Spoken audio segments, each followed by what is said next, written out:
guys know it is Drunken Chat, son. Yes, I know that I'm late, and I do apologize.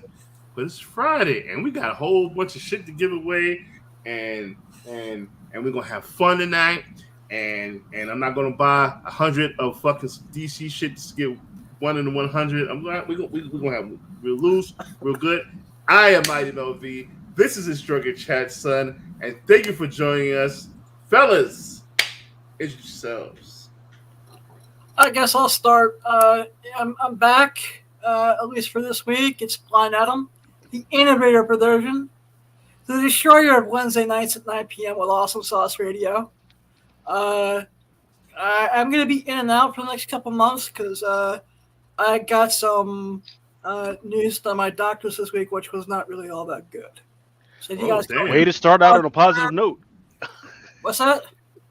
Just get it taken care of, Adam. You know, do what you got to do. Get healthy. Yeah, man. Okay. No, so Well, positive thoughts. All right. Our thoughts and prayers are definitely with you, my man, and we love you. Absolutely, man. We're not as young as we used to be, man. Freaking. Right, you gotta take care of yourselves. We got all types of holes and gaps and everything. Get all that shit checked out. Doing it, man.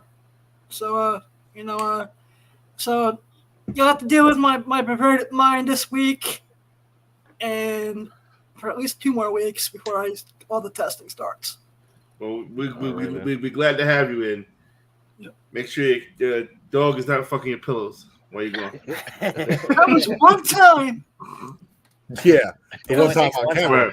One time we see. I thought that made the intro. Yeah. I should have done that. Yo, Yeezy. We got to get a mission. Find that you really try to take our monetization away. Damn. Never ever. Oh man, that's gonna take forever to find. Yeah, I don't remember where. So where we at? Who's next? I guess I'm up. Yeezy Yee, aka Aaron Yee. Hang out in H-Town.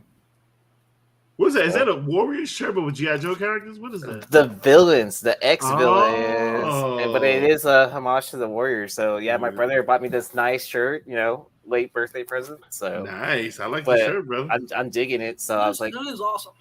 Yeah, I was like, I need to wear this to a podcast, When the fuck is your birthday? Sharks come out and play. Who's up next? Oh, it's me. Hi, everybody. I am the Ultra Maximus. Yes, sir. Is that good? That's it.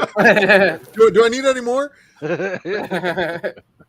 Remo looking Barry Whitish in the hotel room. Is it still echoing? Are you good? We're good, brother. Okay. It's just your boy Big Remo, man. Broadcasting live from next door to Google headquarters. Which would explain the microphone trouble you're having. And my daughter's birthday. She wanted to go swimming in the where I live at. They shut down our pool for COVID for the homeowners association, so they haven't given it back. So whenever she wants to go swim, we gotta go get a hotel. So what? Yeah, man. When they open up brand new hotels, man, we're gonna stay in them so she can go swimming and stuff. It just so happened to be on her.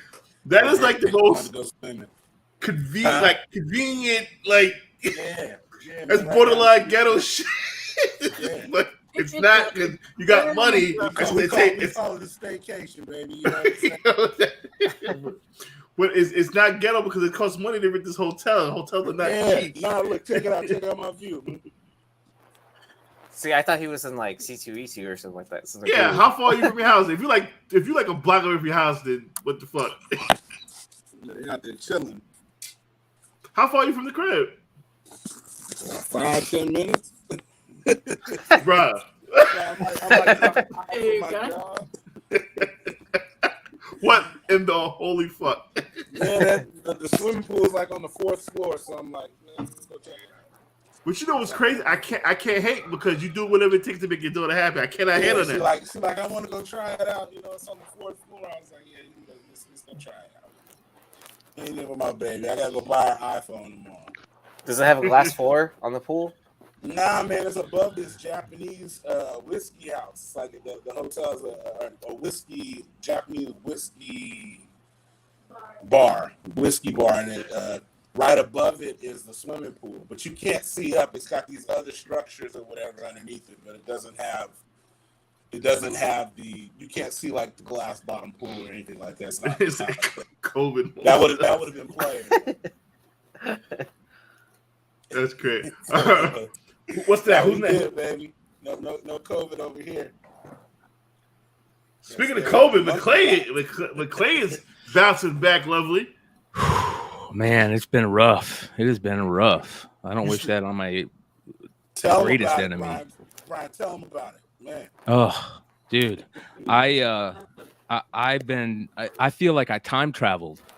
I don't remember like a week ago. I slept nothing the whole time and just woke up feeling shitty. And then on top of it, you know, you can't really use cannabis the normal way. So Bro, I've been getting crazy on this shit.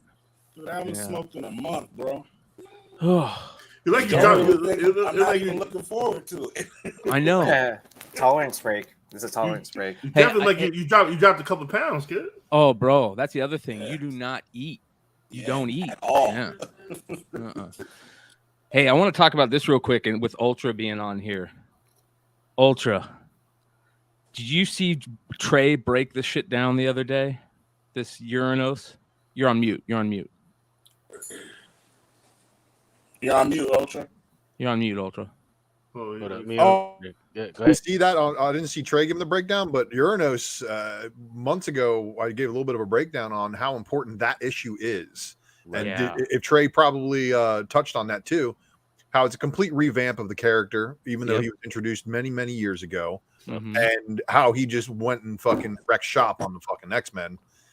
Well, and it's good shit too. It's really, really good. It's bringing me back from the Hickman Powers of X stuff that I hated. You know, I'm jumping back in with this stuff, with the Axe Judgment Day stuff, and this book right here. I mean, you could still find it for super cheap. You know, I know we all know Ultra breaks down X-Men stuff all the time, but there's something about Trey that when he breaks down books, that makes you want to get the book more than ever. So I had to go out and buy 20 of these. Jesus. And it's a B cover, right? So it's not even ratio. Yeah, there is no ratios for that book. There's just the A cover and the B cover. Right. And look, Thanos' grandfather makes Thanos look like a little bitch. Yep. Yeah. Yo, I remember. Is that a second print? This is the variant. It's the B cover variant, which was not ratio. When Trey used to fucking tell stories in UD, I swear to God, it was like we all gathered around a fucking campfire, and the way the dude would tell about a book, it's like, okay, you want to go out and grab these books. You want to go out and grab 20 of these books. He's such a fucking great, number one, great speculator, great fucking storyteller. But he could also just say he likes a book, and then it hits $72 on my comic shop on week of release, and then like 120 on eBay for a little while, and then eventually I'll buy it at 17, which is what I did. But that kind of stuff happens when you have the position of basically where people do hold your opinions in value. Yeah. And you just say, I like something. And the next thing you know, it was fucking off to the races, man. Because at that time, there wasn't really a whole lot of voices telling people what they thought about books. Because, I mean, dude, that's Stephanie Hahn's Guardians of the Galaxy was one of those books, man. He just mentioned it. I like it. You know what the book... It's like 5 days before release, and then next thing you know, that shit next week was fucking expensive. The book that Trey did that for me for was the Thanos 13 Albuquerque variant. Yeah, he mentioned that Albuquerque variant. I went and bought 3 copies the second he said it on Unpressable or on Unpressable, and I immediately went and bought 3 copies, man. It's still paying off. Like, matter of fact, he was the one who broke down that's really supposed to be Deadpool and not motherfucking Punisher. I don't know, because the fucking when he broke down, he said, "Yo, Deadpool only talked in Red Rider with black background, motherfucker." He's 100% on point with that, and that's how I know. And I asked Donnie Cash, said, "Yo, was that supposed to be Deadpool?" Oh no, lying, fucking lying. Was this before or after he was on drugs? I don't know his drug game like that. He didn't buy from me, so right. I heard they didn't buy from me. I don't know nothing. I don't know what he started. Yeah, because I heard he wasn't sober anymore. Is that why really? He had a relapse? That's what I heard. I don't know how true it is. Ooh, yeah, we don't want. Yeah, we don't want to go around spreading shit about it. Yeah, that sucks. I hope not. Yeah, we all got bad habits. Yeah, we don't care. Yeah. I relapse myself. I'm not supposed to be drinking, but fucking relapse. Melly Cates. But yeah, man, I'm gonna have big sale tomorrow on Whatnot. We got major keys. We got these J. Scott Campbell San Diego Comic-Con variants that I'm gonna put up. So make sure you guys come hang out on Whatnot tomorrow. This is the non-Star Wars stuff. And Star Wars will be Sunday. A lot of crazy Star Wars stuff like every Sunday, but Saturday is just going to be the big key day, including some Dynamic Forces X-Men variants that are tough to find. Scotty Young's are tomorrow too? Oh, dude, yeah, I got like 15 Scotty Young books, man. 15 of them. So you're gonna clean the fuck up. Lucas, my man, did you hear what StreamYard added? And are you aware of how to use this new feature? Well, let me check it out because I kind of heard you guys StreamYard.com/giveaway. And it'll take you to your StreamYard page. It'll ask you which show you want to use. And then if you leave the thing blank, it'll all gather all the live chat. Yeah. I never see Lucas type so fucking fast in my life. in a second window. The excitement and anticipation on his face. Yeah, so shout out to Aaron. Yeah, I see the eyebrows. Real quick, you're like, whoa. Yeah, the girls over at Nearing Nirvana showed me this. So we got it. Look. Matchsticks. Okay. What we got? What we got? If you leave it blank, it'll just gather anything that's typed in the chat. Right. So they're gonna have to type in, let's say, muffin wheel, right? Yeah. So if you want them to do that, or you can leave it blank, and then anyone that just participates in chat gets an entry. Yeah. Oh, it's a game over. Which is the old school way, right? It's game over. Yeah, that's the old school way. He was doing it. That's what they did tonight, right? They didn't add a name. They just ran it. Yeah, every time I do it, I just let anybody that types in chat. Yeah. So we gotta. So I can just leave it blank or some shit. Yeah, leave the word blank, and it'll choose anybody.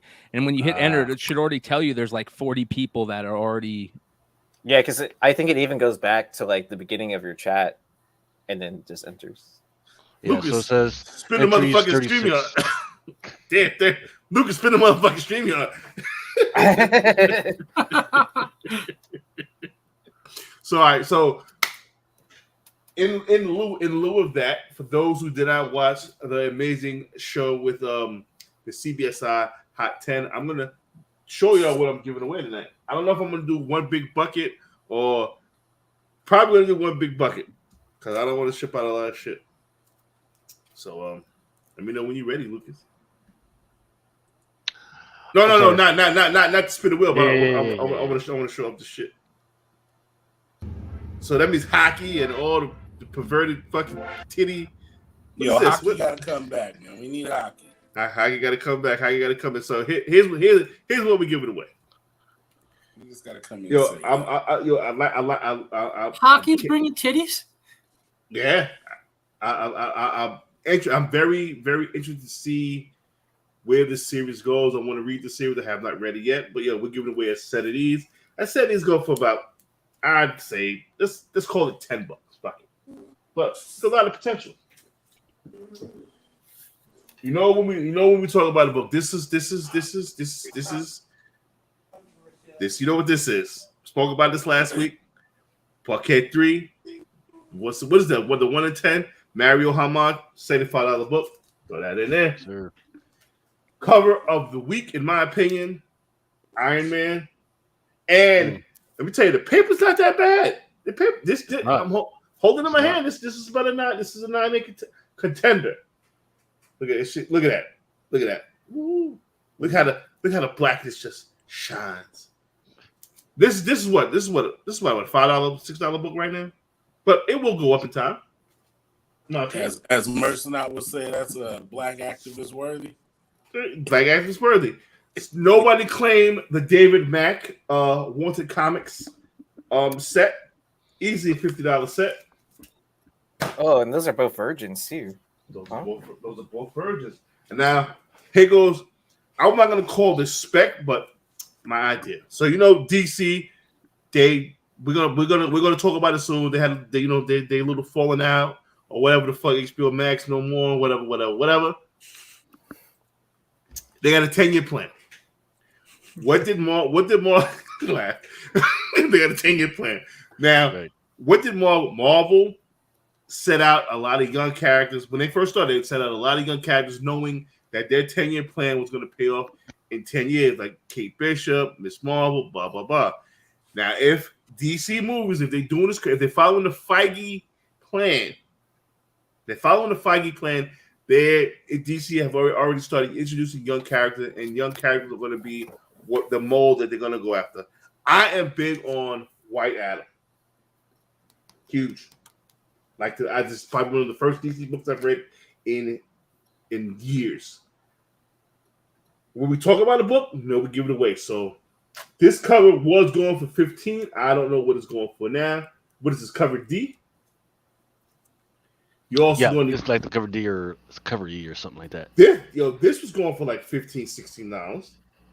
I don't know what it's going at right now. Let's call all of these 5 because we don't know what they're going for. Boom. We'll call them 5. But this one, and I'm crazy for even doing this. We got the foil, ladies and gentlemen. We got the foil. We're giving it away for free, goddammit. Look at the all black cover. Not all black. All black. Oh, whatever. We're giving away the foil. The foil is fucking gorgeous. Boom. For real? You giving away the foil cover? I'm giving away foil. So this whole package, I'm gonna call it $250 worth of shit. One big bucket. One big goddamn bucket. What Michael Jordan say? One big bucket. And this is to welcome the new age of the muffin wheel. This might be the cake wheel, or whatever's higher than a muffin. We'll talk about that later on. And this is me. Just give it back to the fans. Thank you guys for joining us, and we got big news coming soon. Big news coming soon. Yeah, man. Huge. Stepping up. We're stepping up.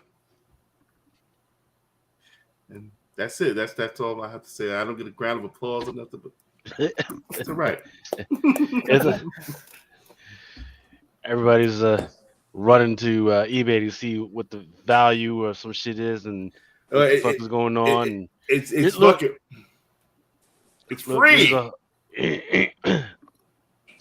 Look, there's a lot of shit that happened this week. A lot of shit. Right. I told everybody that the recession is coming, and what did the economists say? We don't know. Well, no, there's jobs coming, but the payrolls are rising, and we don't know shit. Right. So I think the most interesting thing that happened this week, has actually happened within the last 24 hours, is Valiant. Were you able to invite the next one? I hit him up. He's probably a C2E2. Probably comes somewhere. Right. But he not had nothing to do with Valiant anymore, does he? Nope. No. But people were speculating that this would be a big, great time for him to jump back in and possibly buy some of those guys out, or with everything that's going on with Bad Hero, we can bring some of those guys over to Bad Hero. Like I don't know what the fuck was going on with Valiant, but I don't even know what the last book that Valiant put out. Right? It's good. It's a good question. Wasn't there a ninja who died not too long ago? I don't know. I don't even know. What I do know is that it's even more interesting because with it since 2019 everybody was like, well, there was supposed to be a Harbinger movie come in. There was supposed to be something with what's that girl's name, Faith, right? There was supposed to be a project coming out about Faith and all that. Yeah. We didn't get. I didn't get my dream. Rebel Wilson, she got skinny and shit, man. She would have been too old anyways, man. Yeah, that's what they were saying. Like, Twitch is saying you look like the guy from Shark Tank. Who? Lucas. Who said you kind of right?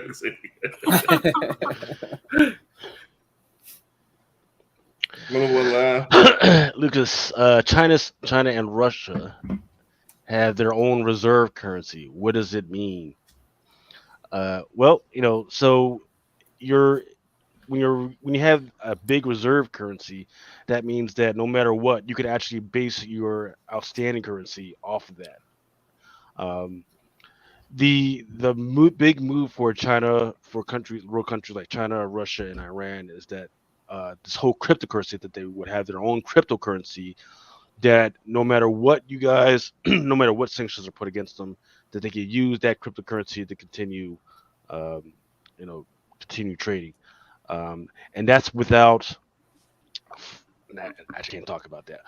That's without putting out big billions of gold and shipping it to there and everything, because you can track planes and everything. So the gold that was painted tungsten. Well, let's just keep it. Let's just keep it at that level. But yeah, big. I mean, planes and boats of freaking gold. You can do that, or just trading in goods. But it takes too long for it to get there. In the meantime, any countries that you're trying to support, once you start sanctioning people, the first people they start getting pissed off is the military guys. So that's really, whenever you talk about currency for any type of rogue nation, that's who you got to keep an eye on, because those are the first people that usually get jacked over and they get pissed off. And guess what they got? They got their hands on the freaking guns. They got their hands on the freaking big weapons. And guess what? You got maybe 2 weeks of not paying me before I freaking do something with that. So that's the thing that you always want to pay attention to. What's the Cutoff kill for trying to have an African currency? Again, we're a comic book. What does that even mean? He's on the right path. Yeah, he's on the right path. But that's we're keeping our stocks and comics. We don't want to Libya already had a currency, and they were already enjoying with other African countries. So I don't. Yeah, that was the problem. Yeah. No. Yeah. Like if he's talking about Africa trying to have a euro type deal, yeah, the Africans, they were trying to do that, but once again, you got to have something to back that up. If you don't have something that backs it up, like a big gold standard or anything like that, it's doomed to fail. So the Arabic countries were trying to do the same. This would be a nice segue to this market, because I am a moderately happy man today. On what front? AMC. So actually that is a tip that I want everybody to pay attention to, right? If you have an AMC near you, make sure you go ahead and join. There's a free one. It's not the A stubs, it's the other one. It's like the premier member. Go ahead and freaking sign yourself up. And then while you're signing yourself up, there's a questionnaire that will ask you, are you an AMC investor? Go ahead and sign up for that joint, because every once in a while they give you like these free perks to include like a free hot dog, or I think the one that I used last week was like a free slushie. That shit was amazing. You own shares in AMC? Fuck no, not anymore. Oh, so you lie? You just said, "Fuck it, yeah, I am on share." Yeah, exactly. Yeah. Okay. I have one share. I mean, how can they really check that though, too? Well, what they should have did was, because every investor should have like an investor number, right? Just like when you are investing, they send a thing to your email, like, hey, we need your proxy vote, right? They should have the same thing. Yeah, You should have an yeah. investor number. So when they have your investor number, you should be able to go to AMC with that investor number, and then that validates that you're an actual investor. Then you get all your shit. So, just saying, hey, fucking tickets for movies are freaking high, man. You may as well get some shit. I've been holding my AMC shares about a year and a half now. I was waiting for this mother of all squeezes or whatever. But yeah, it is happening, right? So they'll fuck it up, bring it down again. Yeah. So the problem is that you're a Class B investor, right? But what does give me hope is that they did say for the Class A investors they will get a dividend. Yes, the ape dividend. Right. So the Class A investors, those are like the guys that got in at the beginning and their stock is a little bit more expensive. If AMC ever breaks apart, they get their money first. Well, it's tied to. All right, so it's a whole big thing. I wish my man Gringo was here. He'll explain better. There are fake shares going out there, and there are real shares. If you own the real shares, you got in early and own the real shares, they're giving out dividends. If you got in late and you're buying all these fake synthetic shares, you're not getting a dividend. So that's how they're gonna. That's how they're gonna differentiate the real shares from the fake shares, and then that's when the shit just fucking goes fucking berserk. That's what I was told. V0512 says AMC is trash. I just pirate home at home and easy. Well, so once again, look, I think I've got more options for watching movies than anybody else, right? That means I got a drive-in, right? And I've got Alamo, which is like a high-end type deal. Then I've got AMC. The reason why I lean on AMC is because they've got that A stubs, which is like $19.99 a month, and every week you get to see at least 3 movies on that, right? So think about that. I could watch 12 movies a month for 19 bucks. Oh, nice. So I bought quite a bit. Yeah, so I bought myself a membership, and I bought my wife a membership, and then also remember, like as you're buying your memberships, you get reward points for that shit as well, right? And with those reward points, you get to buy your popcorn, your freaking hot dogs, your drinks, and all that other goodies. So. And there's no limit on like, hey, you can't see the digital one, you can't go see the 3D joint, none shit like that. What was that other freaking membership joint that was out there? But they say, oh, you can only watch one a week and Movie Pass. Movie Pass. Right. Yeah, that shit was freaking trash. And there's no limit on. Oh, you can't watch like the really new movies and that. Nah. Is Fandango still in existence? I remember Fandango too. Yeah, I think it is. I don't know. Are they? Because that was how you used to have to buy your tickets in advance, right? Like I would think that they're not having any kind of success nowadays. Right. So Lord of Brooklyn says, hey, Lucas, Uncle Roman wants advice on how to invest. I've been telling y'all, freaking stay put, stay liquid, right? Because within the next 3 to 4 months, the reality of the non-recession should be hitting. Prices should be a little bit freaking cheaper. Just how there was like a real ambiguity on like how good or how bad is the economy right now. Once again, I look back at 2017, the same shit was happening. So look for something crazy to happen in either October or November, even as late as December. Right, and because it was the same stuff. Once they keep raising these rates on us, right? We got to freaking pull our belts in some type of way. Burying his money. Mama comments. There's Remo in the closet. Oh, we got a special guest tonight to talk about C2E2 tennis sponsor. Whoa! There he is. Can you hear us, Dennis? I can. Wait. Oh, should I go this way? Oh, there we go. Dennis always has the best equipment. Like he can stream from anywhere, and it fucking sounds. Dennis, good. did you cut the ponytail off? I did after Orlando. Got rid of it. God damn it! Ladies I'm sorry I didn't love it. meet you for that one. I know, Ultra. God, we're gonna hook up one of these days. We will. We will. But hold on, Dennis, before we get to C2E2, Lucas was explaining how we can make some money in this crazy market of ours. Lucas, continue with your segment, my brother. Well, it's not really segment. What I do like is there's some really smart questions by everybody in the chat. So shout out to everybody that's out here with us at 1:30 morning. I think somebody was asking about DC Ultra. This is from Sam's Groups. He said, "Hey, what DC spec is safe, man? Is there anything not on the chopping block?" And that was definitely one of the news things I was going to bring up today. Look, Batgirl.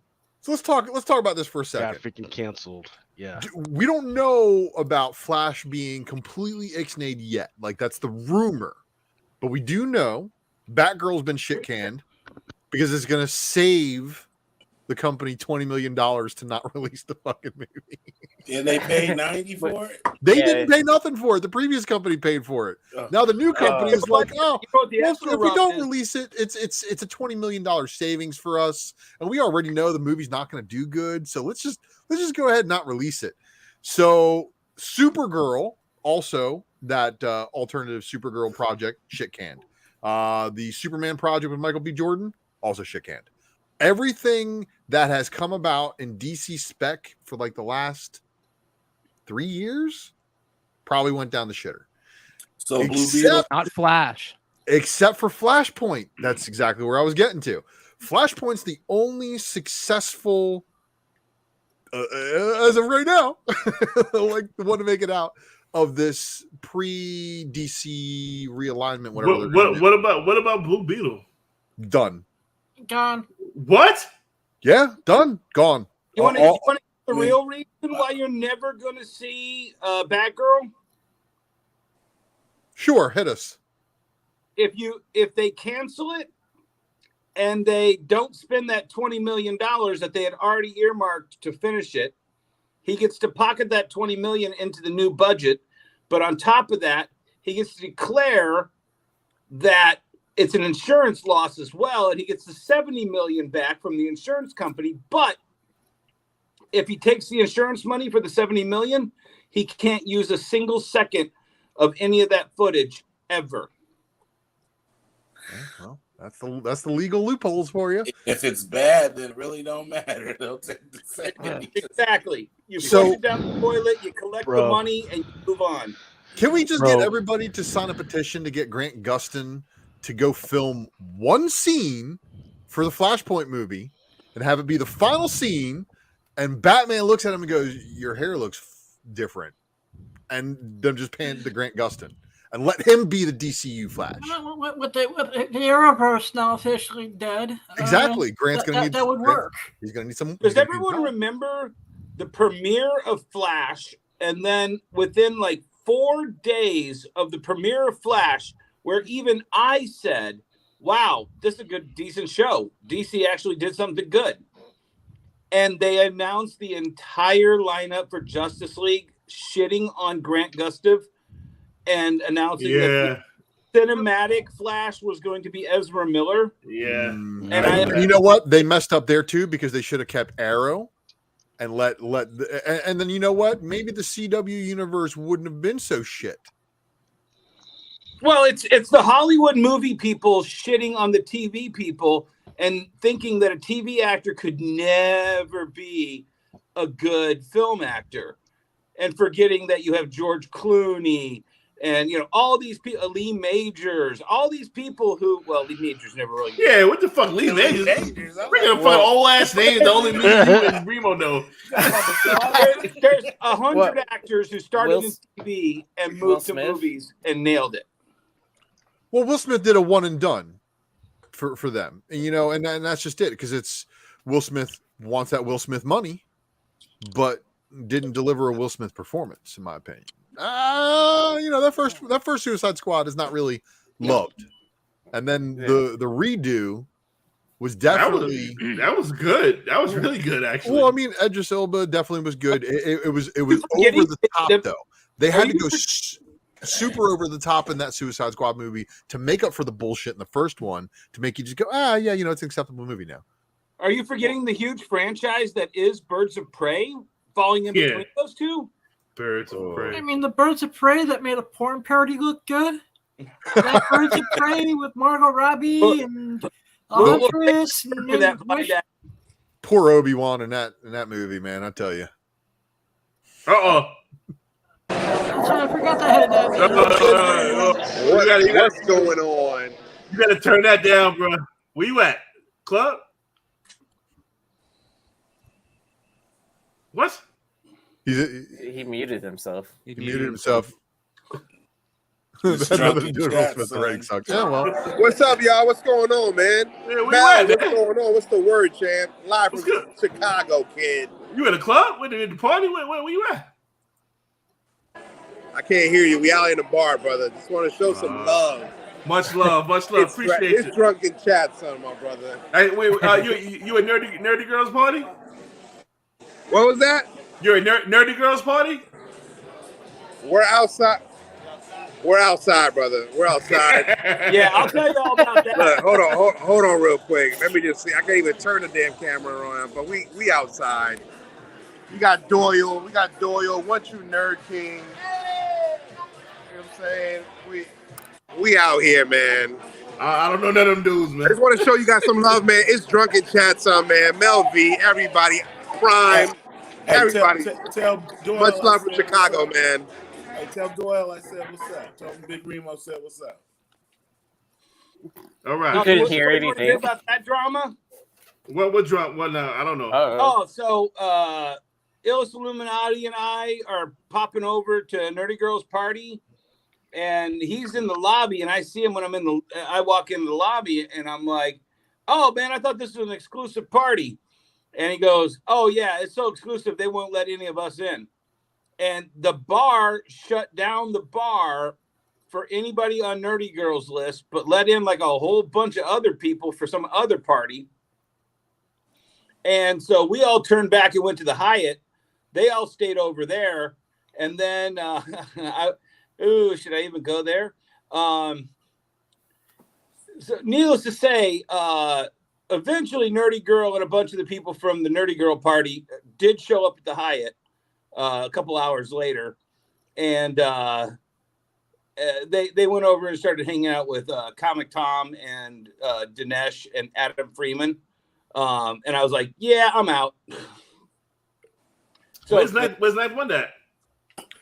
He kept saying he was coming over, but I never saw him, and I was like, "I'm getting tired, and I want to come up and chat with you guys." He messaged at about 12:30. It was like, "Where's Mel at?" And I said, "Well, they're over on number 5." He's like, "Well, guess I'm gonna go sober up and get something to eat." So that's where he's at. Hey, shout out to Shy Common Girl. Yes. What's up, Haley? Lucas, you have put a slide up just now. What's going on with Warner Brothers? Let's see. Well, like I said, my God. Damn.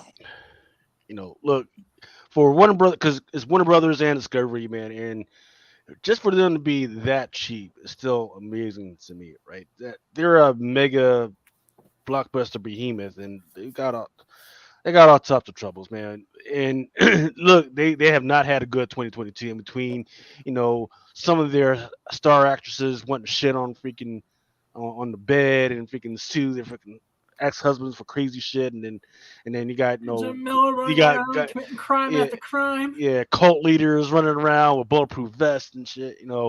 It's all types of crazy stuff, right? But for this whole Batgirl thing to go down as publicly as it did, because it wasn't like, hey, okay, we're not going to show this in theaters. It was like, oh, we got a whole streaming service and we can't show that shit either. And oh, by the way, we're not even going to try and sell it to Netflix or none of these other joints. That's a whole crazy other level, like Ultra was saying. But that's what my friend was telling me. It was like the only reason you wouldn't put it on HBO Max or Netflix or any of that is because you want the full write-off from the insurance company, and you just bury the movie. The thing is, if you've seen some of the footage that's come out so far, it is so shit. Yeah, And we're not talking about like side, because usually the shit stuff is like the sideshow stuff, right? Like, hey, the side character and the footage from that side character is absolute shit. No, like her scenes, the actress that's playing Batgirl, her scenes are so shit. so like, it has to be bad. Like really, it is. It has to be Oh bad. yeah, it's bad. Just there's footage of her running.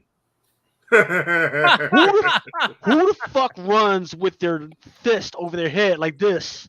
Like she's doing this shit. Like how the fuck do you run like this? Is it a musical? No, it it's is not a not. musical. I can't We're wait. gonna get to that Like, eventually, aren't we, fucking Lucas?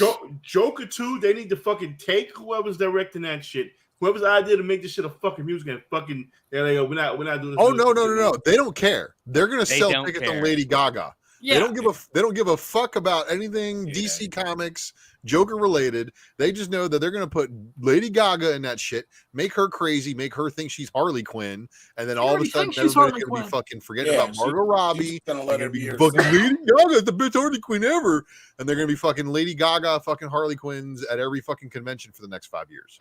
The problem they is need to that say Lady Like Lucas Gaga. said, it has to be so bad that they're willing to write it off and not even show it, not even bootleg it. It's that bad. Like they're not going to show. They just want that money, and then they, like you said, like Dennis said, they'll just reinvest and they'll make a whole other movie with Batgirl or a different actress. Like, Right. Yeah. I mean, look, the news came out is that WD is firing a whole bunch of people this week. That's This is not after. This is after. No, yes, it is. It is. This No, is no, no, after, no, This was 2 months ago after they fired like 100,000. I'm talking about what Hartman said. It was a musical for Gaga. No, they always had Gaga in mind, and that's from DPK. They always had Gaga in mind, and they fucking made the shit a musical long before she was announced she was gonna be fucking Harley Quinn. So you guys know what the other cool part of news that goes along with this is? For everybody with an HBO Max membership, they just got a Discovery Plus membership. Yes. Yeah, I heard they get with Discovery Plus too. I don't have one. No. They're going to come. They're going to in 2023, like either mid or late 2023. HBO Max and Discovery are going to combine. My mom retired from AT&T, and out of nowhere, she got shares of stock in Warner Brothers, and That's awesome. now all. Oh, sorry. Go ahead. No, go ahead, man. I was saying that's awesome. Oh yeah, and all of a sudden she's like, "Why do I have this in my mail?" I'm like, "Well, Mom, they just bought the company, so they probably did a stock trade, and so your AT&T stock got free Warner Brothers stock, Right. So now you get the bonus, and now she's going to get Discovery stock because they just moved that Warner Brothers over to Discovery." I guarantee you we see Batman with shark repellent one more time. Upgrade. Oh! I'm not saying that this Nah, Batgirl during never Shark sees the Week. light of day. This is going to be During like, Shark Week, yes. Yeah, he's gonna be doing this Shark Week. Batgirl movie is going to be like the Fantastic Four from I was gonna say, 1993. if this was 20 years ago, this would be at every comic book convention on a VHS tape. Damn right. Yeah. Adrian Palicki's Wonder Woman. Yeah. I like to think that Palicki Wonder Woman for paying one of my bills. That's how well it sold at one point. Huh. Neat. Look. All right, for all you thirsty motherfuckers that sent her the link, she's coming. Hopefully, let's do it. All right. I don't. First of all, I mean, nobody wants to call a spade, but I guess that's what I'm here for because I'm inebriated and probably get this kicked off the air. But What's going on now? I'm saying it's What's fucking new? Batgirl is white. Nobody was black Batgirl. That's what the fucking problem is. Sorry. Well, no. So who the fuck asked for a Batgirl movie anyway? That's the first. No, you're forgetting. Joss Whedon asked for a Batgirl movie. Oh. Okay. And they had it in the pipeline with Whedon. So when Whedon got canceled, they were, we were going to replace Whedon anyway. And they grabbed whoever this director girl was that was going to do this movie, they just grabbed her from obscurity and just plugged her in there to replace Whedon, so they didn't look like they were hiring a misogynist, womanizer. Me too. Listen. So then they basically HBO. Gary, I'm sorry. Nice. I like Batgirl movies are probably better. Yeah, I like Patrick's freaking thing here. Nobody asked for Batgirl unless she's getting paralyzed by the Jokers. That's Testify. Yeah, but check it. You have a great, and I didn't finish watching the documentary yet, but I will. You have a great documentary on HBO Max about Milestone. It's a whole fucking universe that nobody touched on. But you want to fucking keep playing these fucking away games with this bullshit you're trying to put out, and you're losing $90 million. We got. The thing is that where are the Milestone readers at? Let me piggyback the numbers, the sales numbers do not match your vibe. Let me piggyback on that real quick, because right now I got to throw this hammer down, because I am sick of everybody pointing fingers at other creators and saying, you all lack diversity. You don't include me. I don't see inclusion. Motherfuckers need to go read a Milestone book from the 90s and see how inclusive they have fucking been.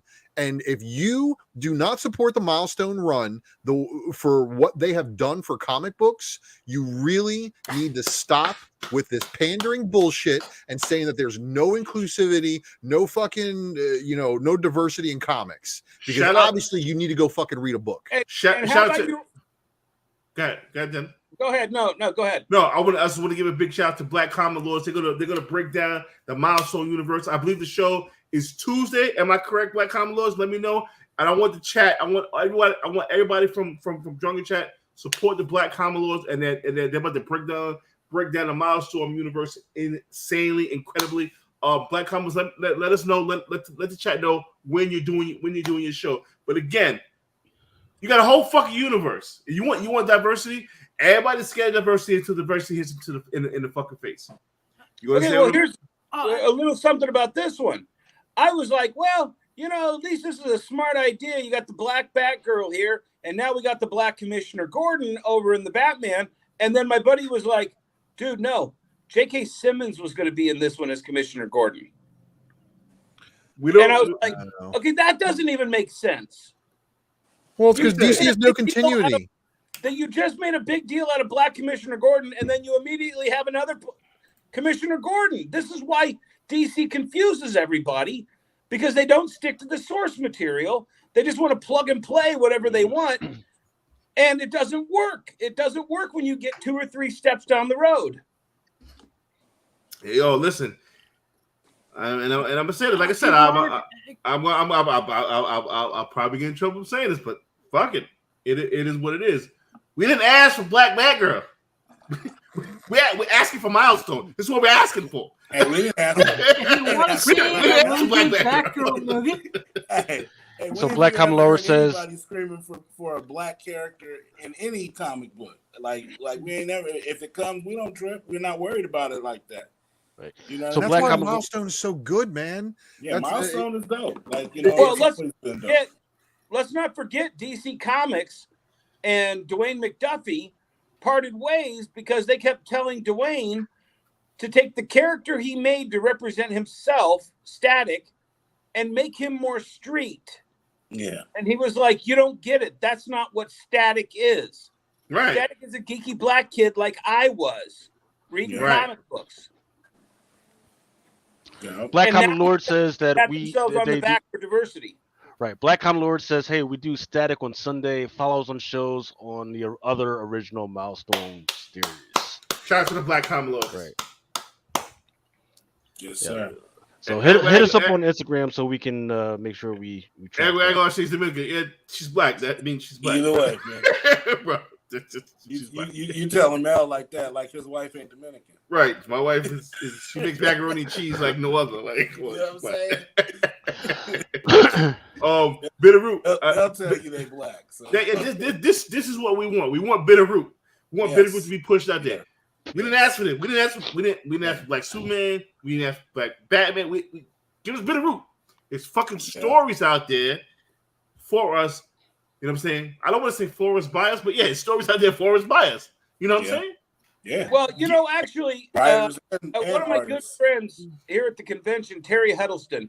If you've ever seen him at the convention, he has the giant tower of prints he does, and does a lot of African American characters that he invented himself. Really good guy. And we were talking. We talk after most of the Marvel movies, and he called me up after Civil War, and he's like, "God damn, Marvel's a fucking genius." And I'm like, "Oh, I know, dude."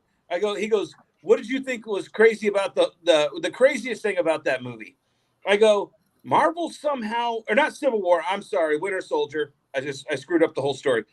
I go, "Somehow Marvel figured out a way to make a movie about blacks and women and put Captain America off to the side, and we got a Nick Fury story, we got a Falcon story, we got a Black Widow story, and Captain America was like off to the side about half that movie, and they didn't have to make Falcon a different race. They took the black characters that they had and made them the co-stars of that movie."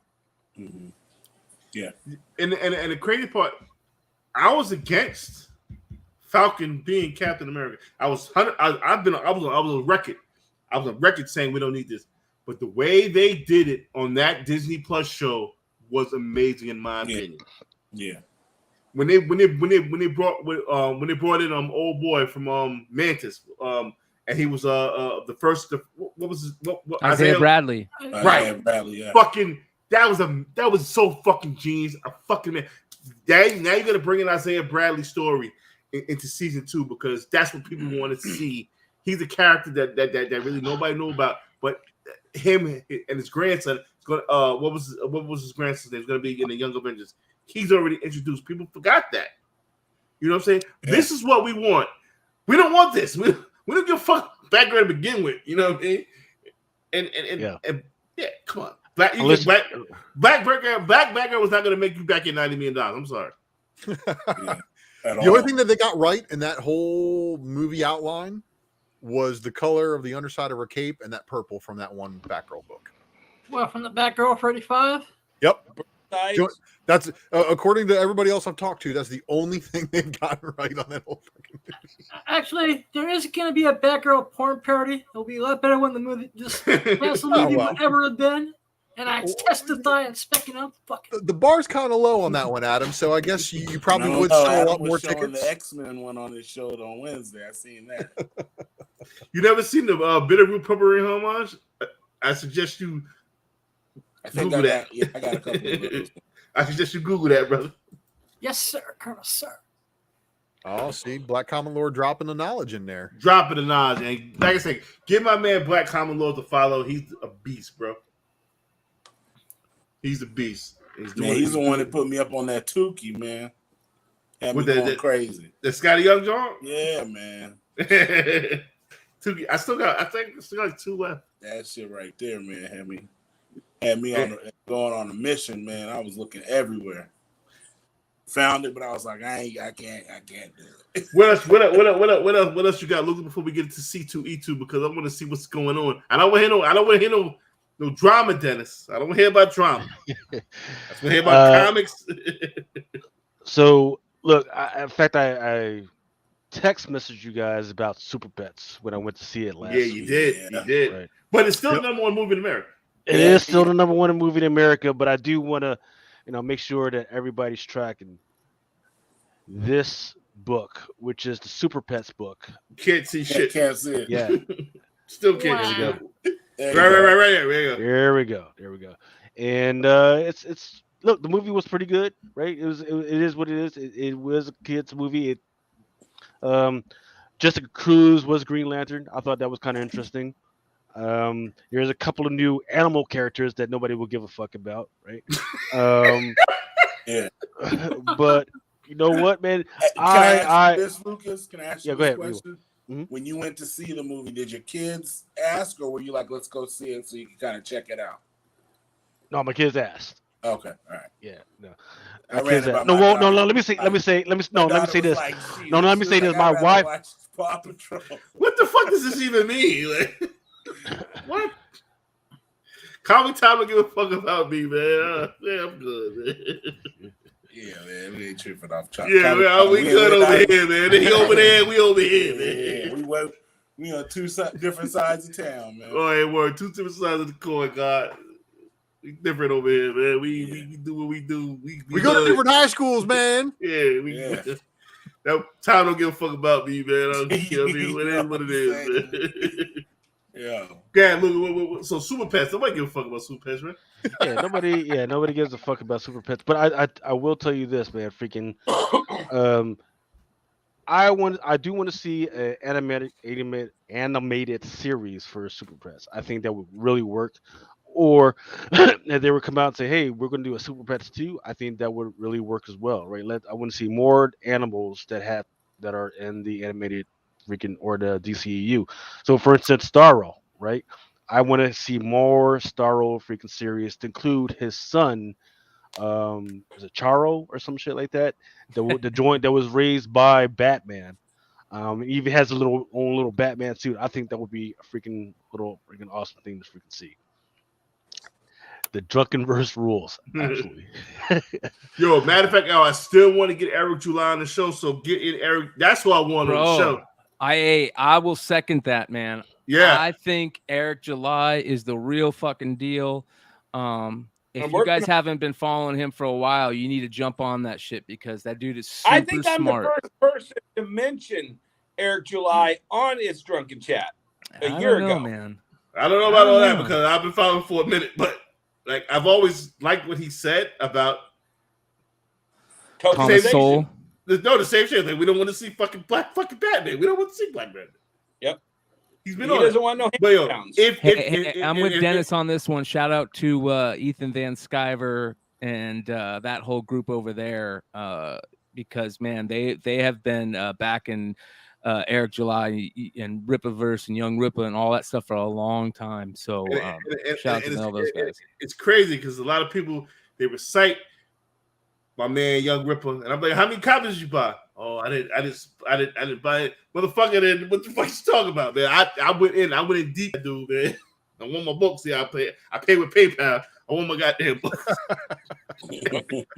But yo, bring if you're a fan of Drunken Chat, you want to see Eric July on Drunken Chat, tell that man come through, man. Amen. Hit him up. Tell that man come through. Nothing but love over here, man. Nothing but love. Nothing but love. So C2E2. Lucas gave me the sign. What's it like out there, Dennis? I'll tell you what. So I was here in December. Well, I'll go back. I'll go back even further. The last show was the last week of February 2020. And then COVID had just hit Seattle. And I remember everybody was like, "Oh, what is this thing? Oh, what is, and I'm like, "Hey man, I've been watching certain Texas YouTubers or online people talking about this deadly virus that was plaguing Wuhan." And meanwhile, everybody was flagging all that information, but everybody was, everyone could feel the change coming, but February 2020 was a huge show. So I've got the perspective of what it was like before COVID, what it was like after COVID, and what it is this year. It was huge in 2020. I mean, it was every bit of San Diego Comic-Con 15, 20 years ago, great celebrities. It was perfect. I mean, all the big names were there too. Then cut to COVID, then cut to December, which usually the show was in February or March, or sometimes a little bit in the early April, depending on, when the schedule for the McCormick Place, which is like the biggest convention center in Chicago. They shoved this show in December of 2021, and it was shockingly decent. It wasn't huge. It was definitely probably, I would say, half of 2020, but that was because it was in December and everybody was trying to, once again, it was like insurance and refunds.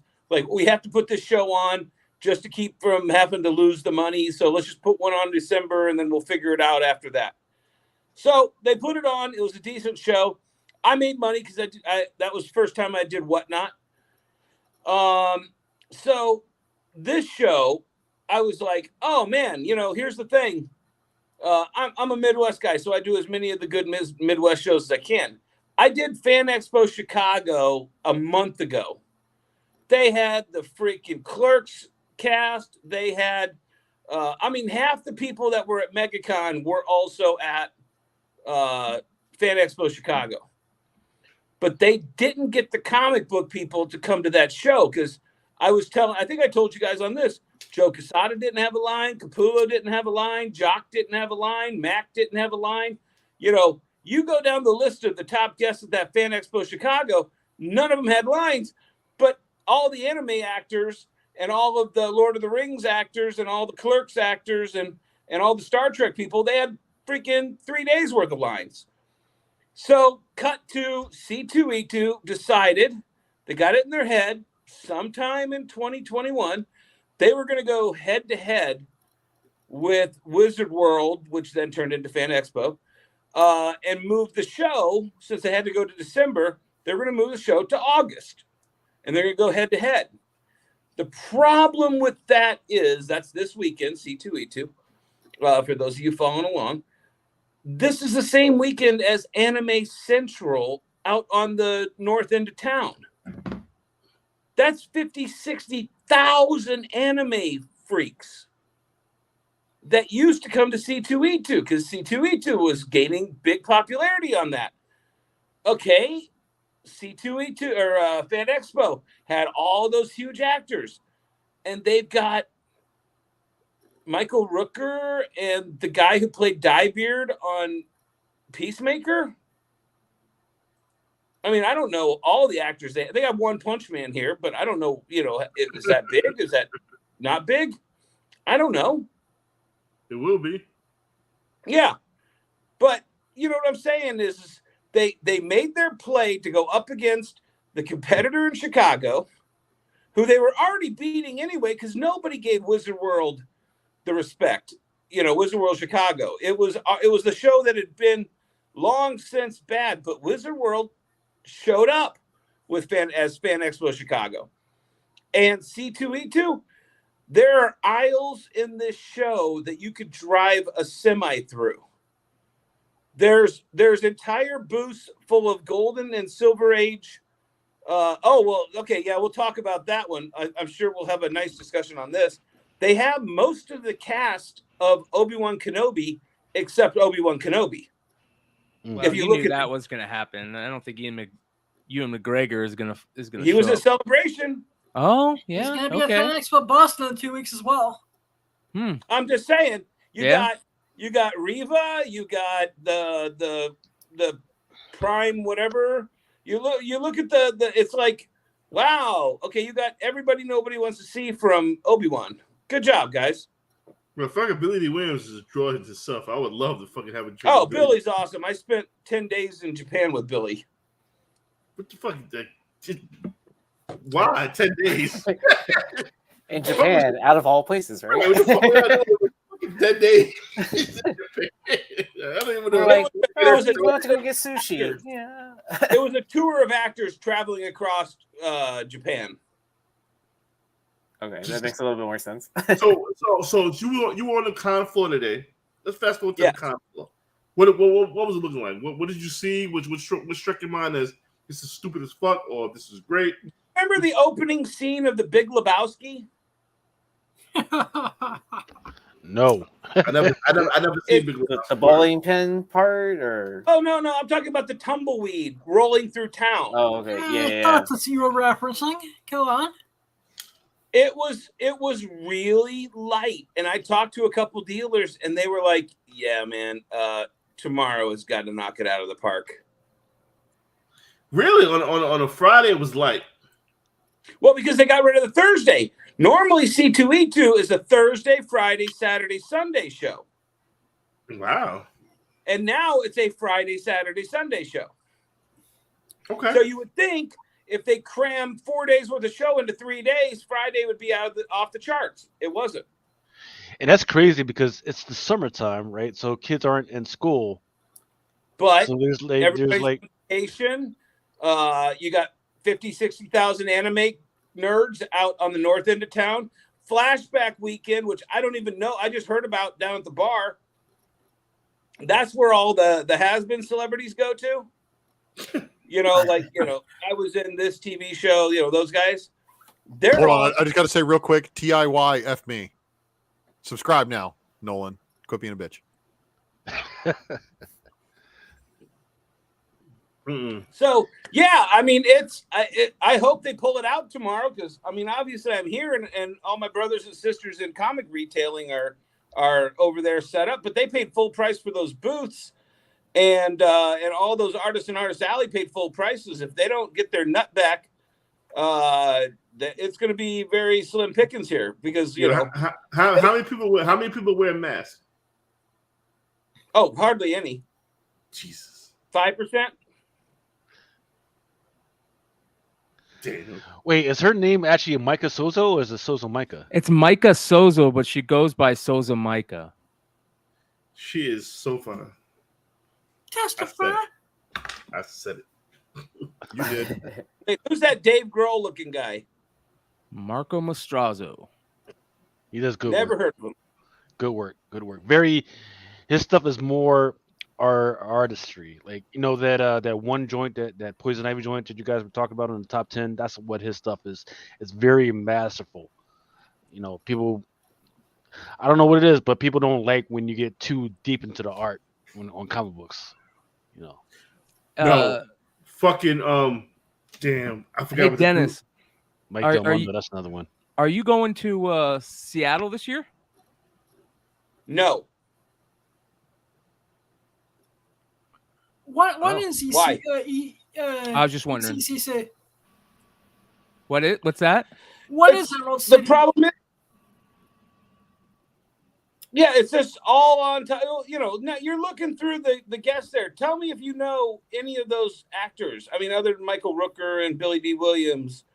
Most people don't know any of those guests. His name was Robert Polson. Yeah. His name was Robert That's Boys Paulson. to Pinky. Rosario But see, Dawson. Robert Paulson has shown up to like 5,000 person cons in Detroit. I'm sorry, his name is Rob Polson, but I don't think he's the same one from Fight Club. There's Rosario Dawson. She fine. Yeah, they just added her in the last week, I think, actually. Wait, she's there at C2E2, Dennis? Yeah. So maybe that's what the SWA signing was for. Oh, look, there's Donnie Cates' BFF. Ryan Stegman. Yep. Well, and Megan Cates is going to be there too. Mm-hmm. Scott Steiner. Oh boy, he gonna flip tables over. Scotty Young is going to be there. Yeah, Scotty Young is dope. Cool. Well, those dice to try to get that sketch, right? Yeah. Undertaker. Oh, yeah. Yo, fucking Undertaker's gonna be there. That's about how big of a star do you want? Trish Stratus. Woo. And That's Lita. That's a name I've heard since Telly Savalas. And Abe Oh, but Vigoda. look. Yeah, so you were talking about McGregor's not going to, but the little girl from Obi-Wan is going to be there. Yeah. Oh, Dennis, little Leia. Here's the thing. just triple one time. Just triple. And she's ready to just triple right quick. Tripper. I want to chase her around and see if she can outrun me. Oh, now we No. can see everybody who canceled. Yeah, why Oh, do we look, want to see? Diebeard canceled. Who? Diebeard.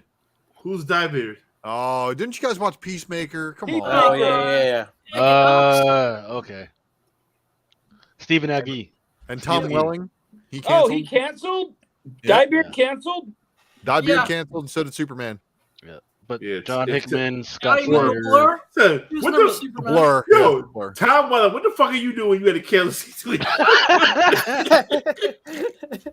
had to go be super somewhere, man. Yeah. Come on. He has to, Wait, he has Tom- to watch Tom Welling- episodes with Lex Luthor and give a fan podcast on their memories of the episode. Yeah, Erica Durant's canceled once Tom was Yeah. out. She's like, "Oh, Tom's not going. I'm out." Yeah, I I want to put can't- Allison Mack for a convention. I can't. Yeah. You go to prison and you get. Tom Weller. I can't make C2. I got a Fortnite tournament. It says he was in a fog. Was he the dad or who the fuck was he? Huh? The fog. Oh, let me guess. Oh, yeah. So for those that don't know what the fog is, I Don't can't. know. Just go watch it. Especially if you love Which horror. one? You The gotta fucking original go or watch the it. new one? The new one. No, not the new one, because the new one was ass. Just absolutely ass. Not even mid. Just, the first fog was like an 88, 84 maybe. there was one. It was all just in one store. Yeah, And that that's shit the was a original. fuck. No, that was the Mist, you fool. Yeah, the Mist from Stephen King, not the Oh, Fog. I missed. That was Oh. fucking amazing. The Mist was the most fucked up ending ever. Yeah, It is. It's brutal. that was great. It And was that's Frank Darabont, who started The Walking Dead. That was great. The fog. Tom Welling was at GalaxyCon in Raleigh last week. I actually thought about going to that shit. Like, You know, there's so many of these guys that are catching the vid that it wouldn't surprise me. But Tom Welling had wildfires are nipping at his house in California. Okay, so I apologize, Tom Welling. Not playing Fortnite. Yeah, yet. shit's on fire, Mel. Yeah, my bad. I apologize. look, people are not just catching the vid. People catching the fucking Monkey. monkeypox box now. Yeah, Whoa. strong COVID. No, Dennis, they're suggesting that you refrain from sexual activities and go virtual or masturbate 6 feet apart to avoid monkeypox. What the? But I'm pretty sure the 5-year-olds are not having sex. So because those are the ones that are catching it. oh, I heard it's airborne now. Oh, Well, so it's no. mutated It's into a so bat no. virus. Yeah, so it's not airborne. Airborne means that Look, it is just. this the Joe Rogan show? Because you guys are all giving a lot of medical advice here. This is where I come in. All right. This is where I come in. Oh, Oh yeah. the queen is here. The queen of Hello. is in the building. Round of applause. I don't know so much about Queen, but No, you are the queen of drunken chat, so stop playing. She games. prefers to be a baroness. It's on Right? her. Okay. I like how she turns she turns the I like how she turns the can around so we can't see what she's drinking. no, it's cool. She's No, not- no. Cause she's No, like, it's- bitch. She's like, bitch. If I'm not sponsored, you ain't Yeah, gonna get fuck freaking that, free right? sponsored. What's that? Yeah, they need Estrella, to sponsor me. It's yeah, Estrella Chamoy, Jalisco. Michelada. Bet. Yeah. I'm going out to the store tomorrow. I'm gonna Dude, find that shit. I've so never good. look, cause I've heard of Michelada, right? I've drunk that shit, but Chamoy Michelada, nope, never Dude, drunk. it's so good. Like it doesn't taste like beer at all. Like this was from earlier in when I was doing Near Nirvana. I already finished it. I just forgot to put it away. Okay, Romy. Romy's telling me it's too late to do podcasts. He's like, it's too late to do podcasts, Mom. So tell Romy to come over here and say, spin the StreamYard wheel. Romy, We don't have a wheel anymore, apparently. do Say, that. Romy, spin the StreamYard. Romy, come here. Come here. I need you to say something. Come here. I'm gonna say Come it's here, drunken say- chat. I'm pretty Wait, sure you play it's with drunken time. chat. By the Says way, drunken we've chat. only got 70 Drunken entries so duty. far. So No, please not drunken comment. duty. She said drunken duty. Spin that muffin wheel. You say it's drunken duty. Yes, he said it's drunken duty. He didn't. He said. He didn't say. All right.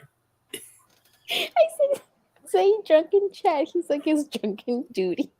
Drunken duty. Yeah, it is. It's duty to get drunk. Yeah, okay. New name. Got it. Seriously, he's something else, dude. That's He's why I'm starting. playing with knives right now. No, you say drunken chat. Be nice. Say drunken chat. Drunken duty. No, get out of here. It's savage. How do you control that kid? He's just a shot caller. Oh my god, dude, he's something else. I swear. I see what he did to that kid out there. And you- It's the funniest thing The ever. kid deserved it. The No, Chamoy it's con like- Michelada is that beer with tomato juice. Well, So guess Michelada is like it's not tomato juice. What is it? clamato. It's Yeah, the- clamato. Right. It's like it has. It's in it Yeah. like oyster Yeah. in a veg, like some veggies. It has like some kind of tomato too, but Right, but the chamoy is like a the chamoy, salsa hot sauce, like but a it's not sweet hot. and spicy kind of, Yeah, like yeah, with the yeah, tangy, yeah, tamarindo, yeah, See, see, Chad, you don't know my little nephew like I know my little nephew. yeah. Roman's Man, wild. that man need that thing, man. No, dude, he's funny, dude. That beer is West Coast. They had that out there. They have it in Mexico, Estrella, man. Yeah, well, see Well, this Can we one, talk about It's probably owned by super Star hot 38 variant? too, which is yeah, everywhere. yeah, Estrellita, yeah, it's from Jalisco, where I'm from, Mm. That I didn't know is- you were from Jalisco. did in you? Guadalajara. Yeah, Oh shit! Freaking hey! Don't fuck with mama. You don't. Yeah, you don't fuck with them Guadalajara girls, man. dude, my mail lady. If you guys are in the, Oh man. oh my god, today I went off on the manager because I'm so tired of the mail lady. Like she does not want Yeah, to. I'm in Mel the is second about that on you. floor. Wait, Yeah, are you saying like mail as in Korea, like the shipping mail shit, lady. or Yeah, or a dude that's also a lady? no, Because you it's a know how lady. It's a 2020. mailman. No, Oh, it's a mailman, but it's the lady. we never get monetized. So This is why we fucking The started. postal Hey, oh, employee. hey, we yeah, are not freaking being racist here. We're just clarifying. no, We're just yeah, clarifying. no. She does not. I mean, That bitch wrote on the thing unsafe stairs. unsafe stairs. She did. She did. I She sent couldn't them a deliver, picture. she No, I couldn't saw the deliver slip. Gucci's package, and she said unsafe stairs. Now, what is? That's why. Do you have rails on your stairs? Yes, and it's a little wobbly. It's not like if you Oh, hang on to it hard, it does. But if you just hang, like it's fine. You don't really need to hang on to them, really. Like it just kind of it doesn't make sense. And the manager said we can't force her to do it. And it's like, well, it's because she's a heavy set lady, and she feels that she's gonna fall because she has fallen before, and we cannot make her Then she because can't do she her can job. sue us. Exactly. But So, bro, she's in oh, California. look, They ain't gonna do shit I about it. have one. This one, she has lost this one. She can't. They can't find it because she marked it as deliver. wow. So and it was from my comic shop. So they said they marked it as deliver. They're like, so we can't do anything. We can't put it as a missing package or anything like that. Oh, So I'm screwed. And it was the 8 Billion Genies, the cover, the frozen. I ordered some frozen in cover C. It was like $5. And so she lost it. And You need the so prison? I'll ship it to you. mhm. Yeah, I did. No, I got some. Thank you. I got some Okay. from Lucas. But comic shop said that they will refund me if I wanted to, but then they will kind of they will flag me like, and I was like, nah, it's fine. It was $20. I'm like, So wait. whatever. So their people fucked up, but you're the one that gets flagged instead of their lazy ass bullshit fucking worker getting Mhm. fucking flagged. Yeah, so they said You're they're from gonna getting replace her. Yeah, no, they're gonna replace her in 3 weeks. So I have to wait 3 weeks. So for 3 weeks, I'm basically not gonna be able to get my packages. I'm gonna have to keep going to the post office. Like this week, I already went twice. Yeah, get a PO box. Go. So I was like, oh, I was so mad. I was like, I know it's not the manager's fault, because there are I mean, there's so much he can do. But I was like kind of going off on him, and I was like, I'm sorry that I'm going off on you. It's just that I'm so frustrated. Like if I see her, I'm gonna fucking go off on her. I'm like, I put my phone number on my mailbox. I'm like, call me if you don't want to come up. I will go down there. Like, and this is the first time that she had said it was because of the stairs, but the other 7 times she never said anything. Because it's like today was like probably my 8th time going to And pick it's not up. like it's a 30-pound freaking package or anything. No. Oh, what I went to pick up today, it was this one from Tomb. Oh, cool. Oh, can you believe she can't trust Shout out the to guy? Tomb. Too, yeah. Yes, I Tomb made me this. So he added Beetlejuice because he knows that I love Beetlejuice. It's baby Mariah. And he said, "Welcome a la tierra. Welcome to Earth." That's my man too. Yep. Yes, Yeah. Tomb made it. Bro, So- Lucas, you never see the Tomb cover that he did for Drunken Chat? Yeah, man. He's so funny. He rose my confidence up a little bit, man, because he made me look good in that motherfucker. Yo, Thank you very much. yo, listen. Yeah. See, yo, listen. I'm telling you, yo, I underestimated. Awesome. The motherfucker got a dope ass following, and people will pay money for his shit. Like, He's word. awesome. Yeah. But yeah, that's what I had to go pick up that, and I won a giveaway from Rob, whatnot. So that's what I had to go pick up at the freaking post office. Bro. But yeah, I'm like so annoyed. I'm like, this bitch is sleazy. Dennis, let me ask you a question, bro. The acetate UF4. You brought it up. You brought it up. This is what I brought you on, man. Listen, 750 print run? Look, give me a copy of it. I'll send my boy down to Kinko's, and I'll make you as many copies as you want. So is it true that this was an unofficial variant that Mayhew? Yes. Wow. Okay, here's the thing, guys. This is what we're gonna start doing. This is what we're gonna start doing now. We're gonna put acetate on a facsimile comic book, and then we're gonna scribble on it and put a rubber stamp on it and sell it for $400, and we'll make 750 of them because that's rare and/or collectible. Sell out in 21 seconds, and then everybody on Whatnot gets $400 a piece for them. See, is that what we're really about? Is that what this industry is all about? Max City, Max City came at the right time. You came at the right time. I mean, do we really want to promote this? Because you know what? If that's what the whole industry wants, Dinesh and his empty fucking CGC cases and the ash can editions, dude, we're in the business of selling comic books. So hold on. So could somebody explain what the fuck is going on? Because I heard somebody, and I think somebody showed it. So could somebody explain what are you guys talking about? So at C2E2, there's an acetate Clayton Crane Ultimate Fallout 4 facsimile edition. Remember the facsimile edition that Dennis did that Virgin variant for? So same facsimile edition, only it's got a Clayton Crane cover, and then it's acetate wrapped on top of that Clayton Crane art. Yep. Wait, hold on. It's not a Clayton Crane cover. Clayton Crane has art on the acetate, right? No, it's a Clayton Crane cover. The acetate recreate art is on. No, the cover has the same. It has a signature on the cover as well. Yeah, it's not just on the acetate part. Oh, is it? I thought it was a Bagley. It's a brand new cover. No, it's a brand new cover with the acetate piece. So basically, like you said, you can go to FedEx Kinko's, print 750 of them.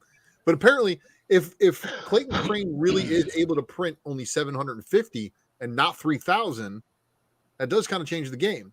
If these guys, like we all know, Jeff Scott Campbell has always had kind of like a relationship with Marvel where he can do whatever the fuck he wants. He says, Marvel, I want 1,000 of this book, I want 1,200 of this one, and 3,000 of this one. Marvel will be like, okay, no matter what it was.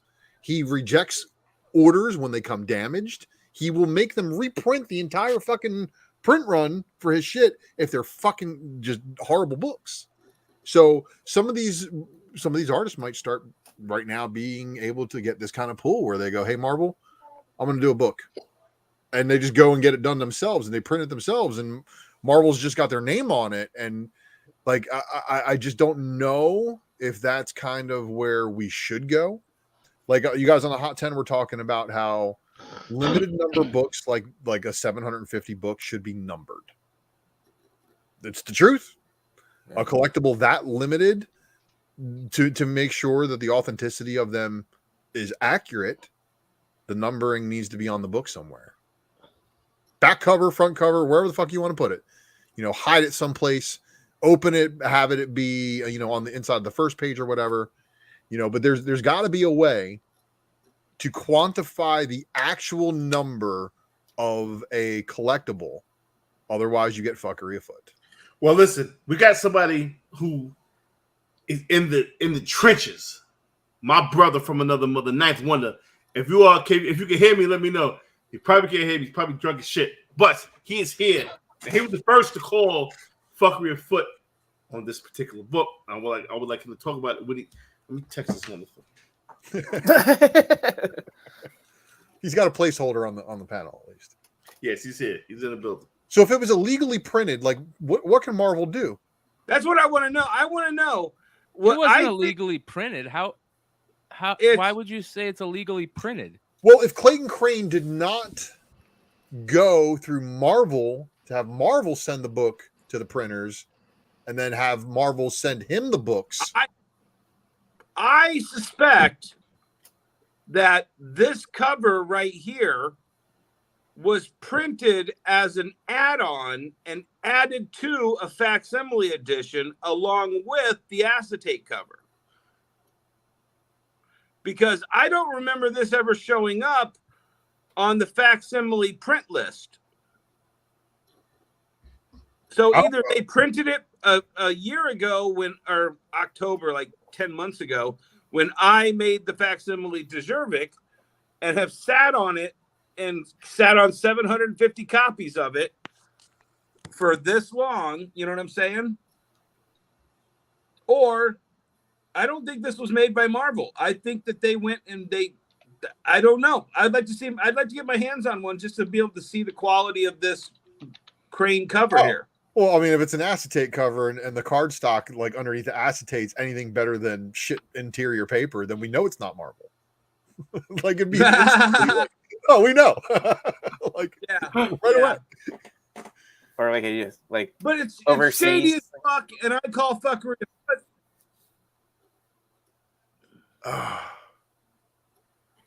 See, and I heard 21 minutes from like 3 different people. Comic Man Andy was just telling me 21 minutes. It's available right now on Beaver. How much? 90 Really? for a set. A set of what? This shit? For a set of the trade dress and the Virgin. But what does it have an acetate? I don't see anything about an acetate. Maybe Correct. Yeah, because that was just released for season. So that other exclusive that you see right there that has the trade dress and the Virgin, Clayton Crane exclusive, they probably took and overprinted that set and then had the acetate wrapped on top of it.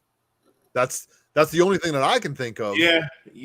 That makes sense. So it would be a legit book that has been married to an acetate cover. So you had to print 3,000. No. So you guys don't get that. Hold on. Let me get this thought out all the way. This is an instant green label from CGC. Exactly. Isn't their new like gray label or whatever where it's conserved? Because Married Pages is under that. No, but married cover to a book that was printed. Otherwise, I don't know about that, man. I think that would get it qualified. Yeah, but the crazy part, there's already blue labels out there. Is there? Yeah. Of the acetate. Holy Well, it's like shit. those metal books. Don't they just glue the metal Covers on. Yeah, So- there's like a 9.9 or What did you something say? like that. What did you say, Yee? Let me gather this all in. So this cover that Lucas is showing right now, this has already came out before. Yep. So that's their Clayton Crane exclusive that they sell through their store. So they have a trade dress and a Virgin of it. You had to print 3,000 of these. I'm on the right path. They're different covers. They have to reprint. They have to print those differently. Okay, They're not the same print. Well, what they would have to do is when they do your store variant order, you have to do a minimum of 3,000, and then you can do a minimum of 1,500 of another variation of that cover. So they did most likely that, or over ordered, and then took whatever leftovers they had and put their curated sets or whatever. You know what though? Carried it. I agree with where you guys are going, but here's the problem with this. Speculating like this can be really dangerous. We just need to hit up whoever the distributors are and say, hey, what's going on with this? Well, I mean, this is what we're doing right now. We're deducing that they took a book that was already made and married an acetate cover to it. But that's very dangerous without them being here, because we could be telling all these people things that are wrong and giving these guys and don't get me wrong, I don't mind giving them a bad name if they're fucking up, but You're right. Absolutely. This is Right, speculation, though. We're speculating on also, how guys- do we arrive here? Did they marry Yeah, the but cover? the question is it also our responsibility to call bullshit on something as ridiculous as an Acetate cover making any bearing? Why? Because it happens all the time. It happens all the time. Calling bullshit is only one side of the coin, Dennis. We got to get the other side of the coin on here. I agree with McClay. I would love to be able to hit him up if there's a way to hit him up. Do we know who the store is? Black Flag. So let's hit up Black Flag on IG. Black Fast 70 points articulated said Black Flag ain't saying nothing. Yeah. But Clayton Crane is with them. Like he's got like a deal with them, right? Like he does variants for that store. Yeah, he does a lot. That's whenever they're signing at the How many? Wait, he had a deal with Unknown too. How many canceled covers have we had in the last? I don't know. Follow year? the building. Why is it canceled? What? Why is it canceled? This isn't canceled, is it? No. But they released that Breakfast Club, Department of Truth, but then it got pulled. It's the same company. Then you had to give away the rest of the copies, and then there was some other variant where it's like, oh, this was too scary. But then guess what? You can buy it under the table from this little tribe over here. Yeah, I hope that's not the case. There's a lot that of would that suck. fuckery afoot right now, and I'm sorry this gets put in that same category until we find out. Because how can a book be canceled and not be allowed, and then all of a sudden, but if you buy $200 at my booth, you can have one for free? Well, how was it canceled? This book was canceled? I must have missed that part. No. But what the thing is what I'm saying is if Marvel didn't put the Acetate on that Ultimate Fallout? How do we know that? Do we know that? Because Marvel doesn't do Acetate. That doesn't mean they can't start. They didn't start with this variant, or Marvel's done Acetate before. They've done that Avengers book. Amount of money. They haven't done an Acetate since Marvel's and Avengers. They did that Avengers, that Future Avengers book. That was a two-parter. You mean the one from 25 years ago? The last Avengers. Yeah, but I'm just saying that means Marvel. I get it. It's a long time ago, which you're right. But they have done Acetate. DC does Acetate a lot. Acetate's it's a new thing. Acetate's been killing it lately. So I just wish we could contact them. Yeah, before we accuse anyone, we would like to have a member of Black Flag on to talk about this. Okay, so what if they refuse to? Well, there's a couple other stores that are doing it too, right? It's not just Black Flag. Like they split it with somebody. I know Trinity was doing it as well. Okay, so we need to, we can contact one of them. If they refuse, I mean, it's their right. It's their right to refuse, but it's also our right to call fuckery if they refuse. Hey, Dennis, are you going to be at C2E2 tomorrow? I'm here all weekend, and why don't you go ask him for us? He will, and I know he will, because Dennis is a psychopath. Yeah, because I fucking called out Dinesh and Adam today. Oh, I'm gonna add him. You gotta. I don't. Hey, Dennis. Hey, Dennis. I don't need you to call him. Well, I do need you to call him out because we invited them on the show to talk about Valiant, and they didn't. No, it's not because he didn't want to. It's a fucking party in the truck, motherfucker. I don't. When I'm drunk, that's when I want to talk the most. God damn it, shit. You can tell me I was doing a White House briefing in 5 minutes if I'm fucking drunk. I'm shit. Yeah, let's fucking do it. Let's go. Yo, so Lucas, I see you. What in the fuck is going on? Hold on. Yeah, I'm getting to it. I sent you some shit, Lucas, and I don't know if Ultra's seen it as well. Mike Mayhew. I'm the one who shared that to you. Yeah, I'm the one who shared that in the chat. So I just sent it a little bit for his once over. I don't really get what's going on with this. So did this guy he didn't get the book? It's just somebody who missed out on the latest Mike Mayhew sale. Okay, and didn't get his book. And then he messaged Mike Mayhew and was like, "Hey, man." And then Mike Mayhew's like, "Dude, I'm not bending over backwards for you." But what? oh, McClay doesn't know about this one. I want to hear about okay. it. Yeah. Let me. I'm going to see the post, McClay. I'm going to see the post. Okay, so there was an interaction that happened between Mike Mayhew and somebody buying one of, or attempting to buy one of his variants. And let's just say it's never a good thing when somebody screen caps a message between you and somebody else where you aren't being nice to them. Especially if you are somebody prominent in the community. And ass or not, I'm sure Mike Mayhew is one of those people who's just tired of being bombarded by people who say your book's sold out. Let me get a copy. And he's like, how? Somebody's mad at his Shopify account and the Shopify website that he uses, and it timed out or something.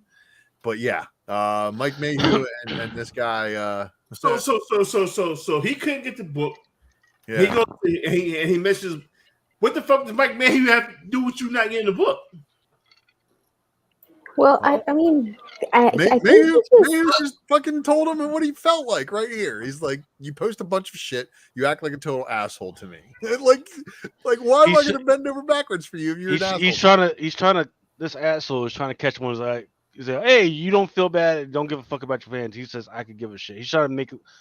He's like, oh man, he's trying to hey everybody, Mike Mayhew doesn't give a fuck about your fans. Look, when you're a fucking dick to begin with, guess what? I'm not with you, brother.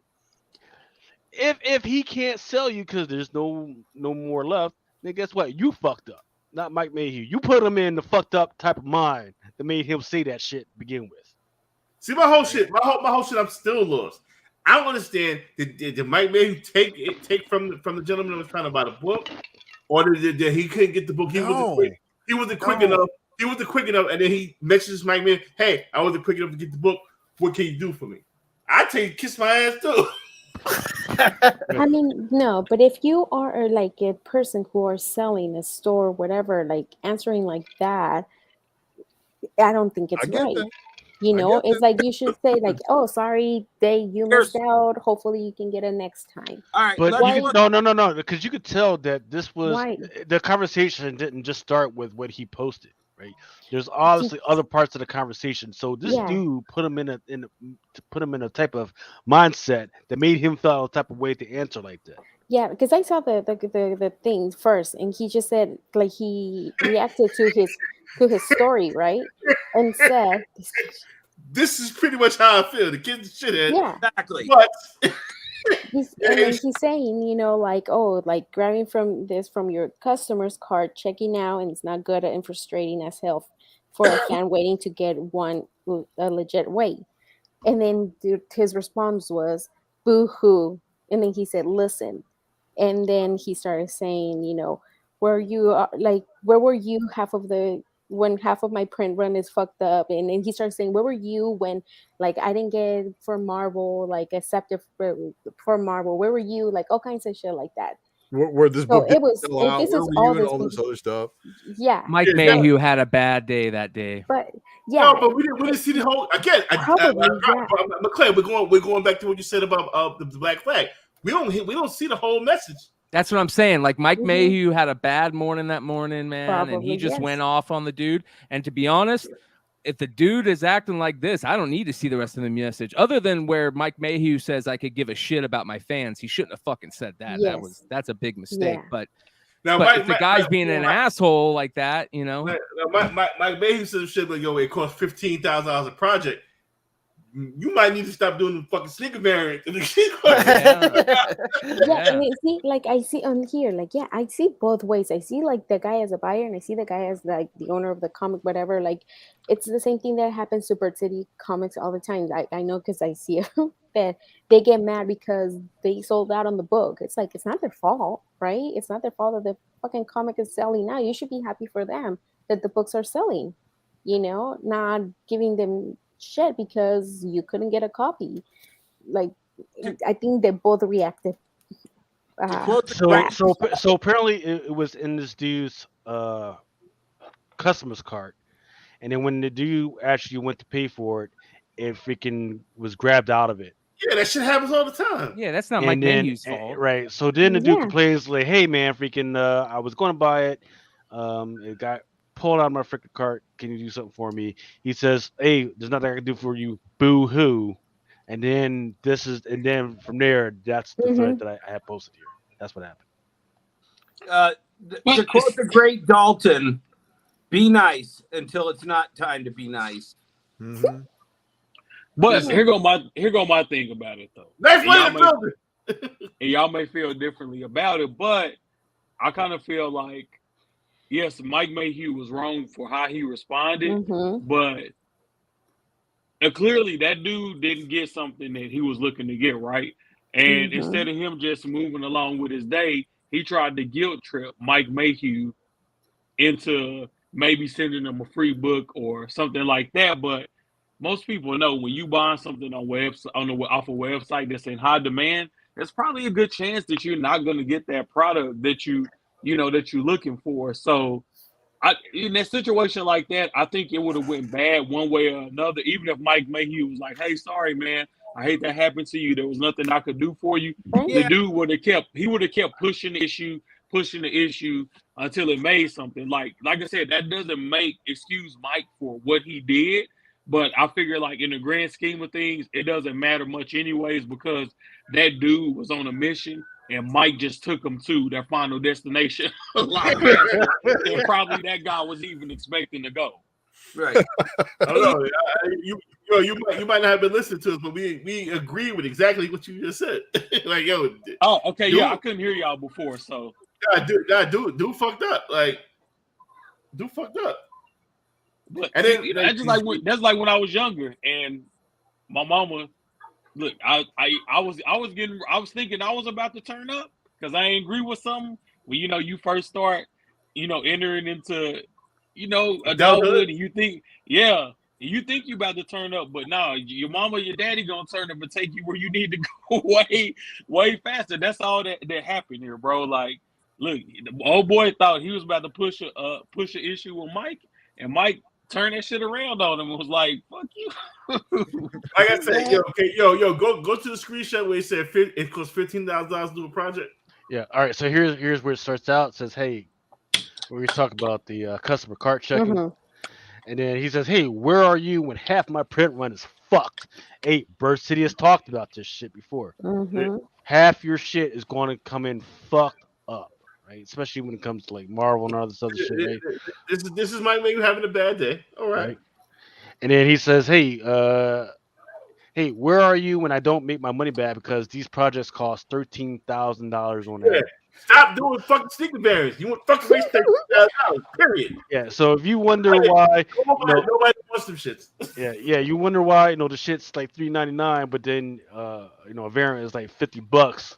And Dennis could go into like the other freaking issues and everything. But Mike tries to slow it down and say, "Hey, it's an automated platform. It's Shopify." But then the dude comes out and say, "Hey, I'm not your agent and don't work for Marvel to help you solve those issues." And then Mike comes back softly, "Hey, it doesn't work perfectly, but it works good enough." But then he was like, "Hey, I was a fan saying Boohoo is real mature," so he took it all the way back to this shit. And then that's where we drop in with this shit. And then hey, the dude's like, "Hey, karma's a bitch, bro. Wait till it hits you for the shit you're saying to me now." And Mike comes back, "Hey, enjoy life. Got a life to hey man, hey, sometimes you gotta throw the hands up, man. Yeah. Like I always do. He says, "Hey, this dude who I've never heard of this dude before says, 'Hey, you're a joke, and I'm blocking you now, loser.' Like motherfucker, who the fuck do you think you are?" But a lot of people going around posting and sending this shit to me and like, "Oh, Mike Mayhew's a dick." Yo, Mike Mayhew, he's allowed to have bad days. Yeah, Mike Mayhew's the artist. This is the dude that's begging. This dude is begging Mike Mayhew. Now he's saying he's going to block him. The fuck, bro? That's some funny, man. But people do that shit. Let's be honest. People do that type of stuff a lot. Like 1 minute they want something from you, next minute they shitting on you. You know what I'm saying? People just do stuff like that, man. Like I'm not surprised by this at all. That would be like me going to the fucking club and trying to talk to some girl, and then she fucking says, "Nope, I can't do nothing for you." And then I'm gonna like, you know what, bitch? I ain't never gonna talk to you anymore. It's the Will Smith joke from Chris Rock from 2016. Will and Jada are boycotting the Oscars. That's like me boycotting Rihanna's panties. You're never gonna get them. It's Hollering the Girl NYC. I seen this shit 1,000 times. Hey ma, yo ma. Oh fuck you, bitch. That's exactly what this yeah, fuck you, bitch. I ain't want to talk to you anyway. That's exactly what he did. And everybody from New York knows the fuck I'm talking about. If anybody try to holler at any female from New York, you know exactly what the fuck I'm talking about. And that's exactly what homie did. Eugene, no. Yo ma. Fuck you, bitch. That's exactly what he did. Exactly. Dennis just all wants I to know say is Rihanna's that panties. I would highly suggest the Kentucky Keys that he take this shit down because you're looking stupid right now. Well, he got the internet riled up. And No. What are you talking about, man? It's getting clicks and clout. That's what it's all about nowadays. Yeah. I give this guy honorary membership in Clown Town. Hey, I don't mean to cut y'all off, but before I could actually hear what y'all were talking about, I saw that y'all had like that Ultimate Fallout 4 that came out. What the fuck is up with Knife, man? He up there doing some Stanley Kubrick freaking special effects shit. Yeah, what is this? Damn. I didn't realize that the fucking camera was facing the window. Hell yeah, man. We got a view shot now. I've never seen a thing without his hat. Turn the light up. Oh, see? Perfect. Night City. See, look at that. Yo, he look like Jason Voorhees without the mask. Like you never seen him without the hat. Like it's crazy. He's showing off that he has a nice view. Hold on. Turn the light off right quick. So you look like the White Adam foil, son. That shit looks dope, dude. Right? So you look like the White Adam foil, God. Guys, say what you gotta say about the Welcome to your new intro clip. Yeah. This is official. Hell yeah, look at that shit, man. That's fire. Yeah. Adam. Like a villain. You're about to drop a rap album right now. Yeah, this is about to be the hardest mixtape of 2022. No, I'm on it. That would be a dope cover. Hey, you can't. No, this is like rest in peace, 9 shit. Get out of here. You don't want that in the intro? It's a t-shirt. Rest in peace t-shirt. It's gotta be. That's gotta be his intro from now on. Yeah, put it on there for sure. Okay. But hey, what was y'all saying about the Ultimate Fallout 4? Because Do you know if they just married an acetate cover to an existing facsimile book? I know you.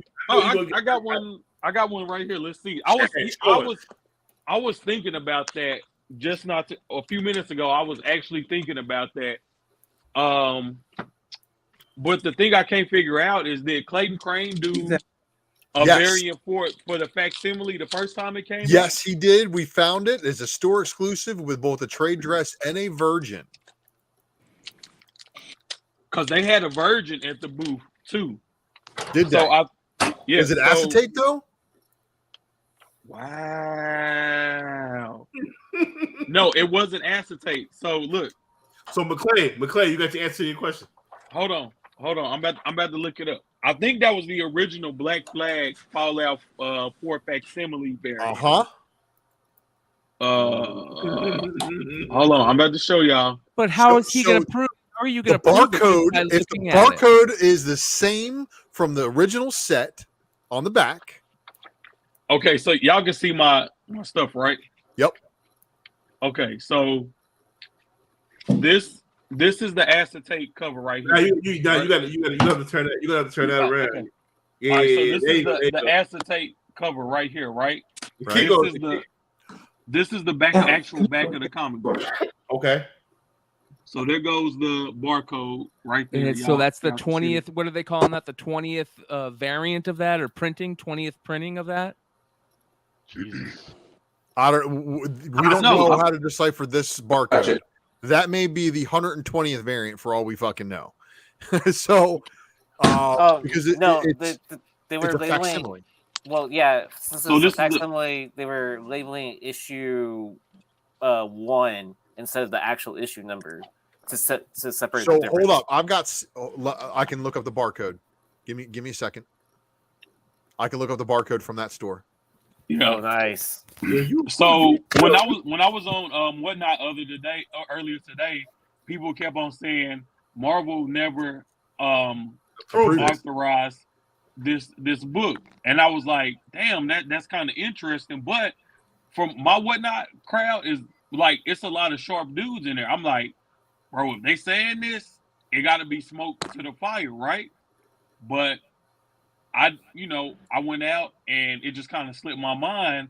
So when I saw y'all was talking about this book, my mind just kind of started thinking back to some stuff that I was thinking earlier, because I never really earlier when I saw it was an acetate, because I thought it was like a new cover, right? When I saw it was an acetate, when I got to the con, I was like, when has Marvel ever allowed somebody to do an acetate cover? All right, so that was the first thing that kind of tripped my mind. So when I was telling them earlier today, and somebody said Marvel didn't authorize this printing, I was honest with people. I was like, hey, that don't sound that sounds pretty legit, because when I thought about the acetate cover, Marvel don't let you do foils, metals, nothing. They don't let you do nothing. You just get the straight up book. So when I just sat down and thought about it, I was like, hold on, something ain't right here, bro. So this is basically a bootleg. Bodega, baby. This is a bootleg. This is because can you get this graded by CGC? There's already blue labels. It's already blue labeled, and So- you got a 10.0. You can, but you can't. You can't. Oh yeah, it was graded copies at the con. So how is that a blue label? So you can. The So CGC stocks and they have no integrity. No. So hold on. Remember? Yeah. So CGC does grade books that are not necessarily released by that company, but what they do is they charge you extra in order to put that in a database. Like when you put your shit in, and if they can't find it in their system, they'll charge you extra for it. They don't even have to have a book to charge you extra to do stuff. Mm-hmm. So I'm looking for the barcode, and unfortunately, when they loaded them in the database, they left the barcodes off of both of those books. Go So look both on Trade eBay, Dress and maybe. The Virgin. Yeah. Go look on eBay. Yeah, Someone, just go. Yeah, I'm all right. I'm pretty sure it's one on eBay, but I'm pretty sure this. So even if this is the UF4 the variant that they came out with earlier this year, and they just married this acetate cover too. Really breaking this shit down. Yeah, Hey, if that's the case, to be honest, that's pretty fucking smart on their part. Mm-hmm. Yeah, it is. But I would business wise, you're not spending a ton of money to do it. You got a bunch of these books sitting around. Yes, and this is what I asked you, Brian. Like, yo, it's you go to Kinko's, print 750 of these, staple them. You're good money. You're good to go. You control the print run. I'll say this. And then what's Marvel going to do? They're going to give you a cease and desist. So confirmed, they marry the acetate covers to it. The original Clayton Crane variant does have the same 00120 barcode. Hold on, y'all. Wow, say that again. Hold on, knife. Hold on. Okay. Wait, can you show the barcode again too? Because I want to check the other numbers. The original Clayton Crane barcode is the same matching barcode on the back of the acetate book that Ninth Wonder showed us. Can you to a CGC graded 9.8 non-acetate version currently on eBay. Send that picture to Ninth. Send the picture to Lucas, please. Hold on. Let me show y'all this. The book is the acetate. It has that's the staple for the acetate right there. And then you still it's double staple. So how can that ever be a 9.8? Because they put new staples in it, right? McClay, hold on. I gotta get McClay, what up? Hey man, So wait, is there 4 staples in that book? Is there 4 staples in that book? Pull up my screen. No, I got you. Thanks, also. H&H. Is that, share screen? It's four staples, as requested by the public, not us. So, not us. It's by the public. The public wanted to know. So how does put 4 more giant holes that Marvel did not put into that book get you any kind of label at CGC unless CGC is just bought and paid for by whoever gives them money? Listen. I got the CGC listing up if you want to show that one. Yeah, I got you. Right there is the front. Let me show you the back. The full barcode's the exact same because it's all the same. Full picture. barcode right there. It's the exact same. I'm going to start buying Acetate tomorrow, and every unsold Wonder World comic is going to get an Acetate variant. Woo! 2023. Hey, I'm not hating that. That's not a bad idea. The only problem is Acetate age. The only problem is if they did it without getting the okay from Marvel, right? I guarantee you they didn't. I don't see, bro. Even if you look at the print quality on this, bro, you can look at it and tell it's not like Marvel quality. You know what I'm saying? Yeah, like, well, what does that mean anymore, man? Because the stuff that they've been putting out has been tissue paper, especially on those Miles Morales books. Marvel quality. Like the graphics on it is just somebody did this in fucking Photoshop in like 5 minutes. Right. Like, I'm gonna make my own Acetate for Dennis's cover. Shit. Just like me and 78 points, we're gonna have our own Acetate editions, one of one. And did we just break the internet? Did we just become the most hated again? No. I just remain being the $10 comic detective that everybody likes to accuse me of being. Somebody needs to explain to me how CGC I'm sorry, $10 comic cop. slabbed this piece of shit with 4 additional holes in it. A big ass fucking dent in it. What does the CGC label say? Yeah, what does the CGC? Yeah, can you bring that up again? Knight? Well, no, that's just a regular CGC of the original variant. No, yeah, I want to know what the label on the Acetate says. But there is a 10.0 on IG. I don't know where you can find it, but this is crazy. They had it at the booth. They had it at the Black Flag booth today. But I heard that Clayton Crane owns Black Flag. I don't know if that's true or not, but I heard that. All right, I believe it. I'm going to call bullshit on that one because Clayton Crane has done my local convention, and he only shows up as himself. He's never shown up with any kind of company representing or anything. Okay. Wasn't he with Black Flag and MegaCon too? No, he could be with Black Flag. I'm just saying he doesn't. I don't think he owns Black Flag.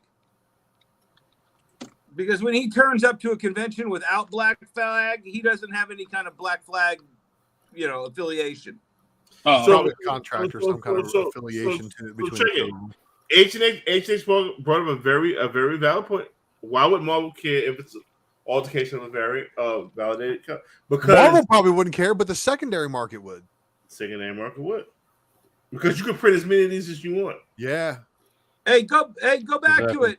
Knife, can you go back to it? Did they use the Marvel logo in that upper right corner on the Acetate? Well, no, it's on the book itself. It's not on the actual Acetate. Is there anything that's IP on the Acetate other than just flag stripes and you know what I'm saying? Because Marvel's not gonna give a shit. But they did. It's definitely not an authorized Marvel variation. Hold on. No, it just has Clayton Crane's autograph on the back, then the flag, and then the black flag, the Black Infinite Black Publishing, In God We Trust, blah blah blah. But nothing related to Marvel on here. Like so Marvel ain't gonna care about that, but the industry should care because these guys, we're getting into a weird tribal situation. Oh, Lucas, I just sent you a shout out to MA3 Comments. He sent me a picture of the slab itself. Lucas, I sent that over to you. We're getting into these little weird tribes where, you know, everybody gets into these little groups and then they come up with these ideas, and then other people got to ape those ideas, and you know, it's really just, it's driving me nuts lately. You know what? That's gonna segue me to something else I wanted to talk about, because don't get me wrong, I got some of these. Nerdy Girl Comics hooked me up because I was in line for shout to Nerdy Girl. Shout to Nerdy Girl Comics first and foremost. Oh, happy birthday! I was in line for Jordan first because I believe in Javon. I love the work he does. Even though some he dropped the Kanye West. He dropped the Kanye West hollow foil today. So I went and got in line for that first because I wanted to make sure that I supported Javon. So the next thing, the other line that people was in the line for this, the Kanye West homage by Javon, and they was in line for the Ultimate Fallout 4. So I went and found, I like finding new artists. I like finding artists that are still on the come up. Yep. Because I feel like if you're going to speculate on books, if you're going to make comic book content, you have to water the soil that you grow your food in. And if you try to only run to what's hot or a book that somebody else is pumped up, I think what you're saying is a leader, not a follower. Bag holders. Yeah, that too. Now, you also got to have the gift of foresight in this game, right? Yep. And you have to be able to spot a Jeff DeCall before he becomes Jeff DeCall. Right. So I always like to hit artist road, meet the up and coming artists. That's how I met Maria Wolf, and a bunch of other artists. So I found this artist named Cameron Johnson that's been working on this book Freezer Burn. So he dropped his own self-published preview at C2E2 this weekend. This is the foil that he did. It's numbered to 50. And here's the thing about it. I know Brian is going to like this. The guy went through and hand numbered every copy of the book. The print quality on the paper is really good. The interiors, all the paper quality on that is good. His interior-based paper is better than the paper that Marvel puts on his covers. I like, so the Windy City Bleed variant, he did a great job on this book. He put a product together that if somebody went to his table at the con and bought this, they would feel like I got my $50 worth, and he autographed it as well. It was $50. Like it was $50. I feel like I got my dollars worth. So I went to a bunch of the whatnot sellers. I was like, hey, this dude, he dropped only 50 of these, and he dropped 100 of the regular cover, right? The non-foil. It's a blue cover. I'll find it over here in a second. I was like, we should all go over there, buy this dude out, and pump his fucking book up this weekend because he deserves it. Nobody wanted to do it. And it's not my job to tell other people how to spend their money, but like I said, you have to water the soil that you grow your food in. Instead, everybody else wanted to take the easy route out and sell this Ultimate Fallout 4, and they didn't want to give the new guy a chance. You mean the book with 4 extra holes in it? The book that is nothing but an acetate staple to a comic book that was previously released. I had somebody today tell me, oh, well, I don't want to stand by Freezer Burn because I don't know nothing about the book. I don't know nothing about the artist. They didn't release it on the book. But then, bitch, that's what C2E2 is for, so you can go and meet these motherfuckers and have them tell you about it. And figure it out. But no disrespect to Clayton Crane or Black Flag, but people was rushing out to buy this book today. I didn't even realize that this is nothing but a cheap acetate with a cheap Photoshop job on it, stapled to a store variant that wouldn't sell otherwise. This is not an original a piece of artwork that was created for C2E2 weekend. It's a Think cash about that. You grab. know, 9th. I want to hear more. I want you to meet more. If you could, please meet more of those artists and freaking pump. Even if you don't, even if they're not your personal test, man. Go ahead, fucking pump them up, man. Up and down 7. You from the old school. Pump. The term pump is not what you might be used to hearing.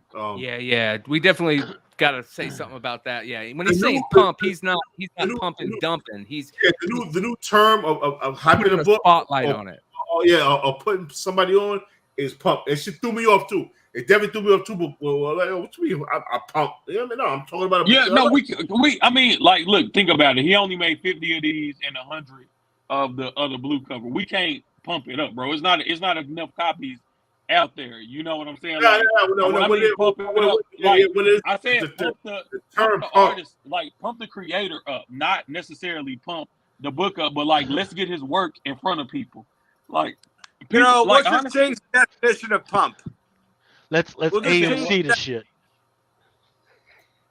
Like let's get behind the guy. Like let's get his eyes on his. Yeah, let's spread the word. Like, even if you think about it from this perspective, this is his first published artwork. So let's say this kid turns out to be the next Tyler Kirkham, the next whoever. That's not a good investment. To have artists first is a big thing now. It's a bunch of variants at this Comic-Con that will never be worth nothing. But the kid on Artist Alley, I'm not gonna call him a kid because he's a grown man, but the guy, the artist on Artist Alley that's out here hustling, taking a chance on himself, trying to build something bigger. Nobody don't want to give him a chance. But any little variant that is an easy layup, that's what everybody wants. And and it also, McClay, your man is there, and I'm gonna sit next to go see your man Smith. Yuko Smith, one of my I'm gonna go see him tomorrow. I'm gonna go see him. He's tomorrow. a real deal, bro. But did you guys see his? He did a sketch of Archangel today. That is actually, I'll bring it up right now. Let me bring that shit up right now. Show you how just amazing this dude is. Uko, yeah, man, that bro, man, he's cold, man. He's cold as ice.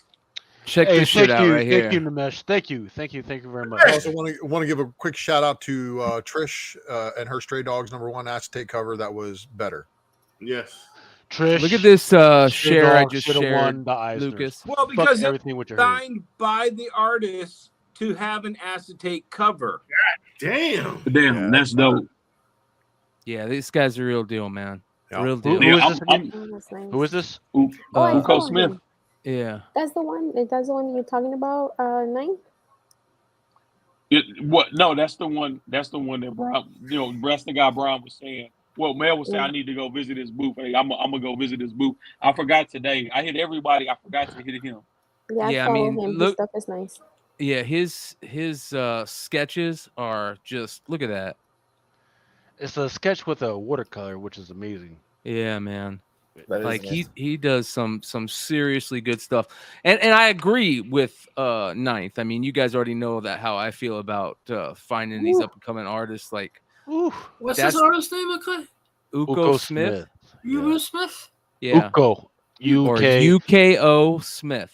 Yeah, it is wild though, because we are seeing a lot more, a lot more newer artists being scalped by the publishers instead of them going the long route and doing a store exclusive and then doing Dynamite books for 2 years and then getting a DC or a Marvel property. Now DC is going after new artists. I've noticed that. That's how Soza Micah came on the radar, man. Like she's already doing work out there, but she hadn't had like a hit, and that Catwoman hit. Look at that, put Prince her shit on the radar. Well, you know what I do love, man. I love the fact that Marvel took a chance on her, right? I mean, look, it wasn't a chance. By the time they got to her, it wasn't a chance. She was already doing pretty good, but they actually gave her a chance to actually write some fucking stories, right? Like that Demon Wars, and I know people don't like that shit, but Nope. they are tapping in to what I've been saying all along. This manga shit, this anime shit, man. We're freaking sleeping on that shit, man. That's why I freaking love Maria Wolf, right? What's the big thing amongst the kids now? Tattoos. Yeah. Like fucking Maria Wolf, her shit is fucking basically all fucking tattoos and it looks amazing. She's doing the sketch for me on a book. Hopefully I can pick it up tomorrow or Sunday. She has C2E2? Yeah, she's a C2E2, and I met her at San Diego, man. She's really, really cool.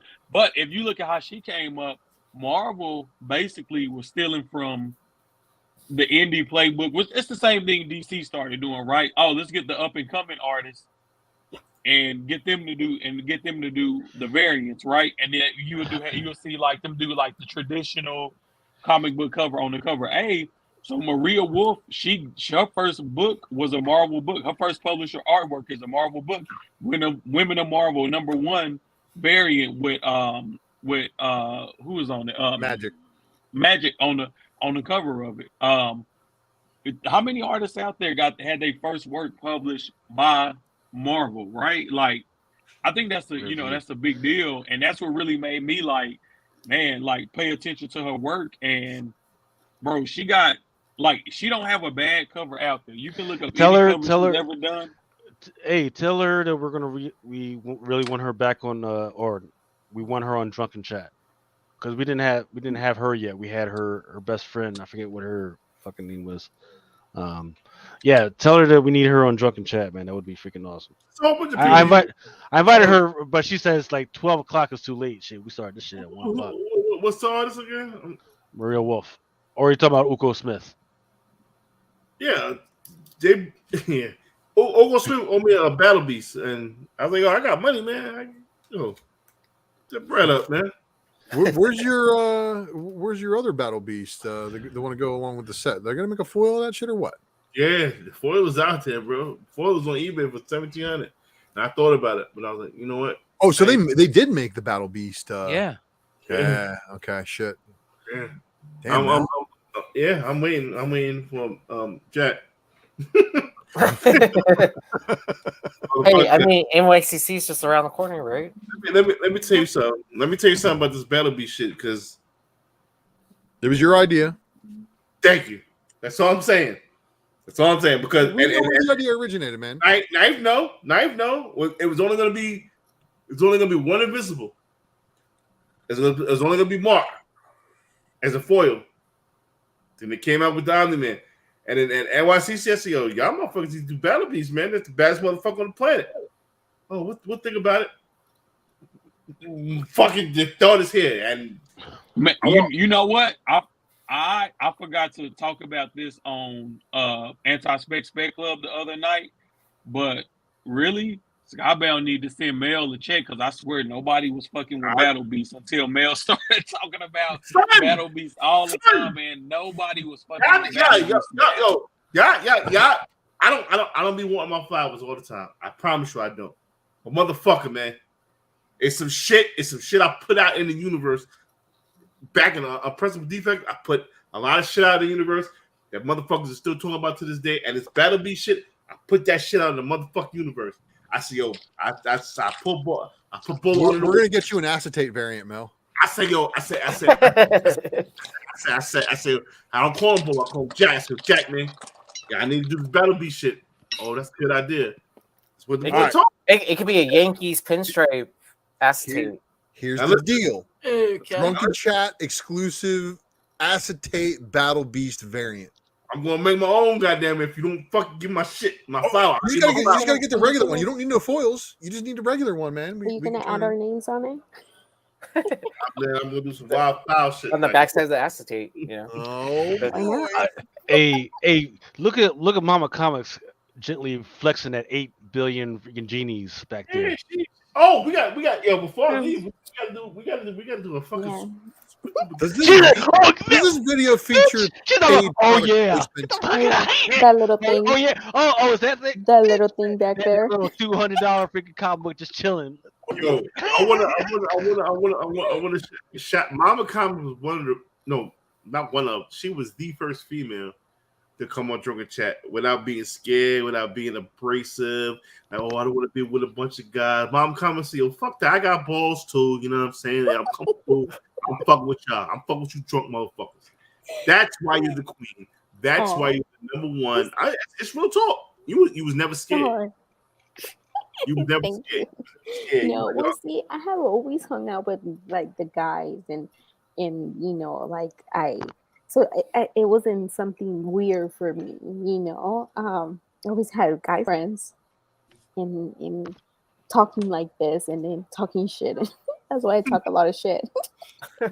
We gotta have Mama Comics come out to Baltimore cons sometime. I'm scared to go out there. Hey, real quick, I need to. You gotta get her own little booth. A meet and greet with Mama Comics. Chad can't rip your flight. Chad can't rip your booth. Chad can't fucking love some Mama Comics. So Mel, also I got to point out something that everybody has been missing because they haven't been paying attention. Steve Rogers becomes Iron Man in this issue. Yes. FYI. Yes. Well, it's Steve Rogers and Rhodes. They put on that cover is so nice. Yeah, but Steve Rogers, Captain America, becomes Iron Man in that issue. Yeah, Yeah, I don't fucking read comics. Anybody read this? I have not read it. I have not read it, but I got it. Holy shit! Hold on, I'm about to fuck y'all up. Y'all. Yeah, yo, nice. Hold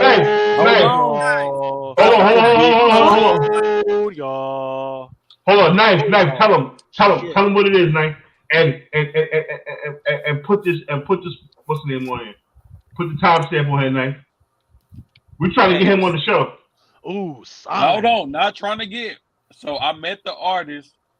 This is why I was just talking about working artist. First signed, Survival Street #1 by the creator James Asmus, and guess what?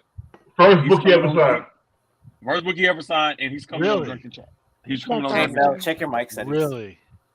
So wow, all I gotta say is that book is a wild ride if you are into conspiracy theories where you think that the OCP Corporation from the RoboCop movie is a very likely probability of happening.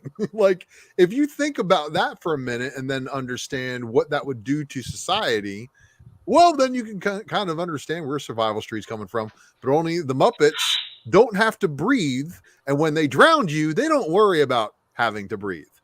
It's right up to Alex. So this is it's got murder, it's got mayhem, it's got global takeovers by evil corporations, it's got everything you can want in a book. And I gotta say, even though it is like kind of a okay. So move. Go ahead. I want happiness. I want happiness to the book. Nah, great fuck book, that. man. Movie scripts are nah. Yeah, good question. Well, this has definitely got the makings of one of those parody films. Like if you were gonna like get out there and try to watch and parody films, you say, sir? It's not okay. So it can be a parody, and then Blind Adam can take it and make it into his own kind of parody. But yeah, it does not have Oscar the Grouch in it, so they could not take any of the names from Sesame Street. But that is Oscar the Grouch, and he looks badass. If you see issue #2, he looks like a character. Like, yo, I want the first appearance. So Nate 138th in with the win. They are still in stock at Midtown. No, they're not. That's not what Nate is saying in the live chat right now. Really? Interesting. Mel, the your cover beers in stock in Midtown? Those bitches. Yeah. Somebody. And then give me 30 seconds and I'll check in, because I think in the back order of Diamond they were still available as well. It's one of the things that people don't read, so they don't know. the cover. Vince Scully said it. I got you.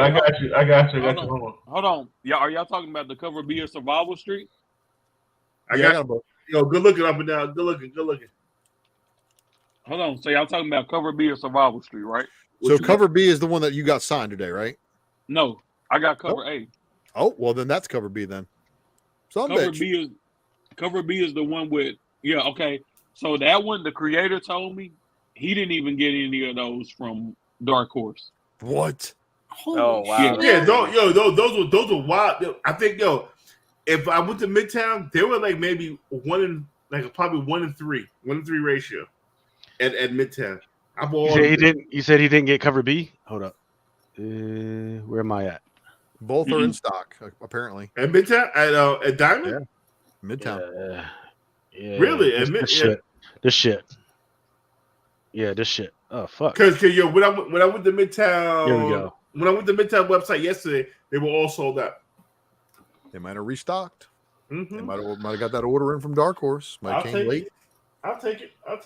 But as far as the story goes, like, look, somebody made a comment. Ultra is super concentrating on something. I was reading that book at the start of this show. I was flipping through some books just to make sure I was caught up on shit because I knew Mel was giving one of these away, and I wanted to know how badass it was, and that's what I was reading. I was totally enthralled in that shit. I was concentrating super hard because I was like, wait, what? Like, they break down the story and they show you like the different years of the corporations taking over, and they explain how corporations end up electing themselves to all the fucking political positions, like almost 90% of the political positions in the country. Well, that's cover B is sold out at Diamond. Well, this is what you fucking with sharks. Which one is the cover, B? It feels like a more gritty look at the. It's the one with Grover. It's the one with It's Grover. a half and half picture. It looks like one is like sunny, happy freaking times, and the other one is apocalypse. Yeah. Dystopia. Yo, my DMs are blowing up crazy because Cover B is gone. Why are you hitting me up? Like, I don't. Cover B is definitely gone on even in Diamond System. Oh, so no store is going to be able to reorder that shit. So somebody did some wild shit just now. So sharks this weekend are going to be going out to every store within their 25-mile radius and looking for copies of this book. And I predict it'll probably be a $20 book on eBay here soon. Right. If you guys need cover A, just let me know. Comics League may have to start doing just due to them shitting over the book doing review. Hey, well, listen. Where's Dennis? Dennis left? Motherfuckers just be leaving. Don't say goodbye. Did he say goodbye? I can't. I'm in the regular chat, so I can't check. Irish goodbyes, man. It's the thing now. Well, he's at C2E2. He's probably partying. He said his LCS didn't even order Survivor Street. So I literally looked at the fucking cover and said, "Nah." Bro, I got an LCS that is starting to order very, very tightly to their FOC list, and they're basically if you order the book on FOC, you're going to pay cover. Well, but if they have extra copies and the book gets hot, you're not getting it for cover. And you know why, right? Because Dark Horse. So some publishers, right? If you have like a really good relationship, like if you were like ordering consistently, then your cost is going to be like 50%. Dark Horse, no matter what you fucking buy, you start off at 40%. Bounce that off of your normal overhead for everything else. You're basically, if you order that shit, you're losing with Dark Horse. That's probably why they're cutting back, and that's what kind of drives me mad when we think about Star Wars is going to Dark Horse. It's like shit, man. No stores are going to be making any money off of fucking Star Wars shit. So that's going to be crazy. You motherfucker. You just have to wait like 10 years to make money off of the Star Wars. Yeah. So after we had Chi-Town or Shy Girl on here, and I called her out for it. Now he changes his fucking name. Awesome. Ooh. This Bitcoin fucker. Bitcoin fuckers. But that Iron Man cover, Mel, I can't believe you're giving one of those away. That's like one of the black covers of the year. Huh? That's racist. No, what? I'm fucking with you. That cover, I'm man. fucking with you. It's a tough 9.8. I think that book's going to be a tough 9.8. So find your copies now. Get them in my lights. This is a contender. It's not, yo, Lucas. This is not shitty Marvel paper, bro. It is This not.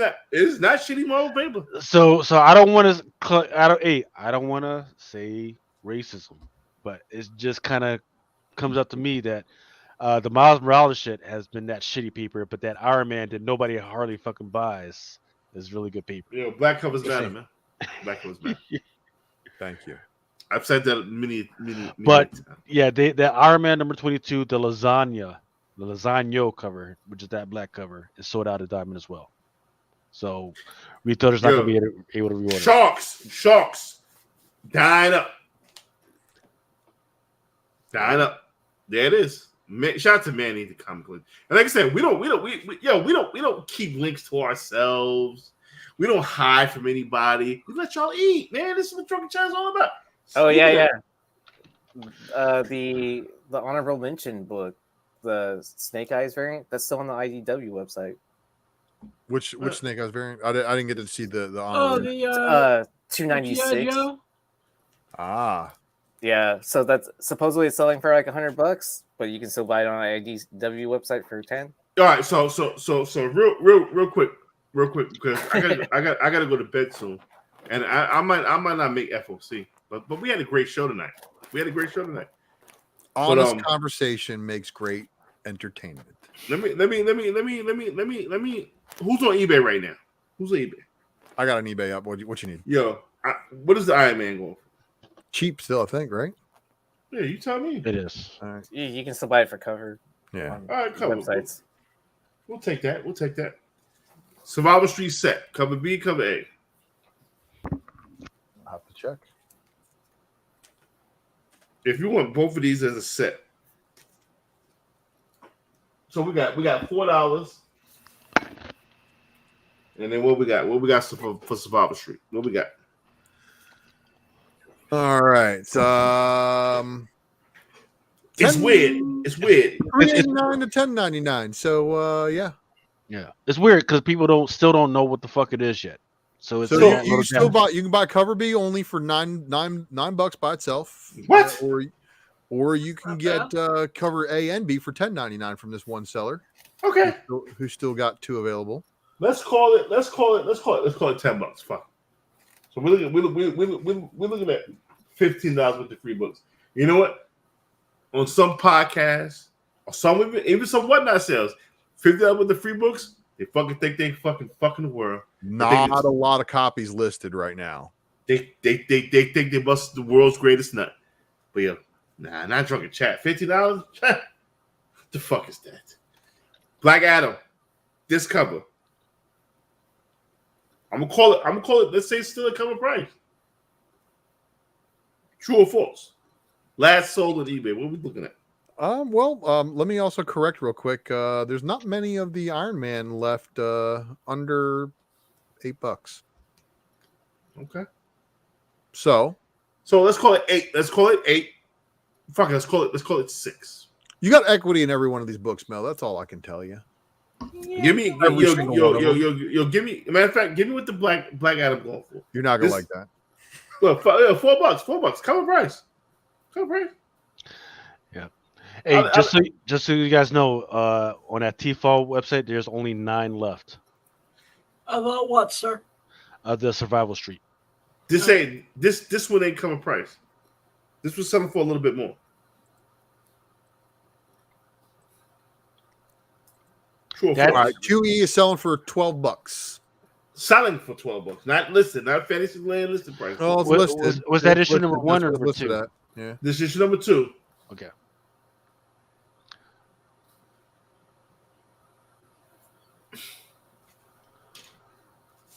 This is last time I checked, selling was $15. First appearance is White Adam. Right. Foil. Is that it's not the foil. It's not the foil. This is the regular. Not the foil. Regular? Yep. Man, shit. Selling for 15. Them motherfuckers was selling like hotcakes. All right. Now the foil. Selling for 90. I'm gonna call it 90. Easy. If it's not, then people are fucking dumb. Then you got David Mack. Then you got David Mack. New flavor in your ear. $50 set. Sold listing on this last book. Couple days ago. Shout out to my man Knife Wonder. $75 book. Check the stats. None on eBay right now, by the way. 80 now. I think one sold for 80 after. I'm telling y'all, if you can keep your eyes on some of these new African stories, man. These African stories. Yeah. So Lucas, you a smart motherfucker. You good with math. How much estimated is this? 250. Not just playing, man. Look, you might be right. You might be right. 250. Look, when we consider the potential of all of those books all together, and what I've said about every single one of those books before, when it comes to the Buckhead, when it comes to the White Adam shit, those are potential those $300 to $500 books. I want people to understand what the fuck those books represent, right? I sold maybe like 10 to 12 of those books last week, like quick as fuck, and I got some more on the way, hopefully, inshallah, from freaking Lunar, right? Yeah, that I don't understand why people aren't going crazy for that yellow book. That book right there, that Survival Street, yeah, that's a fucking great freaking story. They just gotta freaking keep it simple. That could be a fucking. Isn't it only 4 issues? It doesn't matter. It's gonna be a fucking story. It's gonna be. Yeah, it doesn't matter. I would prefer It has animated series written all over it. Yeah. Yes. It has Adult Swim or Hulu written all over it. It's got Netflix fucking written all over it too. I don't trust Netflix. Now, let me ask you. Let me ask you. What other show is doing any kind of crazy shit like this? Let me ask you. What other Solar Opposites maybe? What other forum, whatever shit you are part of is doing so Mel has canceled the Muffin Wheel. Now we are using the StreamYard shit. I don't like it because it's not as I don't like it because you don't get to see the freaking thing spin around. Yeah, the drama. Yeah, the drama is not as good. Yeah, you do. It goes through. Yeah. The drama is not as good. I agree. I agree. You just see names come across. You don't see like where your name is, and then if it can slowly take past you or come up to your name, none of that shit. It's like, do you want to take the names and put them on the wheel? Well, I mean, yeah. I mean, look. Let's try it this today. All right, so we'll try it with a big giveaway. Right, Lucas. Look. So look. My man said Wolverine said I prefer spin. I agree. But Lucas, spin the StreamYard whip. No, spin the fucking yard. Yeah, I don't know. Don't spin it yet. Let me think of something real quick. Yeah, go ahead, everybody. Just make sure you comment right now. Comment. Lucas, get in the fucking yard. It's the best I can come with. Get the yard. Lucas, get the yard. That's the best I can come with. How did that Bitcoin motherfucker get in there? Look. Yeah, it didn't even go through the 109 names. It showed like 8 names and shit. Nah, but Repair Tech Tony is definitely a real motherfucker. I like Repair Tech Tony winning. That's a good win. Repair Tech. So I don't even know. Repair Tech Tony. I'm not gonna. You reach out to me. Give me your address, bro. I'm not gonna reach out to you. I'm too drunk. I'm too lazy. But you got a nice package coming your way. Man, you got people hating Newspin sucks. Yeah, Newspin sucks. I don't agree with the new pap. I honestly agree. I agree with the people. Oh, that's funny. Newspin sucks. It is 3:30 for me. The 78 points say you spelled my name. Like it freaking. Yeah, you misspelled your name. Yeah, you misspelled your name. This should come from what you wrote.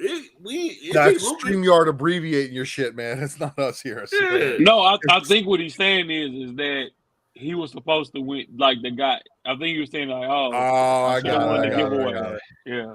It wasn't that StreamYard just Shopify'd his name like Mayhew.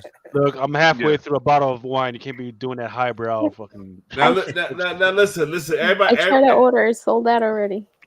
What? Sold out. The cover, yeah, it's Survival sold should out. be. Yeah. Now, let me tell you something. The big announcement. Motherfuckers want to know what the big. Yo, we got 116 and 337. Go to sleep, motherfuckers. What sleep, dude? There is no sleep. There is no sleep. Yo, it's a big announcement coming. Money don't sleep. Yo, the big announcement is Ultra. Do you want to get to the big? Should I get to the big announcement now, or should we wait? Huh? You know what the big announcement is. Well, we need to set everything up before we do the announcement, right? No, we just need a name because fucking Under the Wing is taken, jackasses, dick holes, dick fucking just I'll dicks. come up with some names. I remember. I think we should just not make moves until we've made the move. No, moves are being made first, then tell people. Moves are being made now. I want to do this. But now. we're not going to tell them what the moves are being made are, so that nobody suspects what. Yeah, we gotta get everything. Yeah. All right, we gotta wait. All right.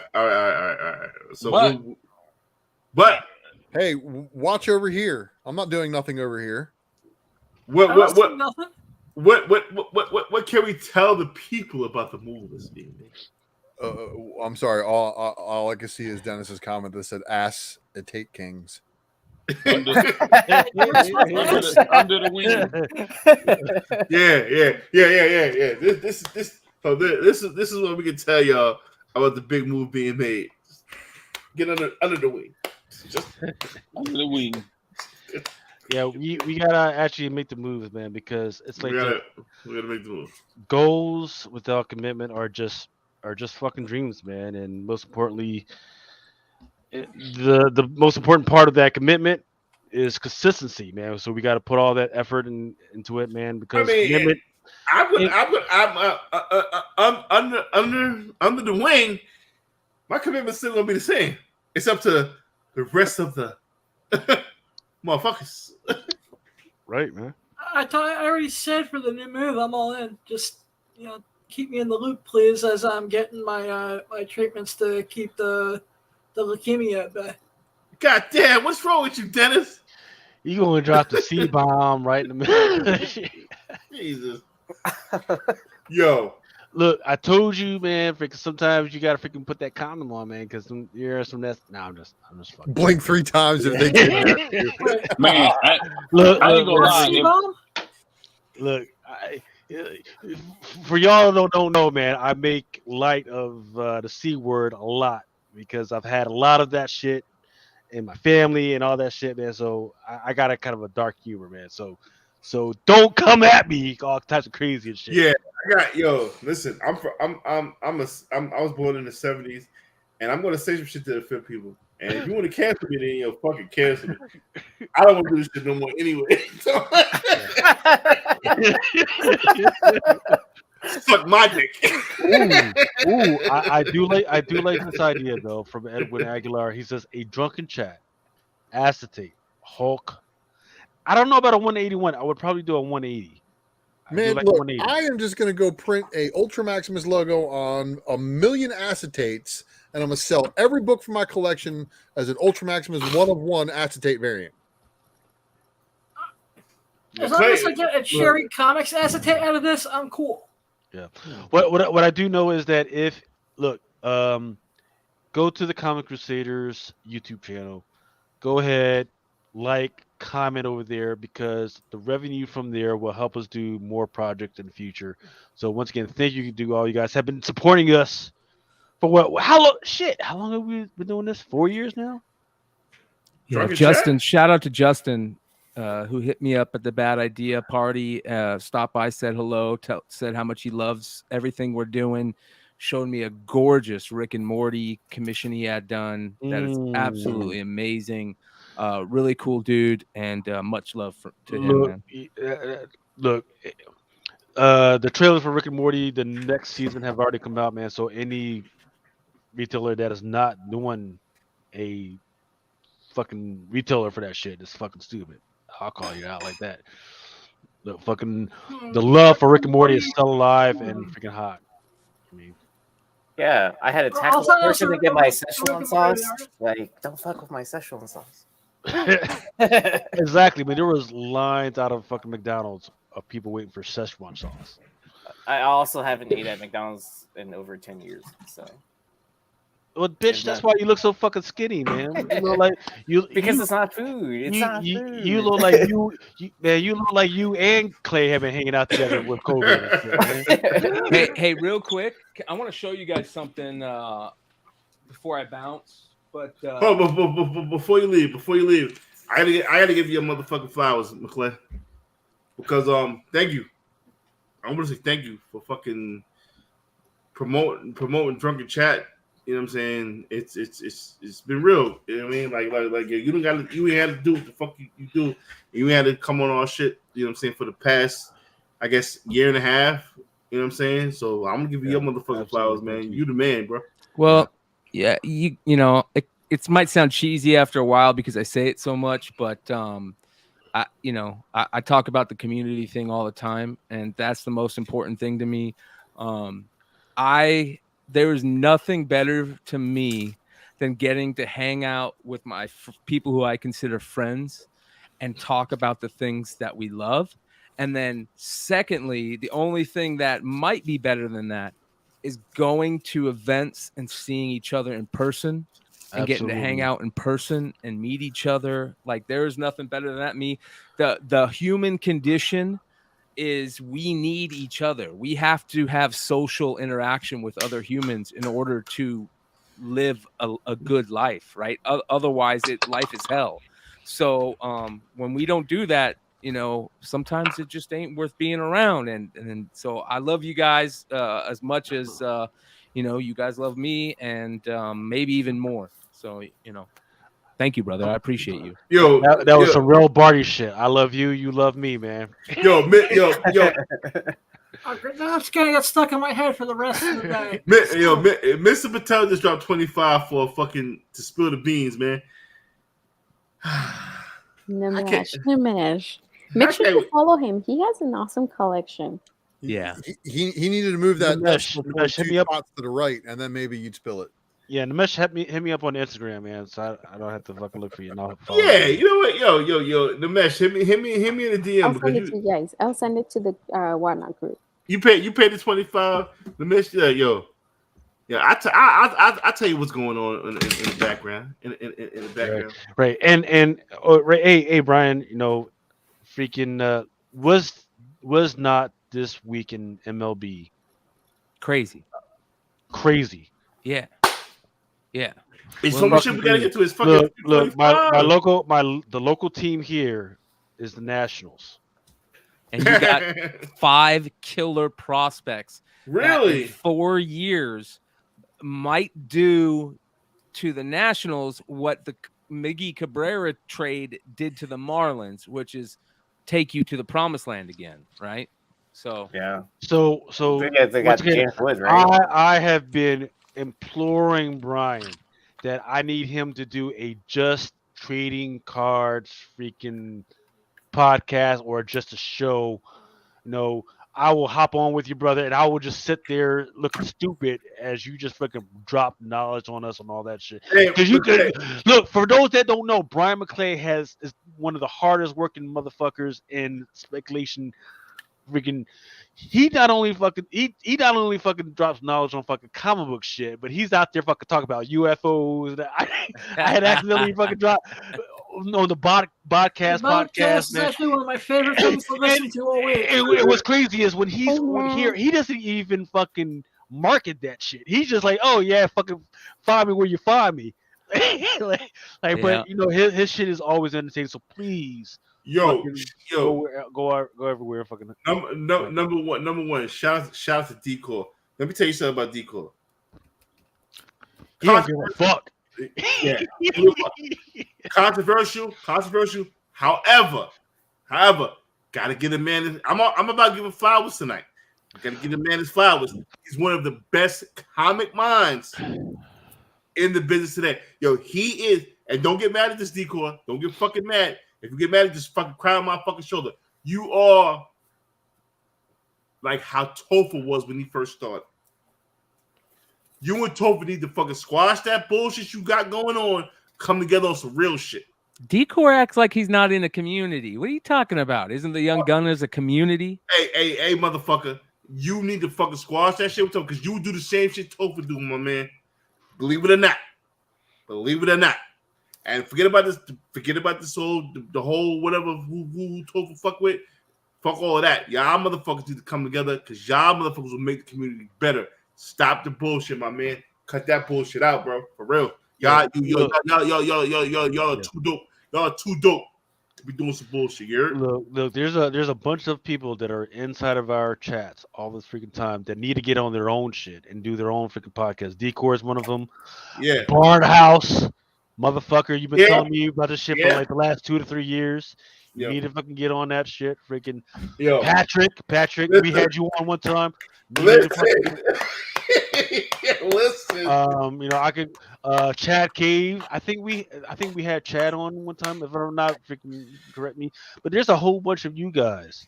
Listen. That you guys have been dropping knowledge on me that you need to guys. Look, if you guys don't want to do your own podcast, that's fine. But come on here to Drunken Chat. Fuck around with us, man. Fuck with us. We got your back, bro. So real quick, I'm gonna before I bounce, I just want to bring this. So I found these getting books ready for a whatnot sale for tomorrow. I've talked about it enough, but I thought this is interesting. A lot of people don't know about these books. Incredible Hulk 455 through 458. All right, let me show you the covers. This one specifically, you see Apocalypse on there with the New Horseman War. Oops, sorry. The New Horseman War, right? And then you got 457, same shit. Apocalypse. This is during the Apocalypse, the 12 stuff. Yep. And if you guys, and then here's 458, signed by Peter David, by the way. But if you guys don't know about this, this is during the Apocalypse, the 12 run. But it's Incredible Hulk when Hulk became a horseman of Apocalypse. Yeah, I remember that. So be on the lookout for these. These are really cool storylines. And then second of all, I did not fucking realize how rare and expensive these slave labor graphics Gargoyles books are. Shout these out. books, Oh yeah. Yeah. dude, these Shout run out. $100 a piece. Was it a Jen? No, was it a Jen that loves Jen, yes. Ben Stein, shout out to Ben Stein, sold me a whole fucking set in the Stein pack, by the way. Oh, was that the first Stein pack?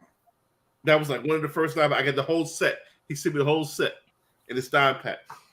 Mel, these are $100 books raw, bro. Yo, the Stein pack is nothing but fucking just the love that just keeps on giving.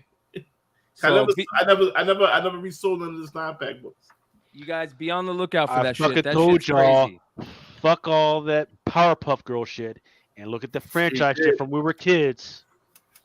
Gargoyles, Indiana Jones that came up again this week. Not on top 10, but another fucking places. I've been then told y'all. Fuck with your boy. Yo, man. Yo, let me tell you something. I'm gonna McClay. Yo, listen. Holla at your boy Trey, man. Love to have him. I got you. I Love to got have you, him. bro. So McClay, you said that's a whatnot freaking sale you're having this weekend? Yeah. Tomorrow I got a whatnot sale. I've got nothing but just heat. I've got keys, vintage. I've got variants from San Diego. So I'm gonna do a big sale tomorrow. That's 4 p.m. Pacific, 7 p.m. Eastern. You guys can already hit the bookmark on that. And then Sunday, I'll be doing my regular Star Wars sale that I do every Sunday with nothing but Star Wars heat. If you guys have been in that sale before, you know the type of stuff that I'm bringing, like really rare Star Wars stuff. Disgusting. Yeah. So, hey, man. Hey, you got. I know Solo Wookie was like, yo, Mel, don't. You didn't see that. Show that Darth Maul shit, 'cause I want that. Yeah. Yeah. Hey, Mel, is Matt DeVoe the dude that you told me to send an email to? Yeah, you sent an email to him? Yeah, I sent an email. Haven't heard back. No, Matt DeVoe. Yeah, I need that. McClay, number one, I need that. Number That two, is interesting. DeVoe. Newsstand. DeVoe, check your fucking email, and I need that newsstand. How much you started at? You I better don't start at know. I don't know. Dollar a We'll minute, see. bro. Yeah, man, start at $1. I don't know what the fuck y'all motherfuckers be scared. Start at $1. Yo, it's gonna get what it's gonna get. Sunday, baby. Sunday. This will be available. We'll start it probably at. I don't do that dollar a minute Mighty Mel V shit. I do the $5 starts on book like this. Because, For what? For what? You think if you don't start us at $1, it's never gonna reach 5? Yeah. Are you So it all depends, right? If it don't all depends shit. Yeah, it does. If your following is small like mine, right? Like we only get like 5 motherfuckers. That shit's only going. You just put it up for $1. It's only going to get $1. Let me tell you why you only get 5 motherfuckers. You fucking put a box on the table, go eat fucking lunch, and take your wife to the fucking movies. That's why you only have fucking 5 fucking followers. Number 2, McClay, you have more of an illa following. If you don't think that shit's gonna get more than $5, you're out of your fucking mind. Start the shit at $1, McClay, man. Come on, man, give the people a chance. Mel just wants to win it for 5. Yeah, right. It's okay. I'll buy it for 6. Yeah. Here we got the bidding. The bidding continues. I say that's not the one with the. You got some good shit. You got some good shit there, man.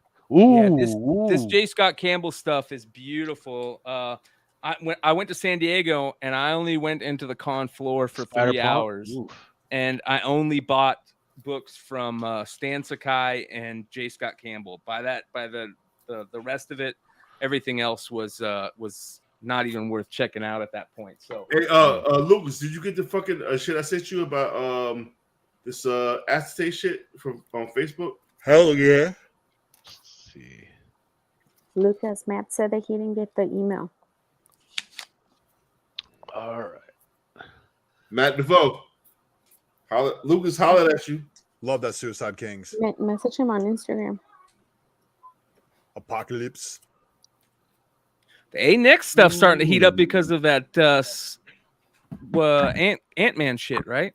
And also that's just first Betamax. First what was that first Stinger? No, what was the other dumb shit? The fucking first that cartoon with the fat fucking Michelin Man looking motherfucker. What was that? Baymax. Fat Albert. Not Fat Albert. Fat Albert ain't white. Baymax, yeah.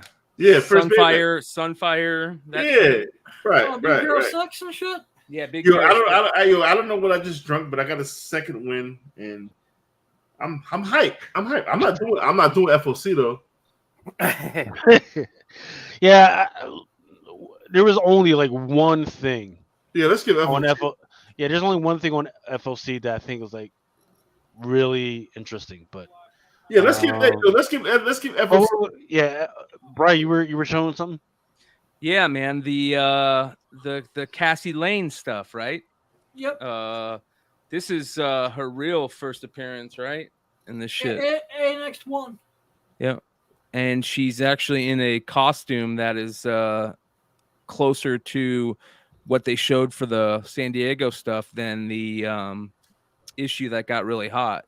The Astonishing Ant-Man 6. Yep. So. Yo.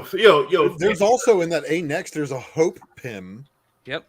That is a very evil version of her. Mm-hmm. That's issue 7. Good about. Yep. So what's this Facebook thing, man? All right, so they sent me about a thing about the acetate shit. I know we don't go back to it, but this is before. This is from this is what happened on Facebook about the acetate. There's like it's supposed to be limited amount, and this is what happened. This is actual factual shit that goes on with the acetate shit.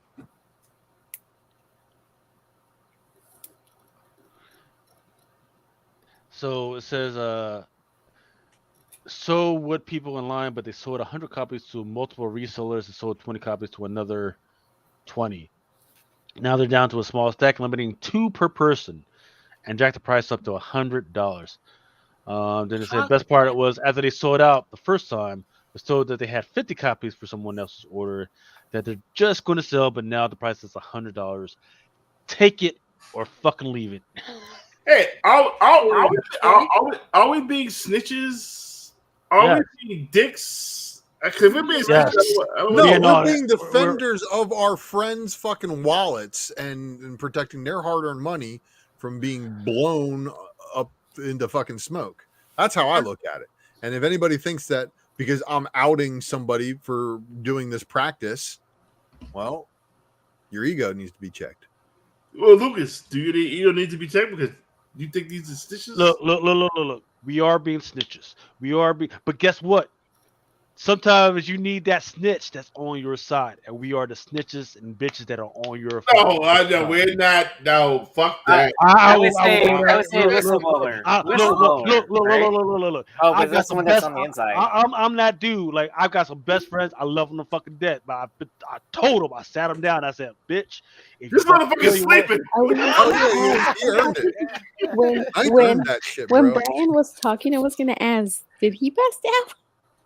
Yeah, he fucking Knife, wake up. That's he gone. I love it. He belongs to the city now. That's definitely going. Hey, we need a outro, and that's got to be in the outro. Okay. All right, Joe, calm down, Joe. Listen, I'm just asking, are we being snitches?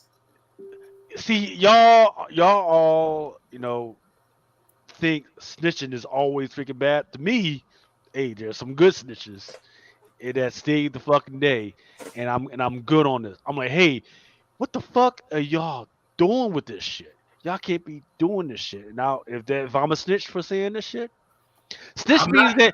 I'm not condoning it. Right. Plus, snitch means that you had inside information that you were with those fucking people, and then you ran around. We are not with these. We are not affiliated with the people that are doing this. We are just outsiders that have interest in buying this shit. Uncovering fuckery. I like that. Yeah. I like the name. I like that name. But uncovering fuckery. Do I feel bad about? It sounds like a good segment. You guys broke it down. You guys broke it down crazy. You guys broke it down very, very well. We're uncovering fuckery. Yeah, H&H, investigative journalism. Now, McClay, you had questions. Were your questions answered? I would say about 80%. Here's what I want to know that we can't get an answer just by looking at barcodes and shit. I want to know if Marvel knew about it, because if Marvel knew about it, then things change, right? But based on if they didn't know about it, then the fuckery is definitely afoot. It's the same barcode though, man. So that means it's the same order of books that they ordered before and didn't sell out of. But what I mean by this is, did that company, whoever is selling those books or whoever had those books made, contact Marvel and go, hey, this is what we're doing? And Marvel went, okay, we're good with it. If they did that, then there's less fuckery afoot, right? No, I see what you're saying, but the fact that they didn't issue a different barcode for it. Well, why would they issue a different barcode for it if they're already printed? They're not going to print more. No, they're supposed to. Well, they will get a separate barcode for the Acetate book, the same way Stray Dogs Acetate variant had a different barcode than the regular cover. So it's like it's another variant. That right there answers all my questions. That statement alternate set answers all my questions. Listen, ultimately, here's why I say that. Ultimately, the publishers don't give a fuck. All they care about is padding their numbers. For example, when they print exclusive covers, they don't care what's on the cover. They don't care what artist is on the cover. All they care is that the guts pad their numbers. So they can now say, instead of 80,000 copies, they printed 87,000 copies, right? That's all they care about. So hold on. If they contacted Marvel and said to Marvel, hey, we want to put this Acetate cover on there, and Marvel didn't go, well, we don't want you to do that. We want to print some more books, right? Which they should do. if they didn't say that and they said to him, "Oh, go for it," then it's not as bad as if they did it on their own. Yeah, no, they would never do that because from the shit that I get these offers We don't know from. I do because I get this shit from PRH and Lunar and Image and Boom all the time. They have a special interest in making sure that every single time a retailer wants to do some shit like that they got to go back to Marvel and reprint the shit, right? So Dennis had said earlier, first one is going to be 33,000, second different variant is going to be 1,500, and the next one is they don't smallest... care about that. Oh no, they do. No, they do because they don't. want their fucking money. Well, let me put it this way. I'm not going to say they do or don't. I've had probably two of the biggest retailers that you guys can think of tell me exactly what I just told you, that they don't give a fuck other than it pads their numbers. Right. So if as this question, if the serial number doesn't change, how does that pad their numbers? That's what I'm saying. That's what I'm saying. What I'm saying is all I'm saying is if they contacted Marvel and Marvel said do it, then it's not as bad as if they didn't contacted Marvel and did it on their own. That's what I'm saying. But the thing is, nobody. Yeah, but nobody. We don't know that. We do because we don't know if they called Marvel and talked to Marvel. Right. Here's the thing: nobody gives a fuck about Ultimate Fallout 4 numbers anymore. Yes, they do. Of course, Marvel. Nobody does. Nobody. When it was number one, when it was for first print or second print, nobody gives a fuck about 90% the 20th print. Nobody gives a fuck about the 20th print of Ultimate Fallout number 4. Not true. 90% of the numbers that comic companies want to hit don't give a fuck about the speculation industry. All they care about is their print numbers. They can say that there's so many thousands of these books out there. They don't give a shit. Right. So So Brian McClay is so here's what I'll say. Brian, I absolutely understand what you're saying, and I absolutely understand what somebody told you. But where do they pull those numbers from? They pull those numbers from Comic Hub and Comic Suite, and those numbers eventually make it to Comic-Con. Those numbers are not in Comic Suite because they're not being tracked. Nobody gives a fuck about those numbers. No. Yes, they. You want to know who gives a fuck about it? The shareholders. Which I am. They go to those shareholders. So when you go to that shareholder meeting, right, exactly. So I have been to that shareholder meeting, and they don't give those numbers. They don't give those numbers on the 20th fucking print of anything. I don't know, man. I don't know. Not only that, McClay. You think this company just went and fucking they had this in plan for a minute. I'm gonna tell you how they had this plan for a minute because I don't care if they had it planned for a minute. Like I said, all I care about is at this point, all I care about is if they did it on their own or if Marvel knew they were doing it. Exactly. They Marvel didn't know. They just fucking did it and sent it to CGC. But we don't know that. I'm giving you my estimated guess. Okay. That's how and I'm cool with that. If this is just a guess. Now you've heard what I said. Uh-huh. You've thought what I said. What percentage of your mind think that happened? I told you I'm 80% that there's some fuckery going on. There you go. Yeah, until I find out until I find out what exactly, like if Marvel knew about it, if they come back and they go, "Hey, we talked to Marvel about this and Marvel said do this." Actually, Marvel said, "Hey, go to this printer." Then there's a lot more. You have to give them a little bit more breathing room there, right? Because they're telling Marvel. But if you're 80% of both me and Lucas's side, 80% is So first of all, I'm on Brian's side. I absolutely understand. Because I've heard the same stories, the same bullshit that Brian has been fed. But the fact is, when they fed me that bullshit, I have access to shit that I'm like, no, that doesn't make fucking sense. Right. But what is access to that? Comic Cron?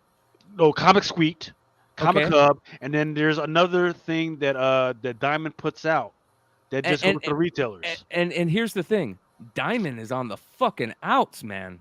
So Yes. you can't They believe don't give a anything fuck. Diamond Yeah, is they saying. don't give a Yes, right. So there's that. What I would love, and they're not gonna do it, is PRH, which is Penguin Random House. So if you see if you see an email and I'm talking PRH, it's Penguin Random House. That's the ones that distribute Marvel. I would love for them to give those fucking numbers. They're not gonna fucking do that. You're not gonna fucking do that, right? But yeah, look, everything Brian is saying is absolutely, that is the vibe that people are trying to put out.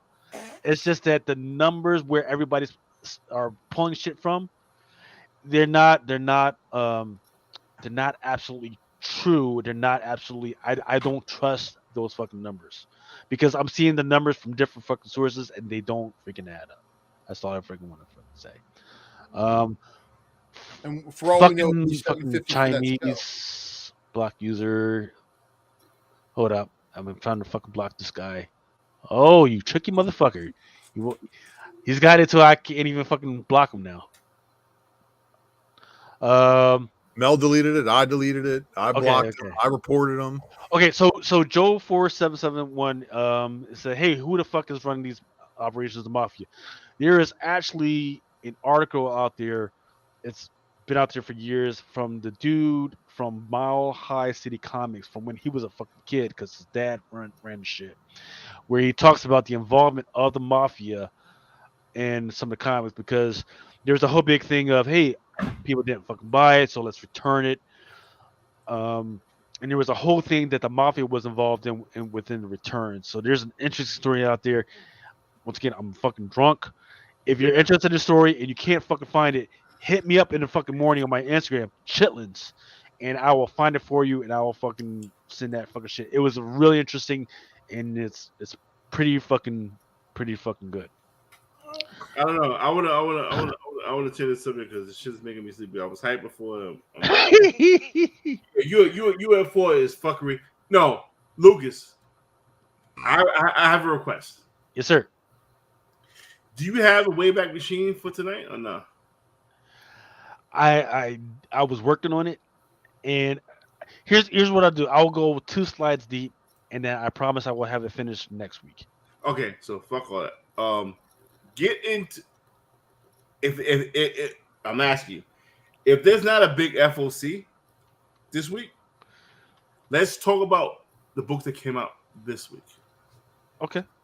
Hey, you guys, I'm gonna bounce real quick, but I want to show you guys something real quick. Again, we talked about Tomb in the beginning, and Tomb. I want to give Tomb some love, and I want to give his wife some love also. This is. Go ahead, Lucy. What's that? Yeah, Tomb. Yep. Yeah. And, wait. So I just realized that is your baby. Yeah. He did Mariah. And Mariah has a little bow at the top. Tomb is fucking amazing, bro. Mm-hmm. Well, here's the interesting thing, man. This is his page right here that I'm sharing. He goes by Swords and Snakes. If you guys want to check out his art, Lucas, you want to share that screen? Like you motherfuckers don't understand what his art sells for. You Yeah, guys, so this is the shit you guys don't understand. Ooh, that death dealer though. yeah, he does some really cool shit. He does some really interesting stuff. So this is Swords and Snakes. This is Tomb. Go check him out. He's got amazing art. He gives a lot of this stuff away to his followers for free. Also, There's the film. Did you see that? Go back up. That's the Drunken chat joint. Yep. That's supposed to be me, and my beard is fucked up, but I love it. So, look at me, man. I have never looked that fucking good, man. I'm telling you, man, brother. Well, so go and show. Hold on, Lucas. Go back to the edit. So go and show Swords and Snakes some love on IG, and also go and show his girl some love. Her name's Red Rosamond. And Yo, listen, she was the fucking. Why are they listen to trying to this shit right here? She's amazing. She's so awesome. I love her music. She's badass. Not monetized. Don't worry about the copyright. Tears are falling on my skin.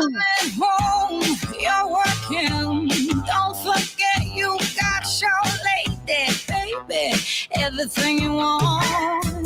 No one's knocking at my door. I couldn't love you anymore. Don't forget you got your lady, baby. So she is on YouTube. She is on Pandora. I didn't even know Pandora was still a thing, but apparently it is. Yeah. She is on Spotify. She had music featured on Riverdale. Oh, I was just Really? gonna say that, yeah. Yeah. She makes Really? good music, Yeah, like she's That's big in the crazy. yeah, she's big in the music industry. You motherfuckers don't understand like how big this dude is. This dude is like a fucking world class photographer. I'm not a fan of how he made Mama Comics look. Yeah, this is what I first I saw. like it. Listen, I like it though. Well, here's Your eyes are not fucking split. Hold on. When he first sent me this, I was like, I'm not sending this shit to Mama Comics. You made him look crazy. Dude, but you know why I like it though? Because that's how I fucking feel, especially after having the kid, like having Mariah. I feel like He's got that. So I love it. He's got a style to him, right? And Yes. it's its own style. And Mhm. and It's here's got a the lot other of stuff thing. going on, man. Here's the other thing. The dude is real fucking cool cat, man. Like down to earth, good dude. And Huge into Star Wars. Yeah, but you motherfuckers still understand what I'm telling you. Like this is art. This Star Wars shit it sold for like $300. You guys are not fucking hearing me. Really? Like, yes. Yeah, This is what I'm fucking trying to tell you, motherfucker. This shit sells for fucking money.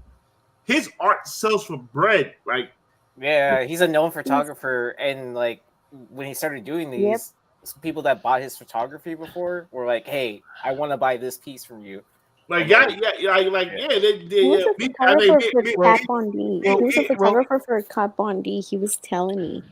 I was like, He's what? probably the only ones who know. Like, motherfucker, this is like a $300. Like, well, in the chat, let us know if we did a drunken chat variant of the one that he did for us. If we, yes, I'm already playing it. So yeah. If we mass printed that out, like I don't know, 500 copies, would you guys actually buy that shit? Just let us know. Hell yes. I don't know about 500, but yes. Get it by Bird City Comics. That'd be cool. That actually would be cool. Like, like motherfuckers, he's sleeping. Like, his shit. How many covers does Aaron Yee have? What the fuck? I know. Dude, him and I chat all the time. So yeah. I know. I talk with him all the time too. I was just talking to him earlier. Hold on. Let me fucking put that shit up. Fuck, man. All right, guys. And the funny part about Good this night, one, Brian. it's a second print. Brian, Love you guys. and once again, Sunday, whatnot. Look out for Brian. Saturday and Sunday. Saturday, Sunday. 4 p.m. Pacific, 7 p.m. Eastern. The sale is up. You guys can go check it out on Whatnot right now, and I'll see you guys there. Yeah, Whatnot still got some shit to figure out, man, because I've subscribed to people and I don't get their notifications till fucking late. I just be bored, and then I find out there's shit's going on. There's So notifications. you put a box in front of a table and you expect to work the best out of No. I'm not talking about as a seller. I'm talking about fucking as a buyer. I be trying to freaking like hone in on other people's shit, and I don't find out till after they're already fucking gone. Well, I'll post it on IG also for anybody that's following me on IG. I'll give you the heads up when I'm about to go live. And hey, again, much love to everybody on this panel. Much love to everybody in the chat. We'll see you tomorrow. My man, All right, brother, my man. Yeah, you fucking put a box. Lucas, I never seen. I'm familiar with you. God damn it! Your fucking sales are one of the most painful shit to watch in my life. Well, so here's what happened. Once again, what you motherfucker? Fuck you. You throw a box to the table. Yeah, I only throw a box to the table. And you go eat lunch. Yeah. Exactly. But you know what? It works. It works. It fucking works. Hey, money's money, right? Yeah, At it this works. point? Yeah. It works. Minimal effort, maximum money, man. Fucking no. Look, if I didn't make money of it, then I would fucking change my fucking joints, man. Like I think maybe I tried to do like I did the box thing, made $800. I tried to do like Mel does, run around, hey, fucking, let's do $1, 30 seconds. I mean, like $60, man. Let me tell you something, man. You throw a bucks up there. I mean, $800. Like, Hey, no, motherfuckers can't do what I do, man. Motherfuckers can't do what I do, man. Yo, it was a dude. I ain't gonna mention his name. Dude was like, yo, so Mel, you don't do nothing special. You I could train another seller and do what you do in a heartbeat. He ain't say heartbeat, but he said I could train another seller and do what you do, Mel. Word? All right, make another hole. Motherfucker came back to me 2 weeks later. I was like, yo, man, what you want? 20%? No, I don't want 20%. My rate is 50%, period. Yeah. Hey, so Nimesh, so the announcement. Well, I tell motherfuckers, man. Oh yeah, okay. All right. Well, I want to know email. You better DM me because I want to know too. No, I'm telling you about it. It's 4 in the morning, man. It's 4 in the morning. It's 4 in the morning. Jesus. All right. 4:17 and seconds. After Lucas does it's 1 a.m. here. 1:15. Wayback Machine. This is not finished. Nah, right. Finish it. It is not finished. No. Finish it. It's gonna be the first segment on the big announcement. Okay. So let's give everybody a little taste of what's going on. Let's give everybody a taste. A little bit of taste, Okay. right? So the way, yes, sir. So the Wayback Machine, the way it works is we all as speculators. Once again, I don't call myself a speculator. You know what? Because motherfuckers are still our idea. Don't give them a taste. Yeah, they already people started selling it. I'm gonna go take this to near Nirvana. So no, Nirvana has no. Nirvana has license. Okay, good. Nirvana has license. Hey, you know what? You know what's crazy? There's another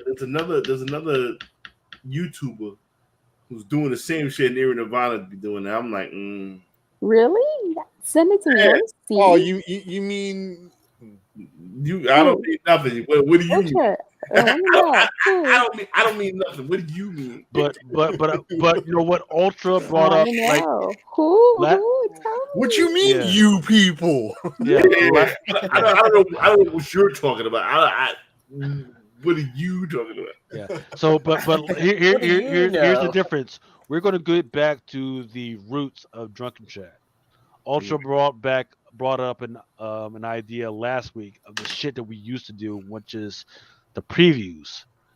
We're gonna go back to those fucking roots. We're gonna fucking do that shit again. Whole book. I love that fucking idea. That was the roots of me freaking doing shit. I would be by myself until fucking Mel and fucking and they allowed me on the show and I started talking about the shit. Is it'd be you and Nick Harleffer. Come on. Yeah. And me. Yeah. But so the Wayback Machine is, hey, it's holding us accountable for the shit we fucking say. Right? Like, hey, we said, hey, this is gonna be a fucking big book. And this is gonna be we don't really have it except for like Comic Crusaders has some articles and shit. Once again, big ups to Ben Stein for putting his shit out there, and it's still out there. I was able to fucking collect some of the shit, and I was able to look at how some of the shit looks now. Once again, this is just a taste. Just a taste before we really get into the shit. Oh, look at my fucking hands. Just $30 holla. Yes. Coming back. Coming back. Sweet. Yes. But the thing is, here's the thing. Books are a lot more expensive now. It's a lot more expensive now. So I think would be appropriate if we go to $100. $100 holler. We're gonna have to do it. $30 ain't gonna buy you shit no more. That'll buy you what? That'll buy you what? $100 weekly budget. I'll show you how to eat. Let me. Ultra, man. I got to spill the beans, man.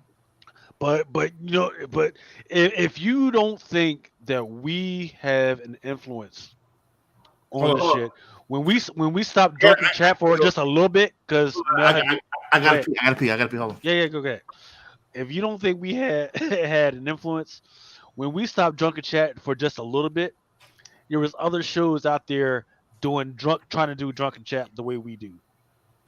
Just getting out there, fucking speculating, doing that shit was just weird. Yeah. Like, look. But once again, who's trying that? Who's trying our style? I forget the name of the dude, but it hurt because it was a dude that I actually listened to sometimes. Well, I don't even know who you are. Yeah, I had listened to, and I think he dropped off. Now people don't fucking listen to this shit anymore, but it is what it is. All right, so, once again, this is a taste of what we're going to freaking be doing later on, and this is that Wayback Machine. So, with last month, 30 days ago, or within the last 30 days, this is some of the stuff that CBSI had popped out, books that had come out. Once again, I don't do retail exclusives. I don't do weird. I'm not trying to do second prints because that'll fucking take me all fucking day. That's probably one of the top 10 pisses ever to me. Yeah, hey. Sometimes the best stuff in life is what? A good bathroom bio break, a good sandwich, Yo, listen. And a good word when you need it. Right? I wanna the 92 people who are still listening at 4:30 in the morning. I fucking love you. Whether it be bots, whether it be haters, you got. Hey, yeah, the fucking bots fucking hit. Yeah, why don't you hit us up on the Discord, man? Shit. Fucking. Eugene, would you like an acetate Iron Cat #1, an acetate Thor 25-second print, or an acetate Batman 125 Jim Lee variant? Joe 4771 says, "Ain't nobody getting man unless you got a full bottle, like my ass does." I fuck with Joe. I fuck with Joe. All you motherfuckers. Gwenpool will spend your money on the crypt, not earn it. Listen, what? Oh, I apologize, Luke. I don't know if you was finished. No. Go ahead, man. Go ahead. I'm not finished, but yeah, go ahead. No, I just want to thank them once again, man. Yeah, it's drunk love, and this is what drunk people do. So fucking what? I'm gonna fucking give y'all motherfucking. I'm gonna give y'all your motherfucking flowers. You feel what I'm saying? What we about to do? We're gonna hurt a lot. We're gonna hurt a lot of motherfucking feelings, man. We're gonna listen. I brought on Yeezy. I am an eye for fucking talent. This motherfucker's the hardest motherfucker in the game. I brought on Mama Comics. I said, you know what? I think Mama Comics is gonna be a beast in this industry, and I know she is. I said, yo. Hey, remember when Ultra used to come on freaking Suits and shit on Ultra I remember. No, it was replacement defect here. That wasn't. That talking about when I was part of the replacement crew, and that was not a crew. That was you and fucking Jimmy. Yeah. Okay. Jimmy, I would pop in every so often. That wasn't a crew. That wasn't a replacement. That was just some old other shit. Oh no! I am definitely the Shane Falco of Unpressable Defects. Yeah. I said. So what did I do, Ultra? He kind of casted you to the side. No. Weird. You were kind of cast to the side, like, okay, we're gonna try to do something different. But fuck that. What you do? What you do, Ultra? Flip side said they made them. I said, come on. Flip side said, what? Made who? No. Flip side said, So, fun fact, I don't know if you guys know this, but that was actually the first podcast I was on. It was like episode 13. Flip side said they made who? First of all, I was supposed to be on the original Flipside crew, but I was busy having a child. Let me weigh you in on how I fucking came up on fucking Untrustful Defects. There was one really great fucking article on CBSI, and it was the top 100 variants and freaking shit. That was an amazing. Like when I first went to a Comic-Con, I went with that fucking list looking for all that shit, right? Hold, 1 second. They said what about 2 months ago? Be clear.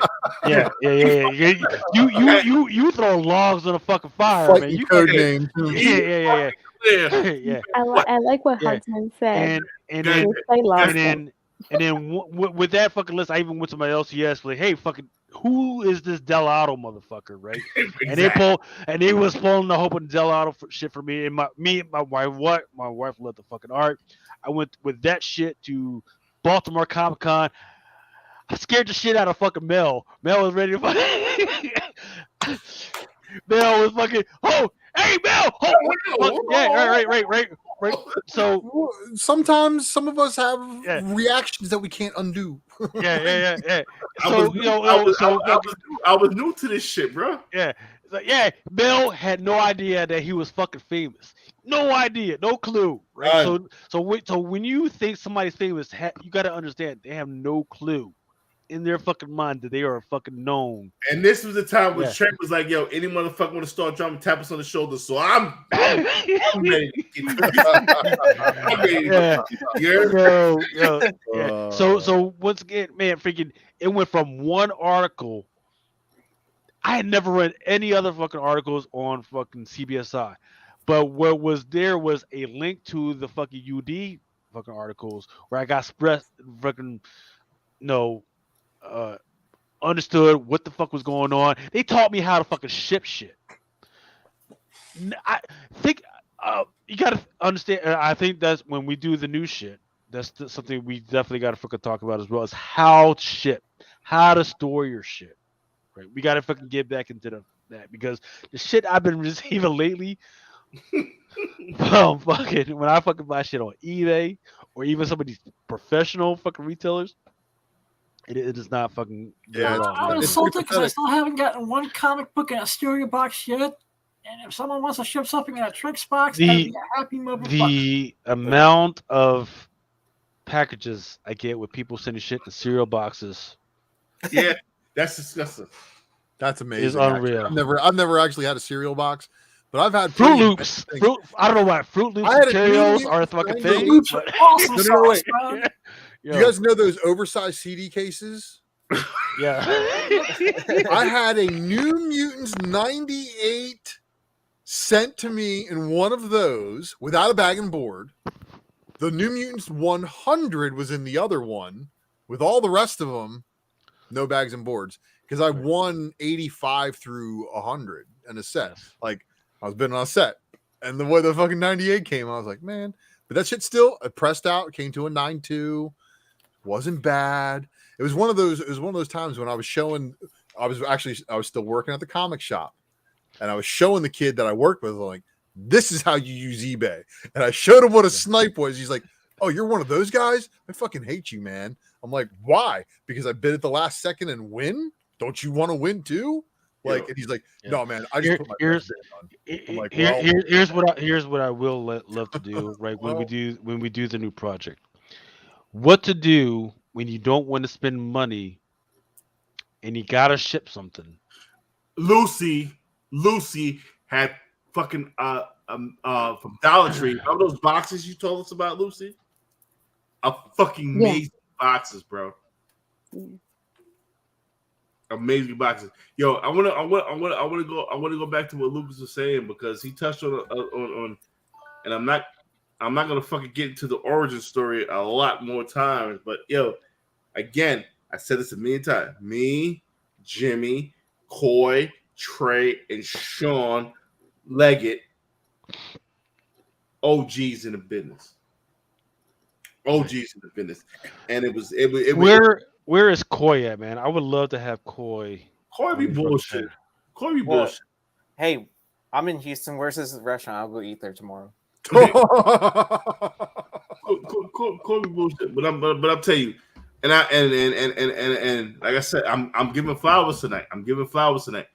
Trey is probably one of the best minds in the goddamn business I ever seen, bar fucking none, bro. You can tell he's just a mind in the world, right? Not just comics. He fucks with a lot of other things that people may not know is a flip. And every time I hear him, man. I remember when he was like trying to get me in the middle of COVID. He's like, bro, you got the Chick-fil-A fucking sauces in your area. He's like, go to Walmart. I'm like, bro, I'm not going out in the pandemic for that shit. Like, selling for big money. I'm like, I'm not going out in the pandemic for that shit, He dude. got Sorry. me speculating on food too.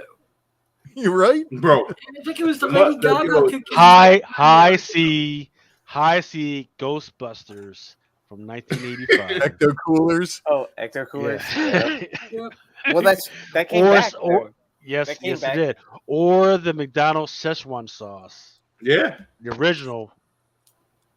Just saying, just putting that out I there. mean, But now Lucy has me thinking that I need to go out and fucking get the. So at the mall around my way, there's a little booth and it sells fruit, and it puts a little chamoy sauce with the nuts and all that other stuff. Yeah, that's the only shit I can. And again, this motherfucker. Trey and that motherfucker was so ahead of the goddamn game. They don't even understand that shit. Yo, this was how much they changed the fucking game, man. Yo, it was I'm gonna tell you real quick. I don't want to get into this whole fucking bunch of sucking this motherfucking dick, but yo, he dope, bro, dope. The motherfucker was in Baltimore, Stranger Comics, and I was on my Stranger Comics is hard. He was like, yo, Mel, I'm starting a podcast. It's supposed to be Tony from Chew. He was like, yo, Mel, I'm starting a podcast. I want you to fuck with us. I said, cool.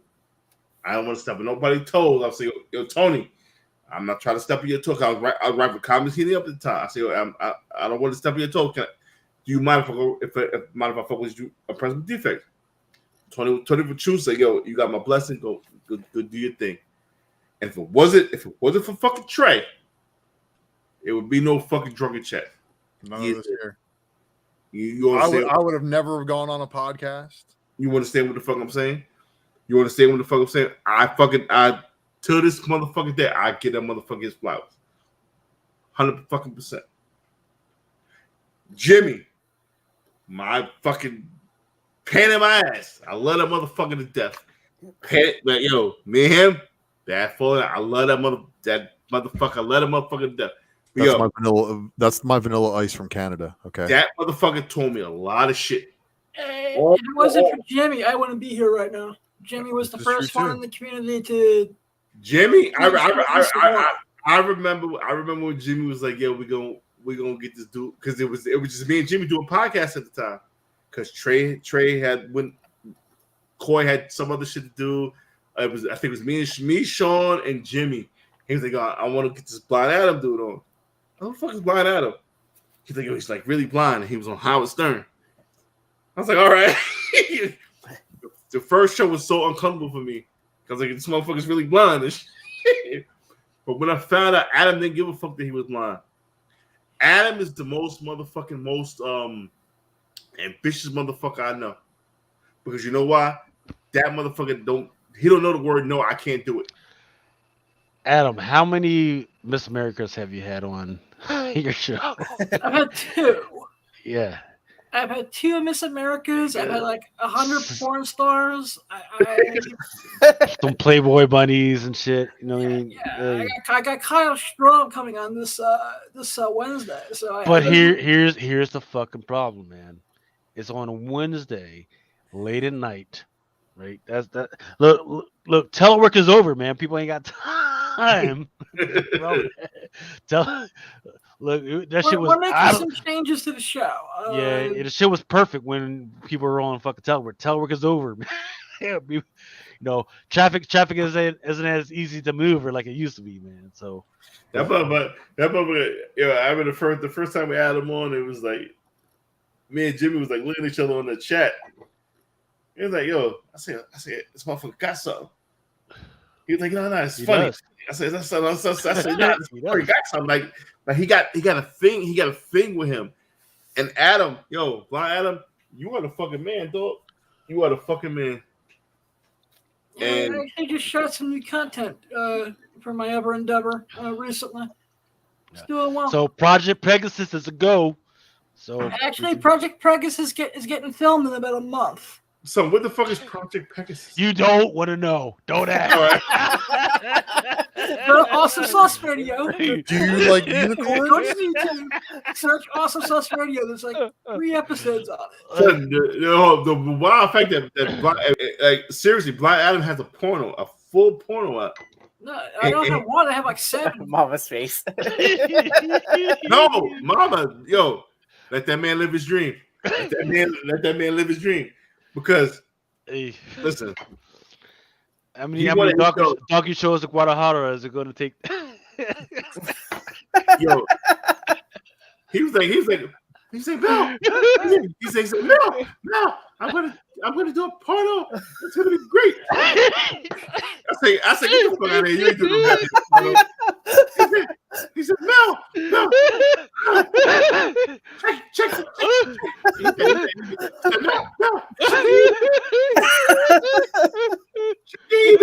I sent you the link. I said, what the fuck is the link you sent me, Adam? And he said, Jimmy the link too. And Jimmy was like, yo, did you get the fucking email? I said, I got it. My exact words to Jimmy was, give this to everyone in your day. Jimmy was like, don't click it. I said, what the fuck is it? He said, no, don't click it. It's Adam. It's Blind Adam fucking. How the fuck you not click Blind Adam fucking? How you not click that? Very, very easily. You see the X in the window? You hit that instead of clicking the link. You just gotta live a little, or a lot. Because first of all, I want to see what kind of female Blind Adam is fucking on. What the fuck? What does it even matter? He can't see them, so.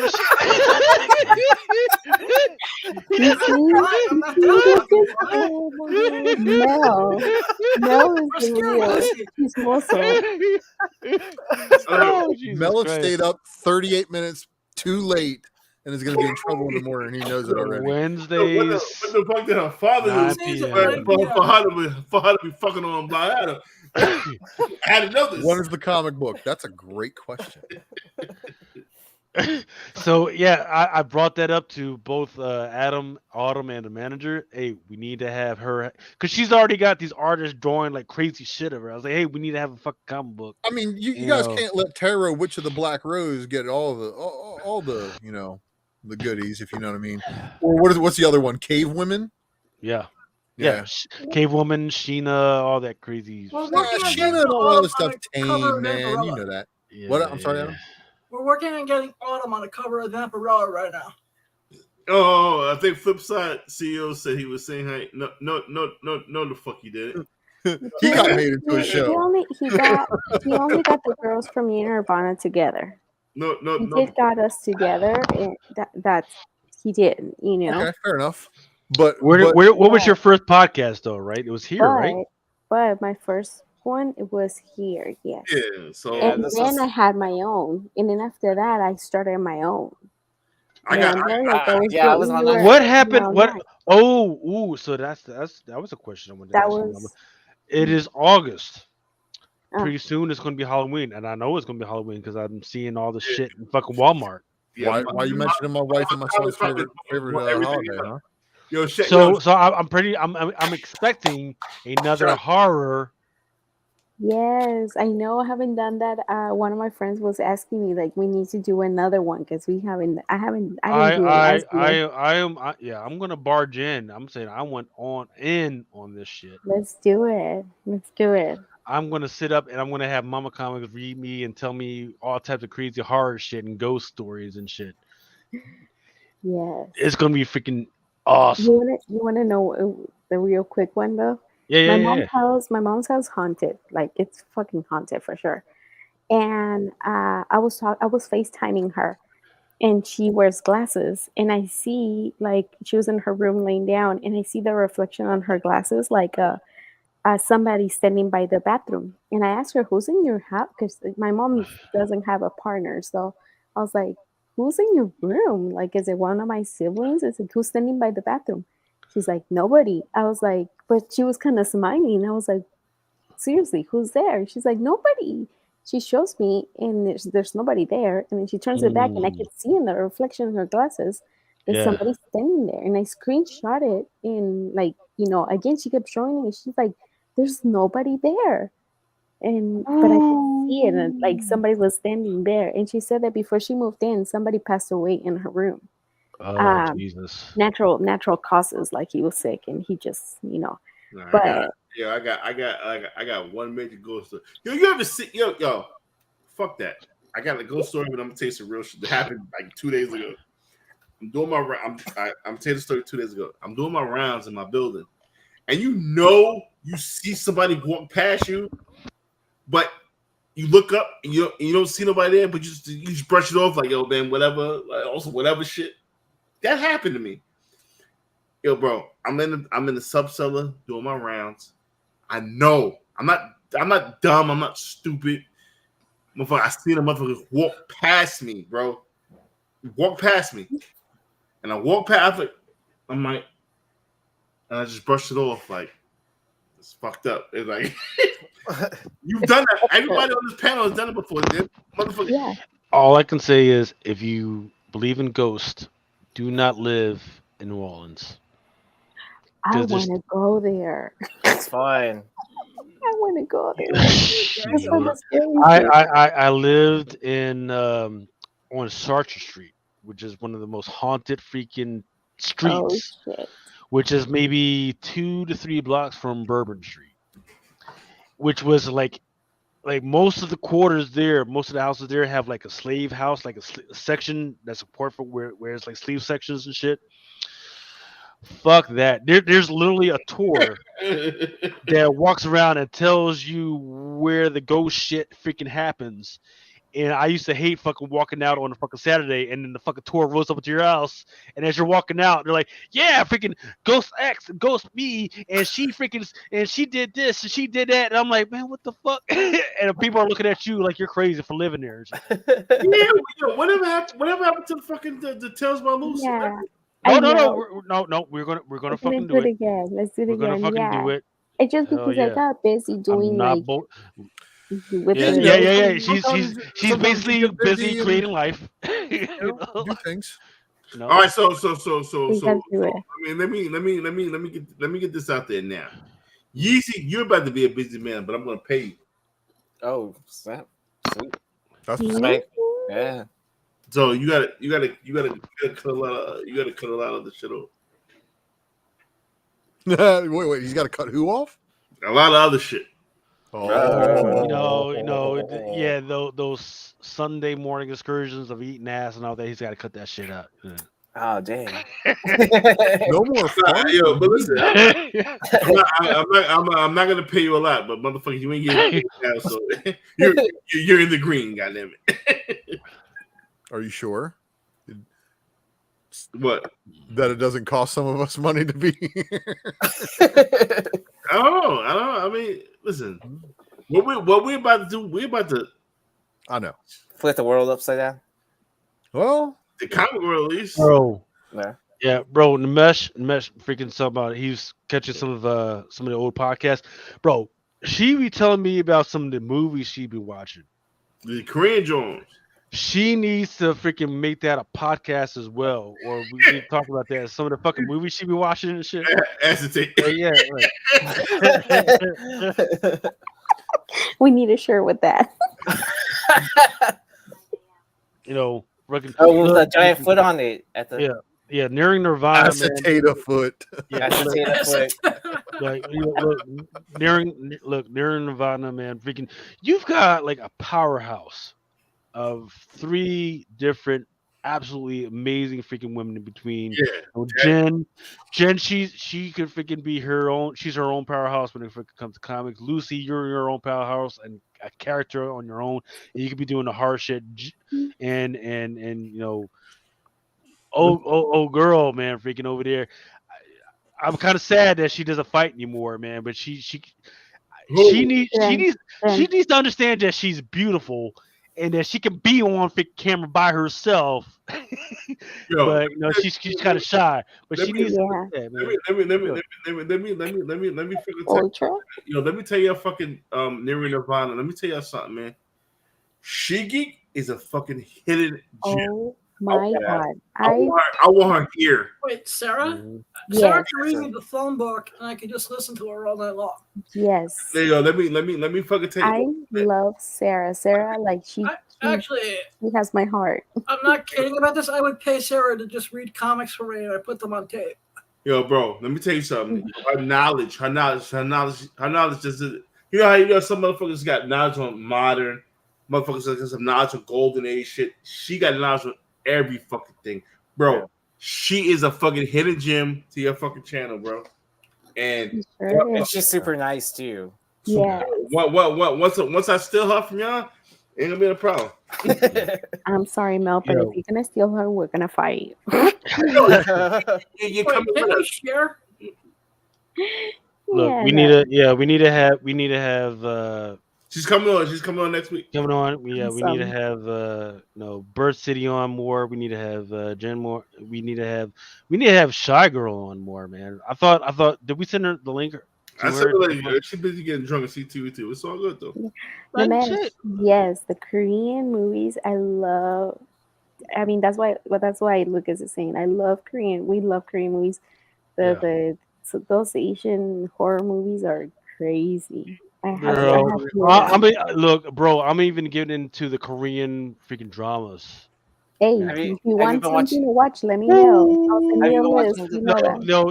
The crazy thing was there's one about a Korean lawyer, but she's autistic. Oh yes, yeah, that's a new one. That's a new one. Yes. Have you watched Lucy. I like that. Lucy had me and my wife. That's probably one of the first time I met Lucy. Oh yeah, I was telling you. She had me and my wife watching some shit. She's like, "Yo, man, you gotta watch Train to Busan."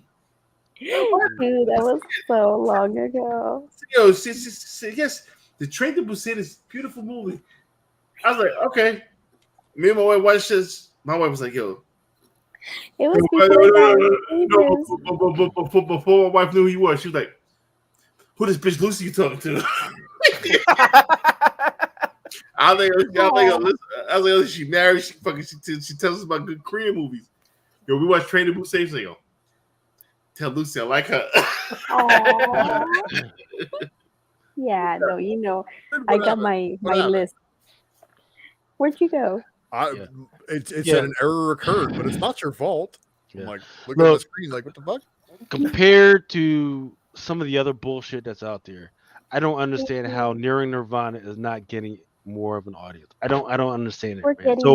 So please, you know what? In fact, Aaron, you're the master of social media and cutting and all that other stuff. I think Jen from Bird City had told me that they have a TikTok. Laura, excuse me. I'm sorry. This wine is pretty. This wine it's almost 5 in the morning. Wine Bordeaux. Bordeaux is good as shit. Right? Excuse me. It's 5 in the morning. Yeah. So Laura 2 hours ago. So Laura's or Aunt's niece or something like that runs their TikTok. Yeah. No. Now that man, fuck that. Because look, so. What I would like to happen is like some of the best parts of Nearing Nirvana. No. 7 seconds. No. Why not? Shut up, because that's the idea we're gonna do. Shut up. Okay, so see, I was trying to do that. It's hard. Shut up. You know what? You would think so, but it's not. So here's what we're going to do from our Under the Wing show. We're going to have Ultra shirtless all the freaking time on the freaking TikTok. Do I get paid? Yes. If I'm getting paid, I'll do anything. Within reason. I am married. Anything. Yeah. We're not gonna put you on Project Pegasus. What am I signing up for? No. I already told Adam I can't be doing that stuff no more. Yeah, I don't know if I can. It was just that one time for college, right? Ultra. I dropped out of college, man. Why do you think I dropped out? I was having too much fun. Hey, have you met my other friend who's a very good video editor? His name is Tomb. So what? He is. Dude, he's a professional video editor. Yep. photographer, video editor. I like him, but I want Yeezy. I want Okay, I got you. I want my protege. Yeah, Tuma's too busy. He's too busy to do all this. This is little shit for him. I want my protege. Yeah. All right. Well, we need more Milkcast. But Mandy says, "Hey, let me tell you, when I used to visit my grandparents in Oaxaca, I barely sleep because the house was haunted hell. Every household in that damn pueblo had ghost encounters." You probably I believe it because it's old. Oaxaca's old. You probably haunted by Decoy. ain't no ghosts. Yo, I want to get a show. I want to get Decoy, man. Yo, good minds. Kind of the wing, That's man. all it takes. Like seriously, you got a good mind. You like reading comics. You can see the patterns. Son, I'm not the first person to see the Matrix. I'm just the person who labeled it and put it in a spec matrix. Decoy has never been given an opportunity to wreck shop. Wait, he was here before. He was He was here before, like 2 years ago. He was, but nobody gave him an opportunity to wreck shop at his own podcast. Okay. You know what? Well, he will. So here's what's going to happen. You know, I don't know what you guys have already freaking started. Nothing. So this week, inshallah, my the rest of the Chitlins family is going to be making a trip, so that will give me a little bit more time. I will freaking hammer you. You're going to see a bunch of emails, messages from me. Hey, do this, do that, or let me do this for you and do that.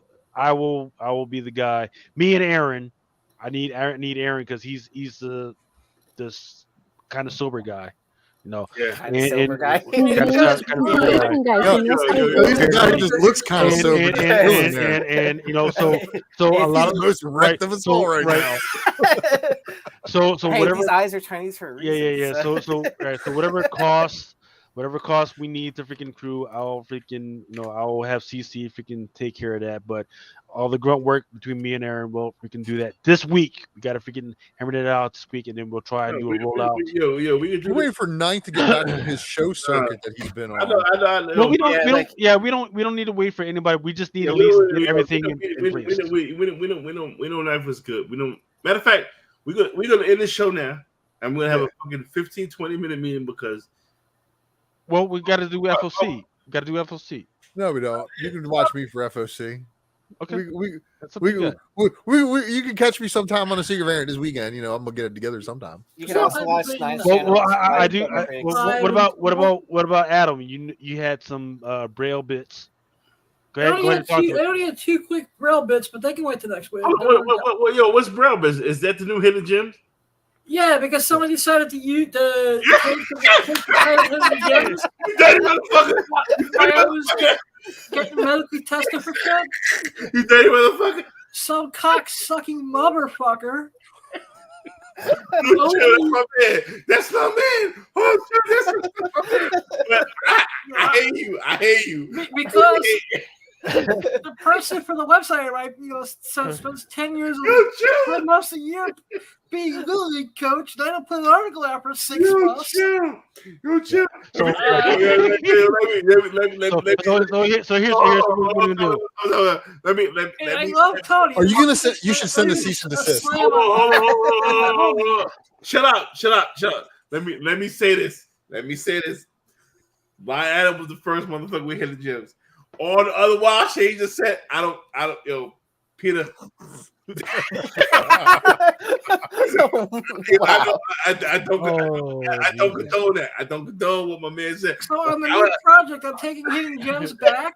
And I want the person who stole from me, I want his wife face up. Testify. Good job. Yo, Hidden Gems was a thing like fucking 4 or 5 years ago. You know what I'm saying? When comics heated up. Listen, that's all I'm saying. I fuck with you, Peter. Yo, you my man. I love you to death. Yo, Adam, wild out for that. No, it's kind of like Mike Mayhew, man. It's coming from the heart. Sometimes the truth hurts, right? Listen, you know what? Sometimes the truth needs to be heard just to to Get it get out there. reality put in check, right? Listen, they got nothing to do with me, man. Yo, I fuck so. Damn, it just damn. Yo, see, this is why I get in trouble. Yo, people don't like me for the fact that I fucking hang out with certain people. Let me tell you something. I don't have beef with nobody. I don't want no drama with nobody.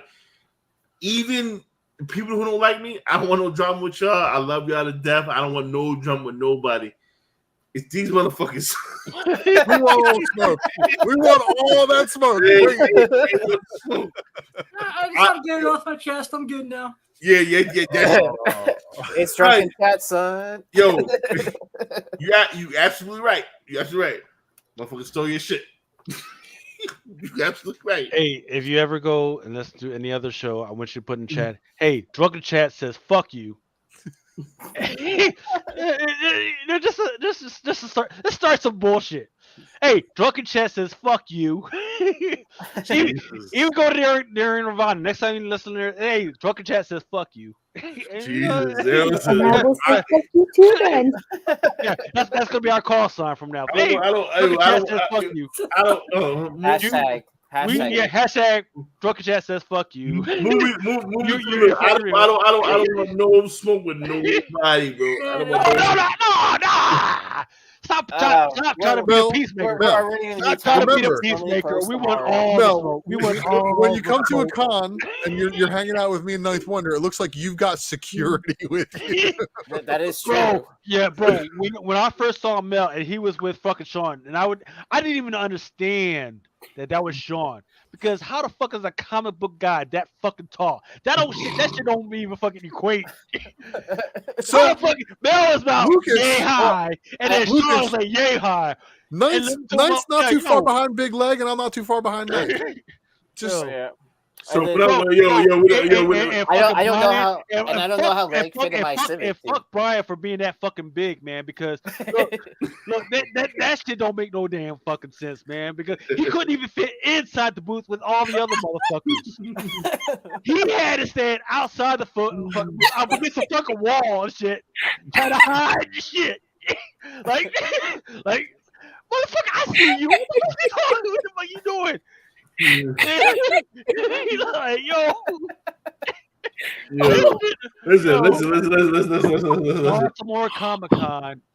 I originally thought I was going to be there, but this year I like, you know what? I'm gonna fucking go back because of other shit, man. But yo, the way you motherfuckers try to hide your asses, it's just fucking comical, man. Like, some of y'all, I think, oh, maybe they're like regular size. No, some of y'all are like 6'6". It's like 6'10". Y'all should be in the NBA, motherfuckers. That's what I said, man. We got starting five. We're starting five now, right? Chris Colbert's like 6'8", bro. Oh yeah. Colbert, I'll be Penny Hardaway on that team. Motherfucker, Mel, I thought you was like 5'10". I'm 5'6", 5'7", bro. I didn't realize you were the same height as me. I thought you were gonna be like 3-4 inches taller than me. I was gonna my dick, Aaron.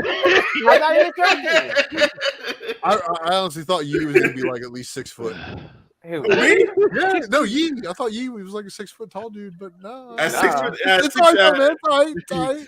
You find me that fucking 6 foot Asian not named Yao Ming. I was gonna say, there's another one besides Yao Ming.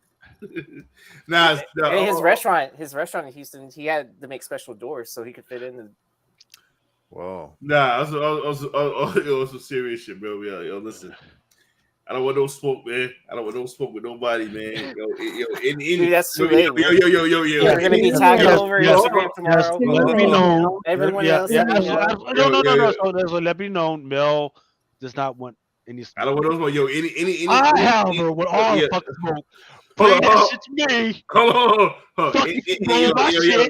Fuck you, and yo. Any poor baby is hearing all this. Yo. You and Motel Records. All your hate, and Tupac and Biggie. Awesome. Fuck you and your mama and Mom and Drama. Listen, any Discord. I got no drama. I don't want no smoke. I don't want no smoke with any. Even in Spanish too. Mel doesn't want his chats blowing up and just people wilding out on the panel, okay? I'm good. I don't want. Y'all don't like me enough because you know I don't answer DMs. I don't want no smoke with any Discord. I don't want no smoke with What are you about a Discord server for, Mel?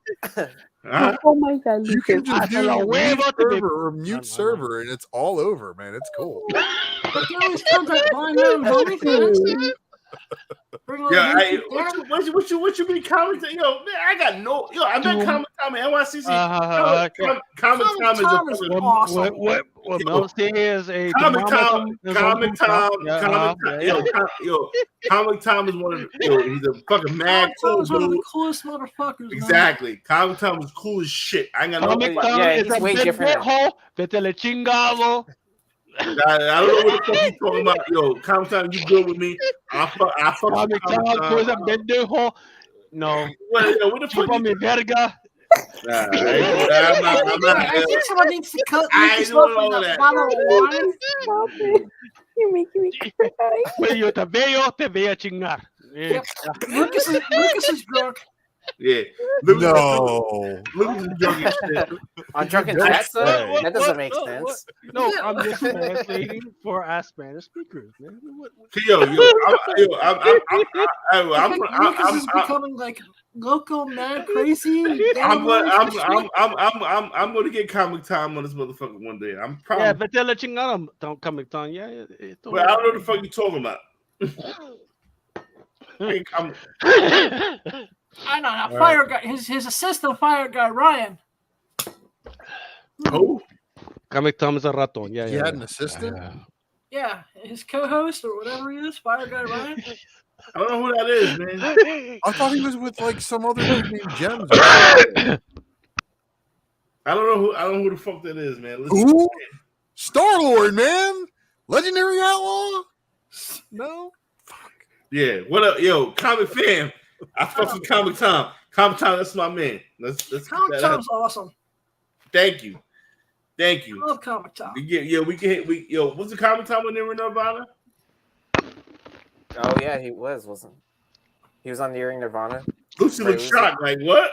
I wasn't on that day because he kind of Anthony and was like doing the. I don't know, like FaceTime. Oh, it was during San Diego Comic-Con, wasn't it? Yeah, I wasn't on that. Oh, that's episode. where all the spooning with Anthony jokes came from. Listen, let me tell you something, man. Yo, Comic Tom don't know who the fuck he don't remember who the fuck I am, and that's cool. Yo, I'm good where we at. Comic Tom as a pimp. I fuck with my people here. I fuck with my people who fuck with me, and we good. And we real good. I'm coming. How can these people the comics expressed by Mel is not necessarily comics expressed by all the Drunken Chat. Just saying. Yeah. I heard Mel was carrying Comic Tom. Suck my dick. I would never do that. Oh my. So for you even typing that. And I was thinking of some Star-Lord Kitty Pride porn at the moment. Excuse me. Yo, listen, for you even typing that. Oh shit! Fucking Maris Comics is in the house. Yes, Maris Comics. He's been. Yeah. He's been the whole time. Yeah. Well, fuck you, man. Because I follow you on TikTok. You don't follow me back, man. Fuck you, man. Hey, Mel and Lucas, if you go to that channel and block, we can get the chat to shut the fuck up. Maybe. What are you talking? That sounds like that absolutely sounds like a great idea if I was sober. But I tried. Oh, I do know comics, Mama Comics, no Mas Comics is a Mama Comics. There's a No Mas Comics? Yeah, No Mas. Yeah, No Mas. No Mas came on. He was on the show like 3 weeks ago, right? He was on earlier today, right? Yeah, he showed up earlier at the bar. Yeah, He's good. We're at the party, man. I can't hear you. a monogamous person can never be a pimp. That is untrue, sir, because you can always have your top freaking hoe, right? And there's your bottom hoe, right? Bottom hoe is the one that holds you down. You can be monogamous to your bottom hoe. Look Just at sugar free. All right, we gotta get out of here because we're getting crazy. here's what's gonna happen. I'm gonna give you, hey, all y'all go ahead, take a 5-minute or 10-minute freaking bio break. I will end this within 10 minutes, and then we'll go ahead and freaking have our little. Oh, I'm not gonna make that. I'm not gonna make it. Okay. What bio break? That's What fine. are you talking about? We should have done that meeting like 20 minutes ago.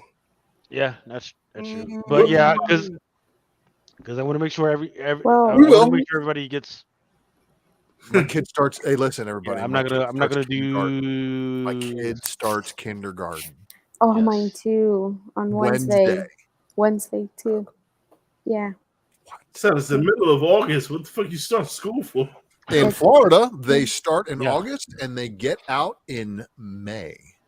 Oh shit, So May. that's how it We get is off in the beginning Texas of as well. June. May. Like mid-May too. So true. Yep. Because Yeah. it's hotter here, so they wait until after Mhm. the hotness of July and I guess middle of Yeah. August. Yeah, the same with us. Highball, that dude's on some cocaine. Holy shit. Yeah, man. Freaking in between. There's another one called John McCorn, but that's distributed by Lunar. That one's freaking amazing. So, highball shit. You gotta fuck if you're into that type of shit. And FOC's Scumbag. tomorrow, Sunday. Sunday, yes, sir. For this one, yeah. Because I'm gonna go. I'm like so tired. Yeah, Uh, yeah. Thank you. Look. I'm surprised that you've been up with us this long. I Mel, know. Mel did a good giveaway. I know why she did. She's like, I gotta be shy. I gotta be shy, girl. I gotta fucking. Hey Mel, I scare her. Mel, you're gonna have to do the giveaway on I. Oh, I no, have an you amazing did do the week. giveaway. You already did. Yeah, he did do the giveaway. Giveaway. Yeah. I forgot, man. It's been Can you tell I've been up for 24 hours? Because I know. I expect the Ultra to just leave sooner. dude, I'm well, full day I in. know. Let's see how long my old ass can keep this up. Yeah. Is there a whatnot sale this week? No, but I've been doing some shirts, and I'm gonna be posting. Really? Yeah. So I made some. If you saw on my page, I made some like that. The Hellfire, making like those I stickers. think you mentioned it last week or something like that. Yeah, I was making it. I was doing it. I want a Mama comic shirt. Yeah, I'm gonna post it. Yeah, fuck Hellfire. Yeah, fuck Hellfire. I want Mama Comics. No, I'm gonna post some, and whatever like I make out of those shirts, because I only bought a few of them. Whatever I make out of those, so I can buy more supplies. And ask Coco what size shirt I wear, because she sends the perfect size shirt. Okay, I'll ask her. But yeah, like whatever I make. Hellfire shirts. I made some, yeah, but whatever I make out of that, so I can buy more shirts and more of the supplies that I need to I'll make buy a them. Hellfire shirt. But yeah, I'll be posting as soon as I'm done whatever I have and sell them so I can buy more, and then from there I can take some orders. Yeah, I'll hit you that's up what on I'll be doing. Jay. Sweet. Yeah, for sure. Yep. I should probably buy one so I can have the most metal concert ever, right? There you go. Yeah, that's all. Just check my Instagram, and I'll be posting it this week. The ones that I have right now. That's it. All right. Thank you for having me again. No. Thank you. Thank for having me. What the fuck is you talking about? You queen, I know. queen drink child. Like, come on. Oh, I know. Thank you, guys. Well, have a good night. I'll see All you. right, Bye. Bye-bye. Later. So here we go again with that final boss shit. But this time it's not final boss. It's part one of 3 new stories, right? Yes, sir. Artists. Yo, final boss was dope as shit. The first issue. We already talked about that DC. again? Their detective. Yeah. Quest is number 2. Crisis number 3. Well, no, those are the second printings that have the On Infinite Earths added into the title. And from Super Pets, it looks like they do want to change around people's perception of who Green Lantern is. So I think keep an eye on that.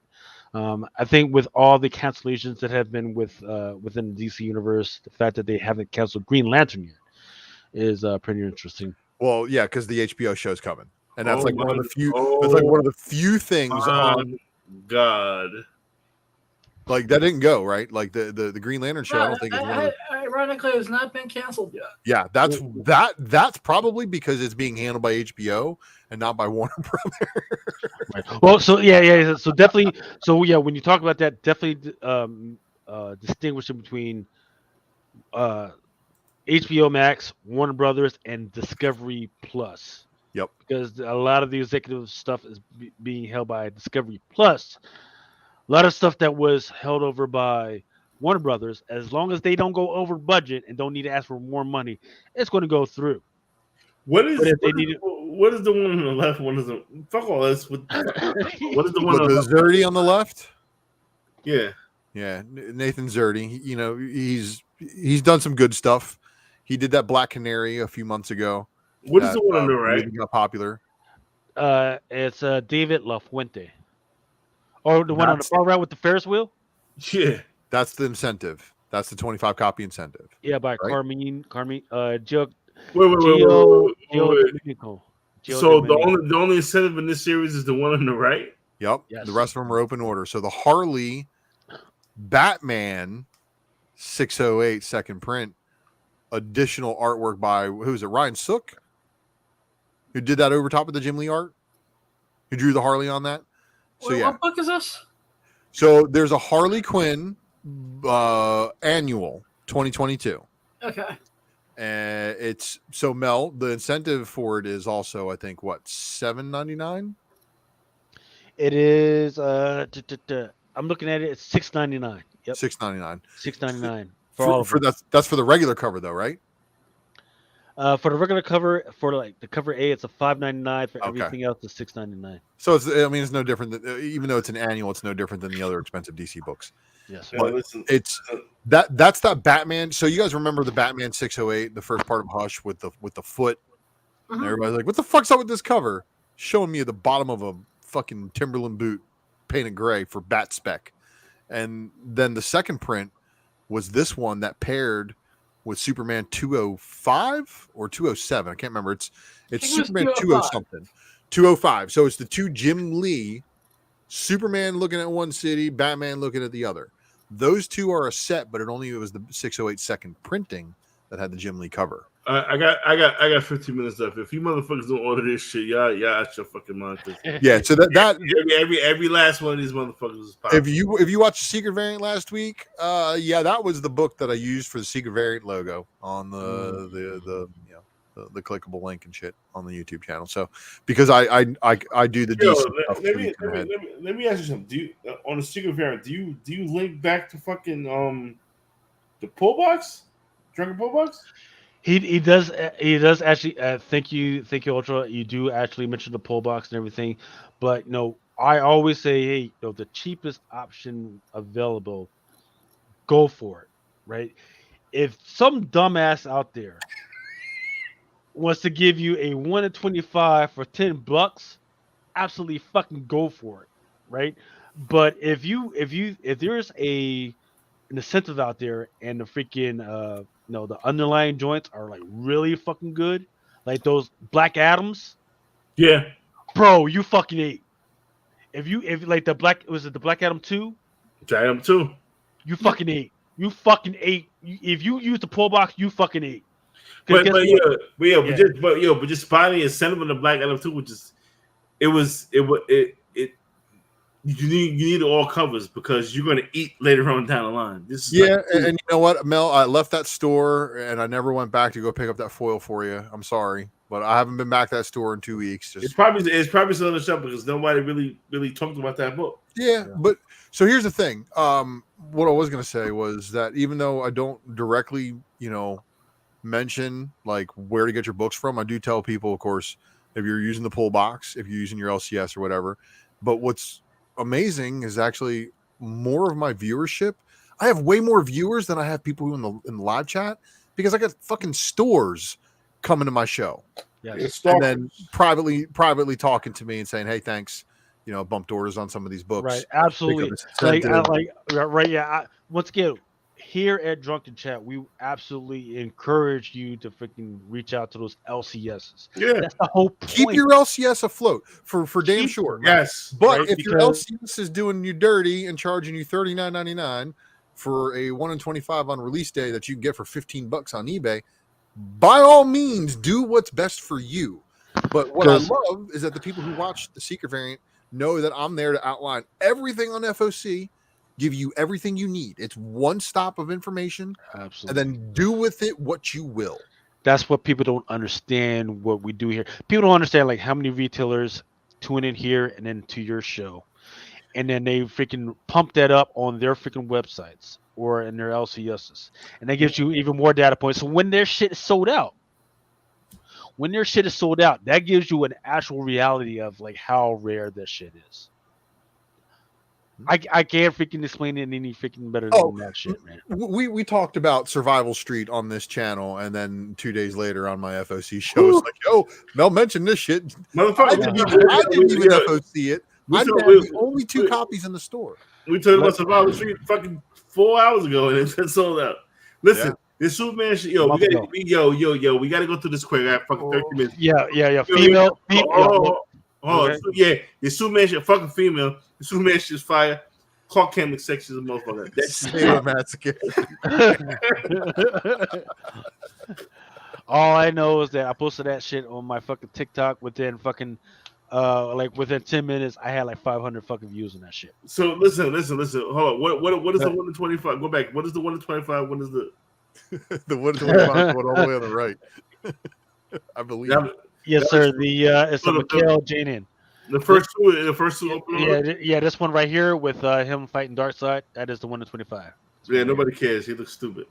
It was weird that they did 2 covers very similar to each other. Just one is like a fucking like weathered look. So Brazilian Wonder Woman, nobody gives a fuck. Next. Yeah, what? No, bullshit. Yeah. 1 to 25 is the one with all the freaking. All the girls, the Amazonians, true Amazons. You know that? Isn't that awesome? How if you're going to talk about the Amazon jungle, you actually have Amazon girls who live in the Amazon jungle. That was a discussion we unfortunately didn't even get into because we were talking about the Namor shit, but it is what it is. Knights of Cadillacs by Scout Comics, Eternus by Scout Comics, Crystal Planet. I'm all in, but people say they're still on show. That homage, man. But they're not the only ones doing a Sega homage. It's a lot of other books too have gotten a Sega homage in the last couple of months. Yeah, but I like this one. I like it. DT says, "Hey, yep, you're right. Stay with your LCS first and foremost. If you can support another with some love, absolutely support. Absolutely stay." It doesn't even look. There's so much stuff to buy. Absolutely hit up your LCS first. I absolutely encourage that shit. All right, IDW. Once again, some of these are right back on freaking FOC this week. Pay attention to the Star Trek number 400. Yeah, 400 this week, which is the first appearance of that Upper Decks. True Kevlet, there is a interview with the writer and the artist for True Kevlet or True Cult. It's fucked up, isn't it? Yeah. On Comic Crusaders. Is that the interview that did the ever die? Yes, sir. So if you want to find out more about that stuff, we can go. If you can listen in, and you'll find out more about that. Paper Girls, I like it. I watched it. It was people who are comparing it to Stranger Things. Yeah, you're way off. It's not, but you know what? It's definitely also not meant for kids that age. I don't think it's definitely more mature than the age group of girls that are portrayed in it. Yes, sir. Okay, here we go. Limited to 5 5,000 copies. Ozzy Osbourne, Todd McFarlane, and Patient Freaking Hunter. Yeah. Comic book. Yeah. This is my pick of the week. Todd McFarlane? Todd McFarlane and Ozzy Osbourne. This is a little Todd McFarlane, but I'm 5,000 units. What's the 1 in 5,000? No. 5,000 units. That's all that's printed. It's a comic book, and there's also the record LP. 5,000 units. That's it. I'm not buying. No. Wait. What the fuck is going on back there? Mel? Is that? My wife is getting something to eat. Oh, she bad. She don't even want to say hi to us no more. None of that. Goddamn. Yeah, she's probably mad. Okay, all right. I ain't gonna fuck with her.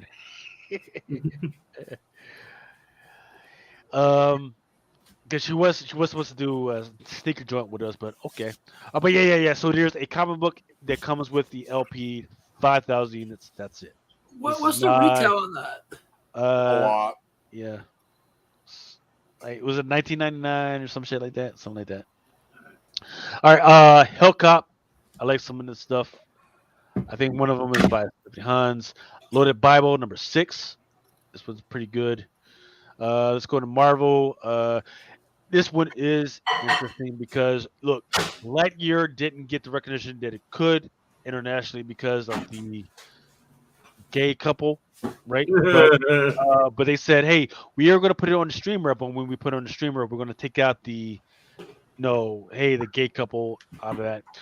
Eternals 2 was confirmed by Patton Oswalt. It actually was linked by Oswald. And the Edge of Spider-Verse number 3, when it comes to FOC, definitely think about getting that because you're going to have Night Spider, which is actually a black cat as a spider person. Yeah. Aliens. This one's now Alien. Yeah, Alien. Excuse me. Yeah, exactly. Alien on FOC. They did it backwards. Right. They pulled a sneaky one on us. Yes, sir. The thing is that there's actually a diamond freaking retailer variant that's out there. It was actually on FOC like last week and the last couple of weeks. That one's I think is limited to like 5,000 copies or something like that. All Out Avengers. I don't like any of that, but I do like that Blade Scotty Young down there. Yes, get all the Scotty Young shit for real. Yep. More Blade. And then the top right is actually J. Scott Campbell. More Black Panther, the Manahini. Oh yeah, and I bet you that J. Scott Campbell's going to have a retro stipple. No, this is Alex Ross. What do you mean, J. Scott Campbell? So on the previous slide right there, top right hand corner, where it's the magnifying glass by Campbell. So just like the Hulk and the Thor, they're going to have a high ratio incentive version of that cover, and then they're going to have a version of it that is colored in the OG method. It looks like the dot style. Like remember when you were reading Crossover, that one character that was all color dotted, right? And then everybody, some other people were like painted, basically like that. Sure. The Black Panther. This is the Edge of Spider-Verse number 3. I'm tired of this Edge of Spider-Verse shit for real. Like, what is issue? There's only issue 3 of the second volume, Mel. Come on. There's been Edge of the Spider-Verse, what happened to the dinosaur everybody going crazy about? Spider-Verse, Vanishing Point, right? I don't know. Yeah. Ghost Rider. Oh, that's the one on the left. Wolverine better fucking show up, otherwise. And the one on the right, and the one in the middle. They all look good. Immortal X-Men.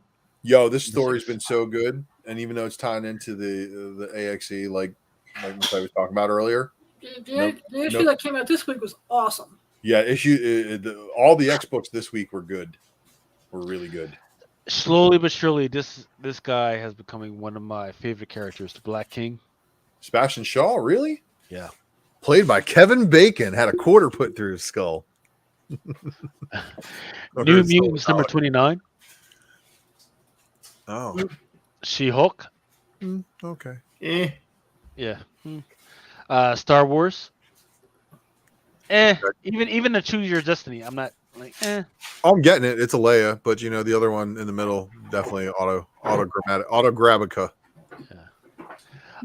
Wolverine. It's weird that Spider-Man is on the cover. Right. It's Spider-Man month. It's the Beyond Amazing variant, so it's another one of those Marvel variant plays where they're going to drop that Beyond Amazing variant on every other fucking book out this month. Okay. Has nothing to do with Spider-Man in any of them, though. X-Men and Moon Girl. There we go. There we go. Fastball special with Moon Girl? What the?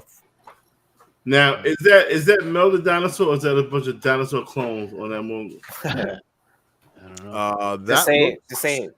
F this book. Like a bunch of dinosaurs.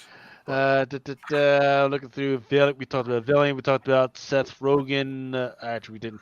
Mark Miller has a new vampire series, Nightclub. Mind Management and Bang is going to be on Netflix.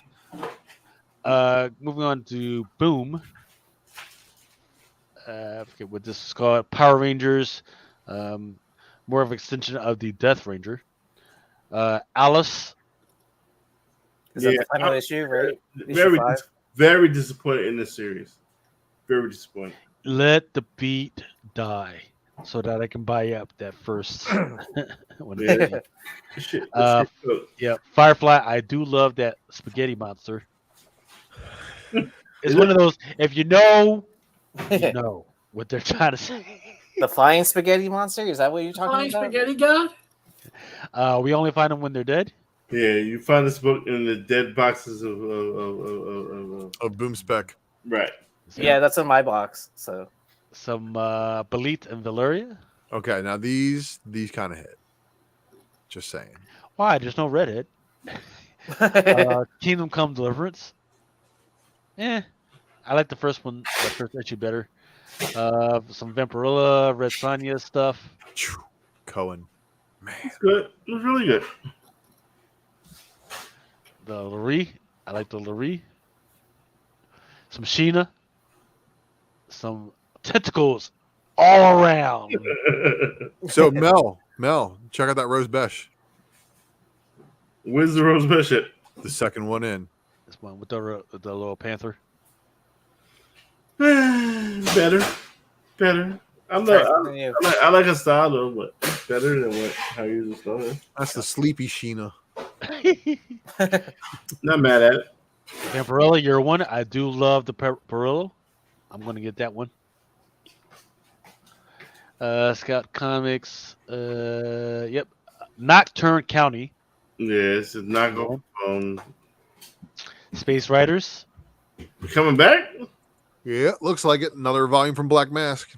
If you need something to just stare at and get high, this is your comic. Sweet. Coming soon this week. Bond 7 by 007. Tony Fleeks. Yep, excuse me. Yep, 007 by Tony Fleeks. That was good. Amazing Spider-Man. Yo, Vulture's eating his face, man. Yeah, that's crazy. Avengers and Moon Girl. Yeah, we'll see. Judgment Day with Avengers, X-Men, and Eternals. Yep. Yeah. Black Panther. Is Toasting it? I mean, this is what people are Black Panther for. I don't care if Toasting's in it. Look at that cover on the right, Mel. Cover on the right is insane. Captain America: Sentinel of Liberty with who? Mighty Mel. Falcon. No. Who's the artist? Who's the artist? Simon Bianchi. Yeah. Got you. I got you. Cover the Dead with lime. Oh, you like Doctor. Yep. Draculina #5. Went to the far right. One of my favorite artists, Rachalin from Korea. 8 Billion Genies, #4. This is going for like $15, $16 already. Yeah. Back order, not stocked. You see that down there in the left-hand corner? Mm-hmm. Intentionally put there by the man Lucas, I believe. Sir. Gwen Stacy. And this is unfortunately, we ran out of time for me to tell you guys. But there is a list of stuff that is going to be allocated. This is one of those titles. Yeah, nobody cares. Nobody cares. But it's also There's $8. going to be more than enough overprint to worry about the allocation. Yeah, the X-Men 92 that sold out, and I forget what was the other one. That Bengal Spider-Verse that sold out as well. I obtained 2 of the Del Mundos for cover, but I'd have to obtain them from eBay. Isn't this also like an $8 cover price or Woo! $10? No, Or fuck something that like book. Oh yeah, it's a giant size book. It's expensive. That's Yeah. Power Rangers number 22. Predator. And there is Yeah, the Raza. I ordered that shit from you. I got a few of them things coming in. And remember the Peach Momoko in the middle? Yeah, it's time. Right, and but there is a 1 to 500. Love Everlasting, the one to keep an eye on is the prison. That's to the top, far right. That Sheena, that Rose Beige, to the left. Yeah, the one in the middle is these two. Yep. Oh yeah, Oni 25th anniversary edition. Yep, the Acetate. Oh shit! You said the word. the word. It was actually bullshit. But this one, Mel, is put out by Oni Press themselves, and it is their 25th anniversary edition of It don't matter. It's shit. Is that the Rick and Morty? Yeah. Season 6 coming up though too. Yeah. Right around the Vampirella, corner. Vampirella Year 1. I love the one in the middle for Vampirella Fairy Tales. Show the allocation list. Samurai Doggy number 1. I think the Raza was the one in the middle, right? No, that's Philip Tan. No, it's Phil Tan, yeah. I forget where the Raza is. X-Men Legends, Nico. Yep. Some Star Wars Bounty Hunters. Yep. Nice. We're not going to do the. Yeah, we're gonna save that for the upgrade. Right. And then we're gonna close out. Give me 20 seconds. Let me pull up let me find the allocation list, and I'll just read that out, and then we'll close it out. Yeah, hurry up. My wife is already mad at me. She is pissed. Wait, she done fucked up the same bottle 30 times. I would love if she would love to tell us about some sneakers, like what's going on in the sneaker world, but probably that's the right time for her to talk about sneakers.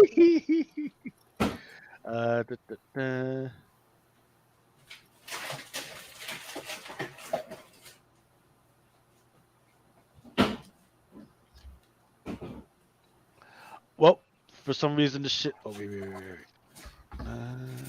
Because the website is not. Yeah, website's not working right for me. So that's I will try and get that information out some other way. All right, let's close it out, gents. Is there anything you guys need to tell everybody else? No, that's it. That's it for tonight. We do got to talk about off air. Our direction. What we're gonna do. Because I think it's gonna be very, very great for the community. And for those who waited, for those who paid for tab, show me I'll let you know what we're doing. Cause you paid for information. We'll do that. And tell everyone you know once you get that information. All right, man. Freaking once again, thank you for hanging out with us at 5:30 in the freaking morning. Thank you to Mrs. Mel for allowing us to borrow Mel. She ain't trying to hear that. I do miss the inside information from Mrs. Mel on the whole sneaker information. I think that would be a great freaking. Let me ask. Yeah, put her on. Oh no. Put Mrs. Mel on, man. I want her to be mad because we haven't talked to her in 2 years. That's some bullshit. That's some bullshit. Yo, she said I suggest she don't say too much. So she's super mad. Man, she's super mad. Okay. I told you I could have been in bed 2 hours ago. Yeah, I get it. Fucking around with y'all. For each man in his time, his pain.